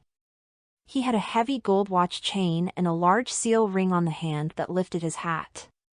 He was bald, with a high, Shakespearean forehead and a halo of sandy curls. His face was ruddy and weak, but good-natured, his eyes were large and blue, and he had a little straw-colored mustache, with a juvenile twist and curl in it. Cecily did not recognize him, yet there was something vaguely familiar about him. She walked rapidly up to the house. In the sitting room she found Lucy Ellen peering out between the muslin window curtains. When the latter turned, there was an air of repressed excitement about her. "Who was that man, Lucy Ellen?" Cecily asked.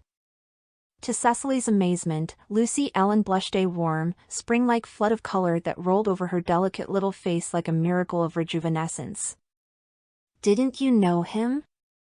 "That was Cromwell Byron," she simpered. Although Lucy Ellen was 40 and, in most respects, sensible, she could not help simpering upon occasion. "Cromwell Byron," repeated Cecily, in an emotionless voice. She took off her bonnet mechanically, brushed the dust from its ribbons and bows, and went to put it carefully away in its white box in the spare bedroom. She felt as if she had had a severe shock, and she dared not ask anything more just then. Lucy Ellen's blush had frightened her. It seemed to open up dizzying possibilities of change. "But she promised," said Cecily fiercely, under her breath. While Cecily was changing her dress, Lucy Ellen was getting the tea ready in the little kitchen. Now and then she broke out into singing, but always checked herself guiltily. Cecily heard her and set her firm mouth a little firmer. "If a man had jilted me 20 years ago, I wouldn't be so overwhelmingly glad to see him when he came back, especially if he had got fat and bald-headed," she added, her face involuntarily twitching into a smile. Cecily, in spite of her serious expression and intense way of looking at life, had an irrepressible sense of humor. Tea that evening was not the pleasant meal it usually was. The two women were wont to talk animatedly to each other, and Cecily had many things to tell Lucy Ellen. She did not tell them. Neither did Lucy Ellen ask any questions, her ill-concealed excitement hanging around her like a festal garment. Cecily's heart was on fire with alarm and jealousy. She smiled a little cruelly as she buttered and ate her toast. "And so that was Cromwell Byron," she said with studied carelessness. "I thought there was something familiar about him. When did he come home?" "He got to Oriental yesterday," fluttered back Lucy Ellen. "He's going to be home for 2 months. We had such an interesting talk this afternoon. He's as full of jokes as ever. I wished you'd been here." This was a fib. Cecily knew it. "I don't, then," she said contemptuously. "You know I never had much use for Cromwell Byron. I think he had a face of his own to come down here to see you uninvited, after the way he treated you." Lucy Ellen blushed scorchingly and was miserably silent. "He's changed terrible in his looks," went on Cecily relentlessly. "How bald he's got and fat. To think of the spruce Cromwell Byron got to be bald and fat. To be sure, he still has the same sheepish expression. Will you pass me the currant gel, Lucy Ellen?" "I don't think he's so very fat," she said resentfully, when Cecily had left the table. "And I don't care if he is." 20 years before this, Byron had jilted Lucy Ellen Foster. She was the prettiest girl in Oriental then, but the new school teacher over at the Crossways was prettier, with a dash of piquancy, which Lucy Ellen lacked, into the bargain. Cromwell and the school teacher had run away and been married, and Lucy Ellen was left to pick up the tattered shreds of her poor romance as best she could. She never had another lover. She told herself that she would always be faithful to the one love of her life. This sounded romantic, and she found a certain comfort in it. She had been brought up by her uncle and aunt. When they died, she and her cousin, Cecily Foster, found themselves, except for each other, alone in the world. Cecily loved Lucy Ellen as a sister. But she believed that Lucy Ellen would yet marry, and her heart sank at the prospect of being left without a soul to love and care for. It was Lucy Ellen that had first proposed their mutual promise, but Cecily had grasped at it eagerly. The two women, verging on decisive old maidenhood, solemnly promised each other that they would never marry, and would always live together. From that time Cecily's mind had been at ease. In her eyes a promise was a sacred thing. The next evening at prayer meeting, Cromwell Biron received quite an ovation from old friends and neighbors. Cromwell had been a favorite in his boyhood. He had now the additional glamour of novelty and reputed wealth. He was beaming and expansive. He went into the choir to help sing. Lucy Ellen sat beside him, and they sang from the same book. 2 red spots burned on her thin cheeks, and she had a cluster of lavender chrysanthemums pinned on her jacket. She looked almost girlish, and Cromwell Biron gazed at her with sidelong admiration, while Cecily watched them both fiercely from her pew. She knew that Cromwell Biron had come home, wooing his old love. "But he shan't get her," Cecily whispered into her hymn book. Somehow it was a comfort to articulate the words, "she promised." On the church steps Cromwell offered his arm to Lucy Ellen with a flourish. She took it shyly, and they started down the road in the crisp autumn moonlight. For the first time in 10 years Cecily walked home from prayer meeting alone. She went upstairs and flung herself on her bed, reckless for once, of her second-best hat and gown. Lucy Ellen did not venture to ask Cromwell Indiana. She was too much in awe of Cecily for that. But she loitered with him at the gate until the grandfather's clock in the hall struck 11. Then Cromwell went away, whistling gaily, with Lucy Ellen's chrysanthemum in his buttonhole, and Lucy Ellen went in and cried half the night. But Cecily did not cry. She lay savagely awake until morning. "Cromwell Biron is courting you again," she said bluntly to Lucy Ellen at the breakfast table. Lucy Ellen blushed nervously. "Oh, nonsense, Cecily," she protested with a simper. "It isn't nonsense," said Cecily calmly. "He is. There is no fool like an old fool, and Cromwell Biron never had much sense. The presumption of him." Lucy Ellen's hands trembled as she put her teacup down. "He's not so very old," she said faintly, "and everybody but you likes him and he's well-to-do. I don't see that there's any presumption." "Maybe not if you look at it so. You're very forgiving, Lucy Ellen. You've forgotten how he treated you once." "No, I haven't," faltered Lucy Ellen. "Anyway," said Cecily coldly, "you shouldn't encourage his attentions, Lucy Ellen. You know you couldn't marry him even if he asked you. You promised." All the fitful color went out of Lucy Ellen's face.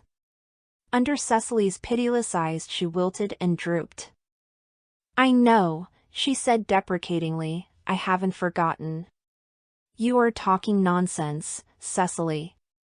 I like to see Cromwell, and he likes to see me because I'm almost the only one of his old set that is left. He feels lonesome in Oriental now." Lucy Ellen lifted her fawn-colored little head more erectly at the last of her protest. She had saved her self-respect. In the month that followed, Cromwell Biron pressed his suit persistently, unintimidated by Cecily's antagonism. October drifted into November and the chill, drear days came.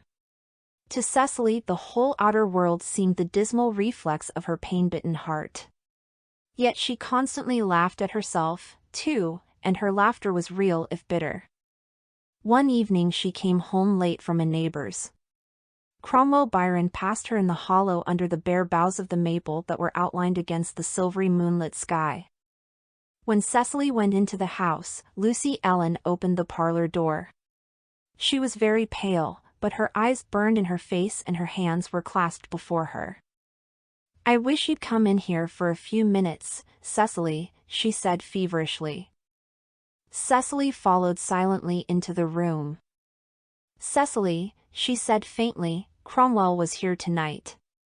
He asked me to marry him. I told him to come tomorrow night for his answer." She paused and looked imploringly at Cecily. Cecily did not speak. She stood tall and unrelenting by the table. The rigidity of her face and figure smote Lucy Ellen like a blow. She threw out her bleached little hands and spoke with a sudden passion utterly foreign to her. "Cecily, I want to marry him. I love him. I always have. I never thought of this when I promised." "Oh, Cecily, you'll let me off my promise, won't you?" "No," said Cecily. It was all she said. Lucy Ellen's hands fell to her sides, and the light went out of her face. "You won't?" she said hopelessly. Cecily went out. At the door she turned. "When John Edwards asked me to marry him 6 years ago, I said no for your sake. To my mind a promise is a promise. But you were always weak and romantic, Lucy Ellen." Lucy Ellen made no response. She stood limply on the hearthrug like a faded blossom bitten by frost. After Cromwell Byron had gone away the next evening, with all his brisk jauntiness shorn from him for the time, Lucy Ellen went up to Cecily's room.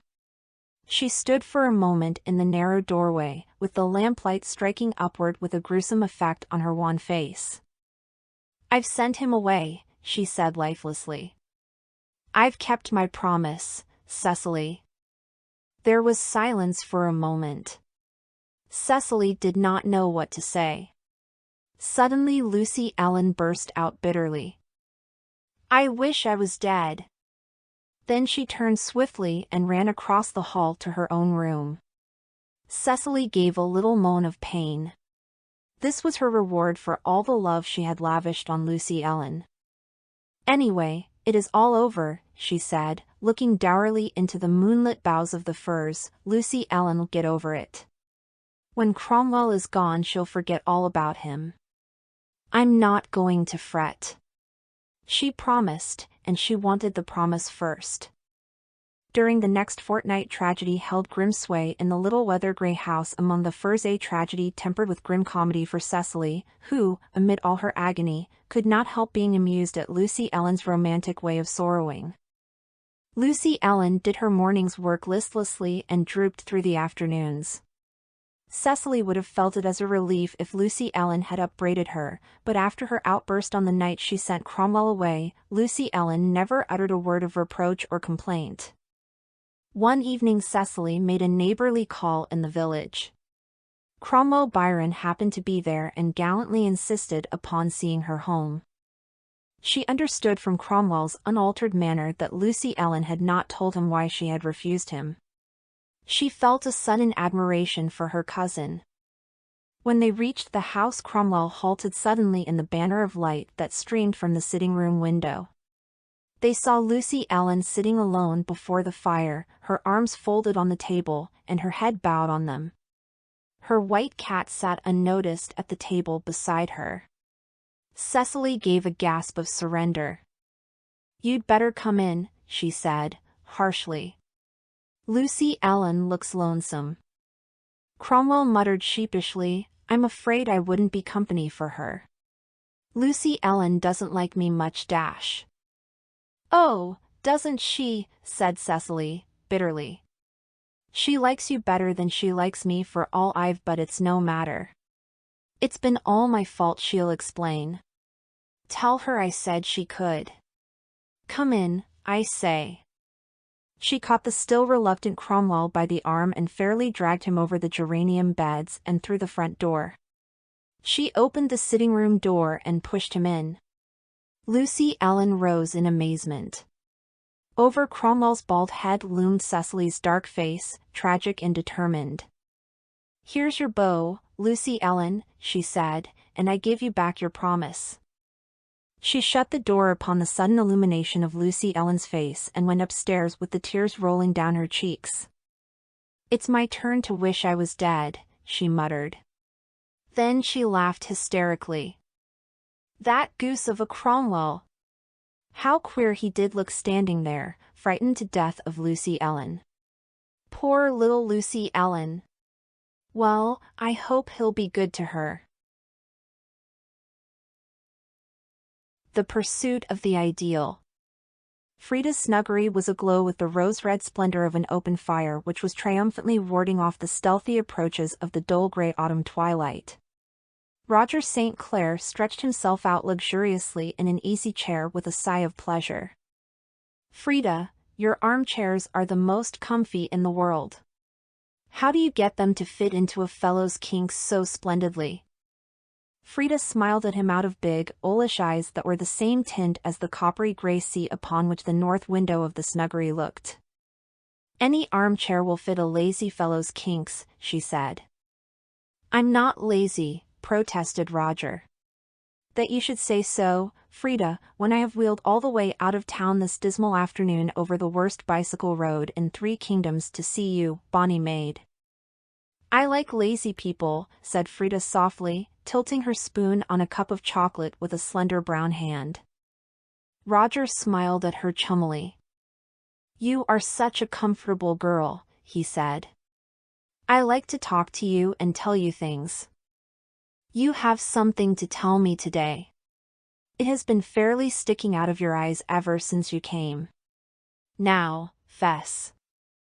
Freda put away her cup and saucer, got up, and stood by the fireplace, with one arm outstretched along the quaintly carved old mantel. She laid her head down on its curve and looked expectantly at Roger. "I have seen my ideal, Freda," said Roger gravely. Freda lifted her head and then laid it down again. She did not speak. Roger was glad of it. Even at the moment he found himself thinking that Freda had a genius for silence. Any other girl he knew would have broken in at once with surprised exclamations and questions and spoiled his story. "You have not forgotten what my ideal woman is like," he said. Freda shook her head. She was not likely to forget. She remembered only too keenly the afternoon he had told her. They had been sitting in the snuggery, herself in the inglenook, and Roger coiled up in his big pet chair that nobody else ever sat in. "What must my lady be that I must love her?" he had quoted. "Well, I will paint my dream love for you, Freda. She must be tall and slender, with chestnut hair of wonderful gloss, with just the suggestion of a ripple in it. She must have an oval face, colorless ivory in hue, with the expression of a Madonna, and her eyes must be passionless, peaceful blue, deep and tender as a twilight sky." Freda, looking at herself along her arm in the mirror, recalled this description and smiled faintly. She was short and plump, with a piquant, irregular little face, vivid tinting, curly, unmanageable hair of ruddy brown, and big gray eyes. Certainly, she was not his ideal. "When and where did you meet your lady of the Madonna face and twilight eyes?" she asked. Roger frowned. Freda's face was solemn enough, but her eyes looked as if she might be laughing at him. "I haven't met her yet. I have only seen her. It was in the park yesterday. She was in a carriage with the Mandersons. So beautiful, Freda." Our eyes met as she drove past and I realized that I had found my long-sought ideal. I rushed back to town and hunted up Pete Manderson at the club.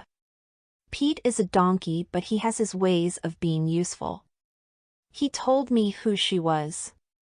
Her name is Stephanie Gardiner. She is his cousin from the south and is visiting his mother. And, Freda, I am to dine at the Mandersons tonight. I shall meet her. "Do goddesses and ideals and Madonnas eat?" said Freda in an odd whisper. Her eyes were certainly laughing now. Roger got up stiffly. "I must confess I did not expect that you would ridicule my confidence, Freda," he said frigidly. "It is very unlike you. But if you are not interested, I will not bore you with any further details.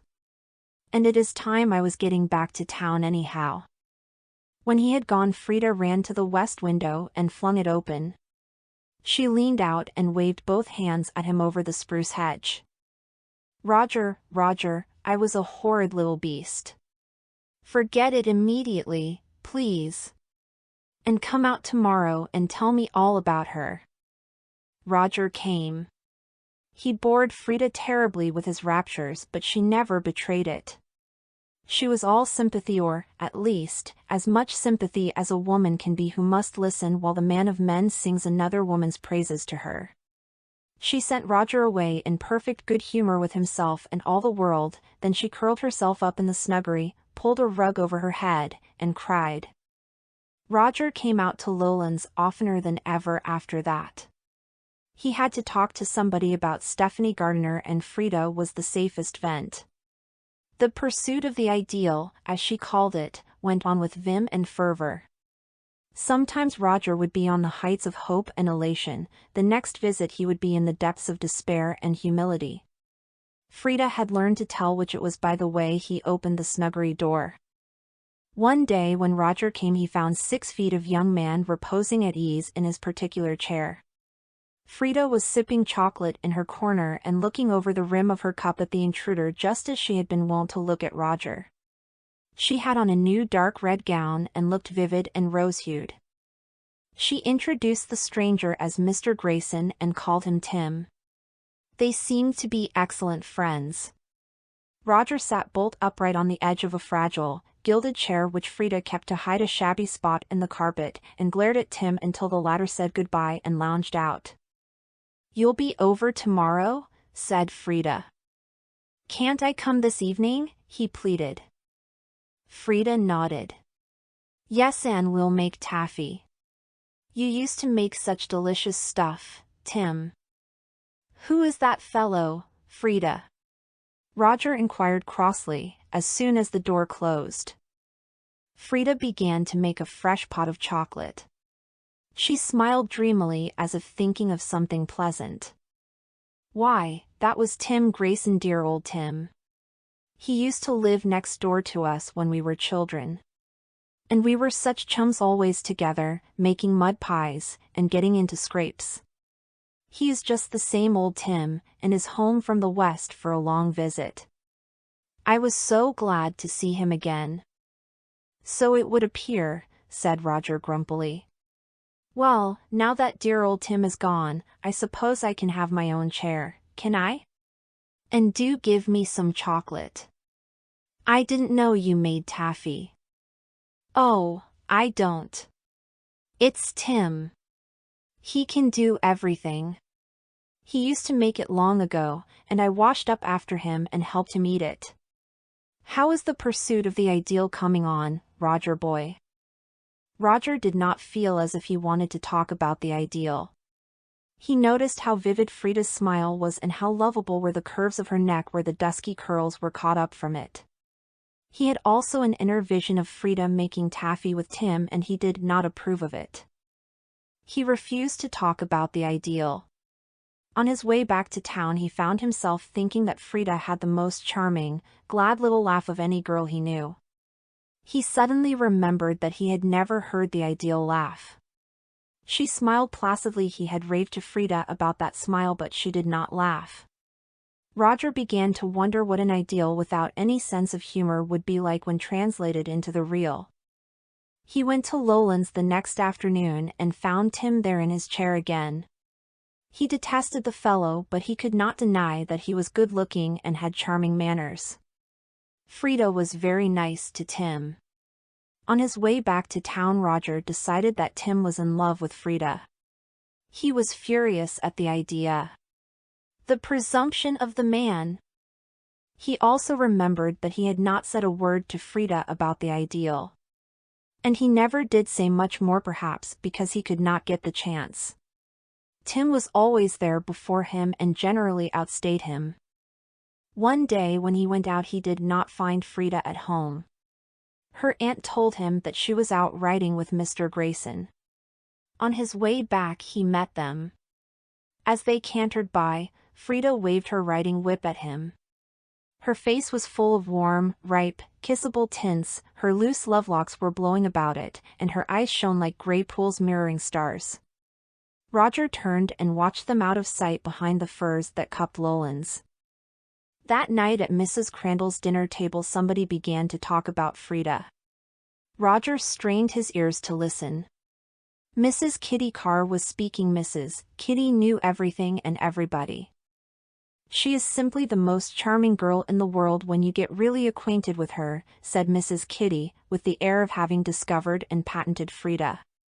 "She is so vivid and unconventional and lovable, spirit and fire and dew, you know. Tim Grayson is a very lucky fellow." "Are they engaged?" someone asked. "Not yet, I fancy. But of course it is only a question of time. Tim simply adores her. He is a good soul and has lots of money, so he'll do. But really, you know, I think a prince wouldn't be good enough for Freda." Roger suddenly became conscious that the ideal was asking him a question of which he had not heard a word. He apologized and was forgiven. But he went home a very miserable man. He did not go to Lowlands for 2 weeks. They were the longest, most wretched 2 weeks he had ever lived through. One afternoon he heard that Tim Grayson had gone back west. Mrs. Kitty told it mournfully. "Of course, this means that Freda has refused him," she said. "She is such an odd girl." Roger went straight out to Lowlands. He found Freda in the snuggery and held out his hands to her. "Freda, will you marry me? It will take a lifetime to tell you how much I love you." "But the ideal?" questioned Freda. "I have just discovered what my ideal is," said Roger. "She is a dear, loyal, companionable little girl, with the jolliest laugh and the warmest, truest heart in the world. She has starry gray eyes, 2 dimples, and a mouth I must and will kiss there. Freda, tell me you love me a little bit, although I've been such a besotted idiot." "I will not let you call my husband that is to be names," said Freda, snuggling down into the curve of his shoulder. "But indeed, Roger boy, you will have to make me very, very happy to square matters up. You have made me so unutterably unhappy for 2 months." "The pursuit of the ideal is ended," declared Roger. The softening of Miss Cynthia. "I wonder if I'd better flavor this cake with lemon or vanilla. It's the most perplexing thing I ever heard of in my life." Miss Cynthia put down the bottles with a vexed frown. Her perplexity had nothing whatever to do with flavoring the golden mixture in her cake bowl. Mrs. John Joe knew that. The latter had dropped in a flurry of curiosity concerning the little boy whom she had seen about Miss Cynthia's place for the last 2 days. Her daughter Kitty was with her. They both sat close together on the kitchen sofa. "It is too bad," said Mrs. John Joe sympathetically. "I don't wonder you are mixed up. So unexpected, too. When did he come?" "Tuesday night," said Miss Cynthia. She had decided on the vanilla and was whipping it briskly in. "I saw an express wagon drive into the yard with a boy and a trunk in it, and I went out just as he got down. 'Are you my Aunt Cynthia?' he said. 'Who in the world are you?' I asked. And he says, 'I'm Wilbur Merivale, and my father was John Merivale. He died 3 weeks ago, and he said I was to come to you, because you were his sister.' Well, you could just have knocked me down with a feather." "I'm sure," said Mrs. John Joe. "But I didn't know you had a brother." "And his name Merivale?" "Well, he wasn't any relation really. I was about 6 years old when my father married his mother, the widow Merivale. John was just my age, and we were brought up together just like brother and sister. He was a real nice fellow, I must say. But he went out to California years ago, and I haven't heard a word of him for 15 years. Didn't know if he was alive or dead." But it seems from what I can make out from the boy, that his mother died when he was a baby, and him and John roughed it along together pretty poor, too, I guess till John took a fever and died. And he told some of his friends to send the boy to me, for he'd no relations there and not a cent in the world. And the child came all the way from California, and here he is. I've been just distracted ever since. I've never been used to children, and to have the house kept in perpetual uproar is more than I can stand. He's about 12 and a born mischief. He'll tear through the rooms with his dirty feet, and he smashed one of my blue vases and torn down a curtain and set Towser on the cat half a dozen times already. I never was so worried. I've got him out on the veranda shelling peas now, to keep him quiet for a little spell. I'm really sorry for you, said Mrs. John Joe. But, poor child, I suppose he's never had anyone to look after him. And come all the way from California alone, too. He must be real smart. Too smart, I guess. He must take after his mother, whoever she was, for there ain't a bit of Marivalli in him. And he's been brought up pretty rough. Well, it'll be a great responsibility for you, Cynthia, of course. But he'll be company, too, and he'll be real handy to run errands and dash. I'm not going to keep him, said Miss Cynthia determinedly. Her thin lips set themselves firmly and her voice had a hard ring. Not going to keep him, said Mrs. John Joe blankly. You can't send him back to California. I don't intend to. But as for having him here to worry my life out and keep me in a perpetual stew, I just won't do it. D'ye think I'm going to trouble myself about children at my age? And all he'd cost for clothes and schooling, too. I can't afford it. I don't suppose his father expected it either. I suppose he expected me to look after him a bit, and of course I will. A boy of his age ought to be able to earn his keep, anyway. If I look out a place for him somewhere where he can do odd jobs and go to school in the winter, I think it's all anyone can expect of me, when he ain't really no blood relation. Miss Cynthia flung the last sentence at Mrs. John Joe rather defiantly, not liking the expression on that lady's face. I suppose nobody could expect more, Cynthia, said Mrs. John Joe deprecatingly. He would be an awful bother, I've no doubt, and you've lived alone so long with no one to worry you that you wouldn't know what to do with him. Boys are always getting into mischief, my for just keep me on the dead jump. Still, it's a pity for him, poor little fellow. No mother or father, it seems hard. Miss Cynthia's face grew grimmer than ever as she went to the door with her callers and watched them down the garden path. As soon as Mrs. John Joe saw that the door was shut, she unburdened her mind to her daughter. Did you ever hear tell of the like? I thought I knew Cynthia Henderson well, if anybody in Wilmot did, but this beats me. Just think, Kitty, there she is, no one knows how rich, and not a soul in the world belonging to her, and she won't even take in her brother's child. She must be a hard woman. But it's just meanness, pure and simple. She grudges him what he'd eat and wear. The poor mite doesn't look as if he'd need much. Cynthia didn't used to be like that, but it's growing on her every day. She's got hard as rocks. That afternoon Miss Cynthia harnessed her fat gray pony into the phaeton herself. She kept neither man nor maid, but lived in her big, immaculate house in solitary state and drove away down the dusty, buttercup-bordered road, leaving Wilbur sitting on the veranda. She returned in an hour's time and drove into the yard, shutting the gate behind her with a vigorous snap. Wilbur was not in sight and, fearful lest he should be in mischief, she hurriedly tied the pony to the railing and went in search of him. She found him sitting by the well, his chin in his hands. He was pale and his eyes were red.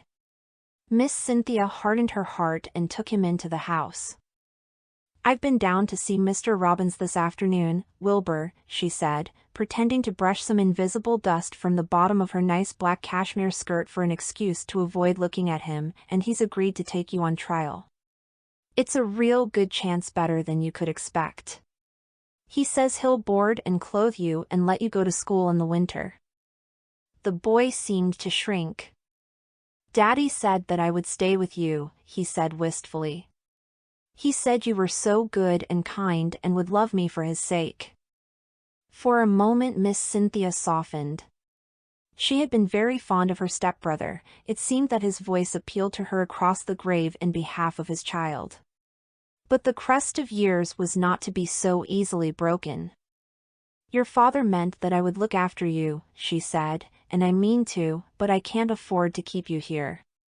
You'll have a good place at Mr. Robins, if you behave yourself. I'm going to take you down now, before I unharness the pony, so go and wash your face while I put up your things. Don't look so woebegone, for pity's sake. I'm not taking you to prison." Wilbur turned and went silently to the kitchen. Miss Cynthia thought she heard a sob. She went with a firm step into the little bedroom off the hall and took a purse out of a drawer. "I suppose I ought," she said doubtfully. "I don't suppose he has a cent. I dare say he'll lose or waste it." She counted out 75 cents carefully. When she came out, Wilbur was at the door. She put the money awkwardly into his hand. "There, see that you don't spend it on any foolishness." Miss Cynthia's action made a good deal of talk in Wilmot. The women, headed by Mrs. John Joe, who said behind Cynthia's back what she did not dare say to her face, condemned her. The men laughed and said that Cynthia was a shrewd one, there was no getting round her. Miss Cynthia herself was far from easy. She could not forget Wilbur's wistful eyes, and she had heard that Robins was a hard master. A week after the boy had gone, she saw him one day at the store. He was lifting heavy bags from a cart. The work was beyond his strength, and he was flushed and panting. Miss Cynthia's conscience gave her a hard stab. She bought a roll of peppermints and took them over to him. He thanked her timidly and drove quickly away. "Robins hasn't any business putting such work on a child," she said to herself indignantly. "I'll speak to him about it." And she did, and got an answer that made her ears tingle. Mr. Robins bluntly told her he guessed he knew what was what about his hands. He weren't no nigger driver. If she wasn't satisfied, she might take the boy away as soon as she liked. Miss Cynthia did not get much comfort out of life that summer. Almost everywhere she went she was sure to meet Wilbur, engaged in some hard task. She could not help seeing how miserably pale and thin he had become. The worry had its effect on her. The neighbors said that Cynthia was sharper than ever. Even her church-going was embittered.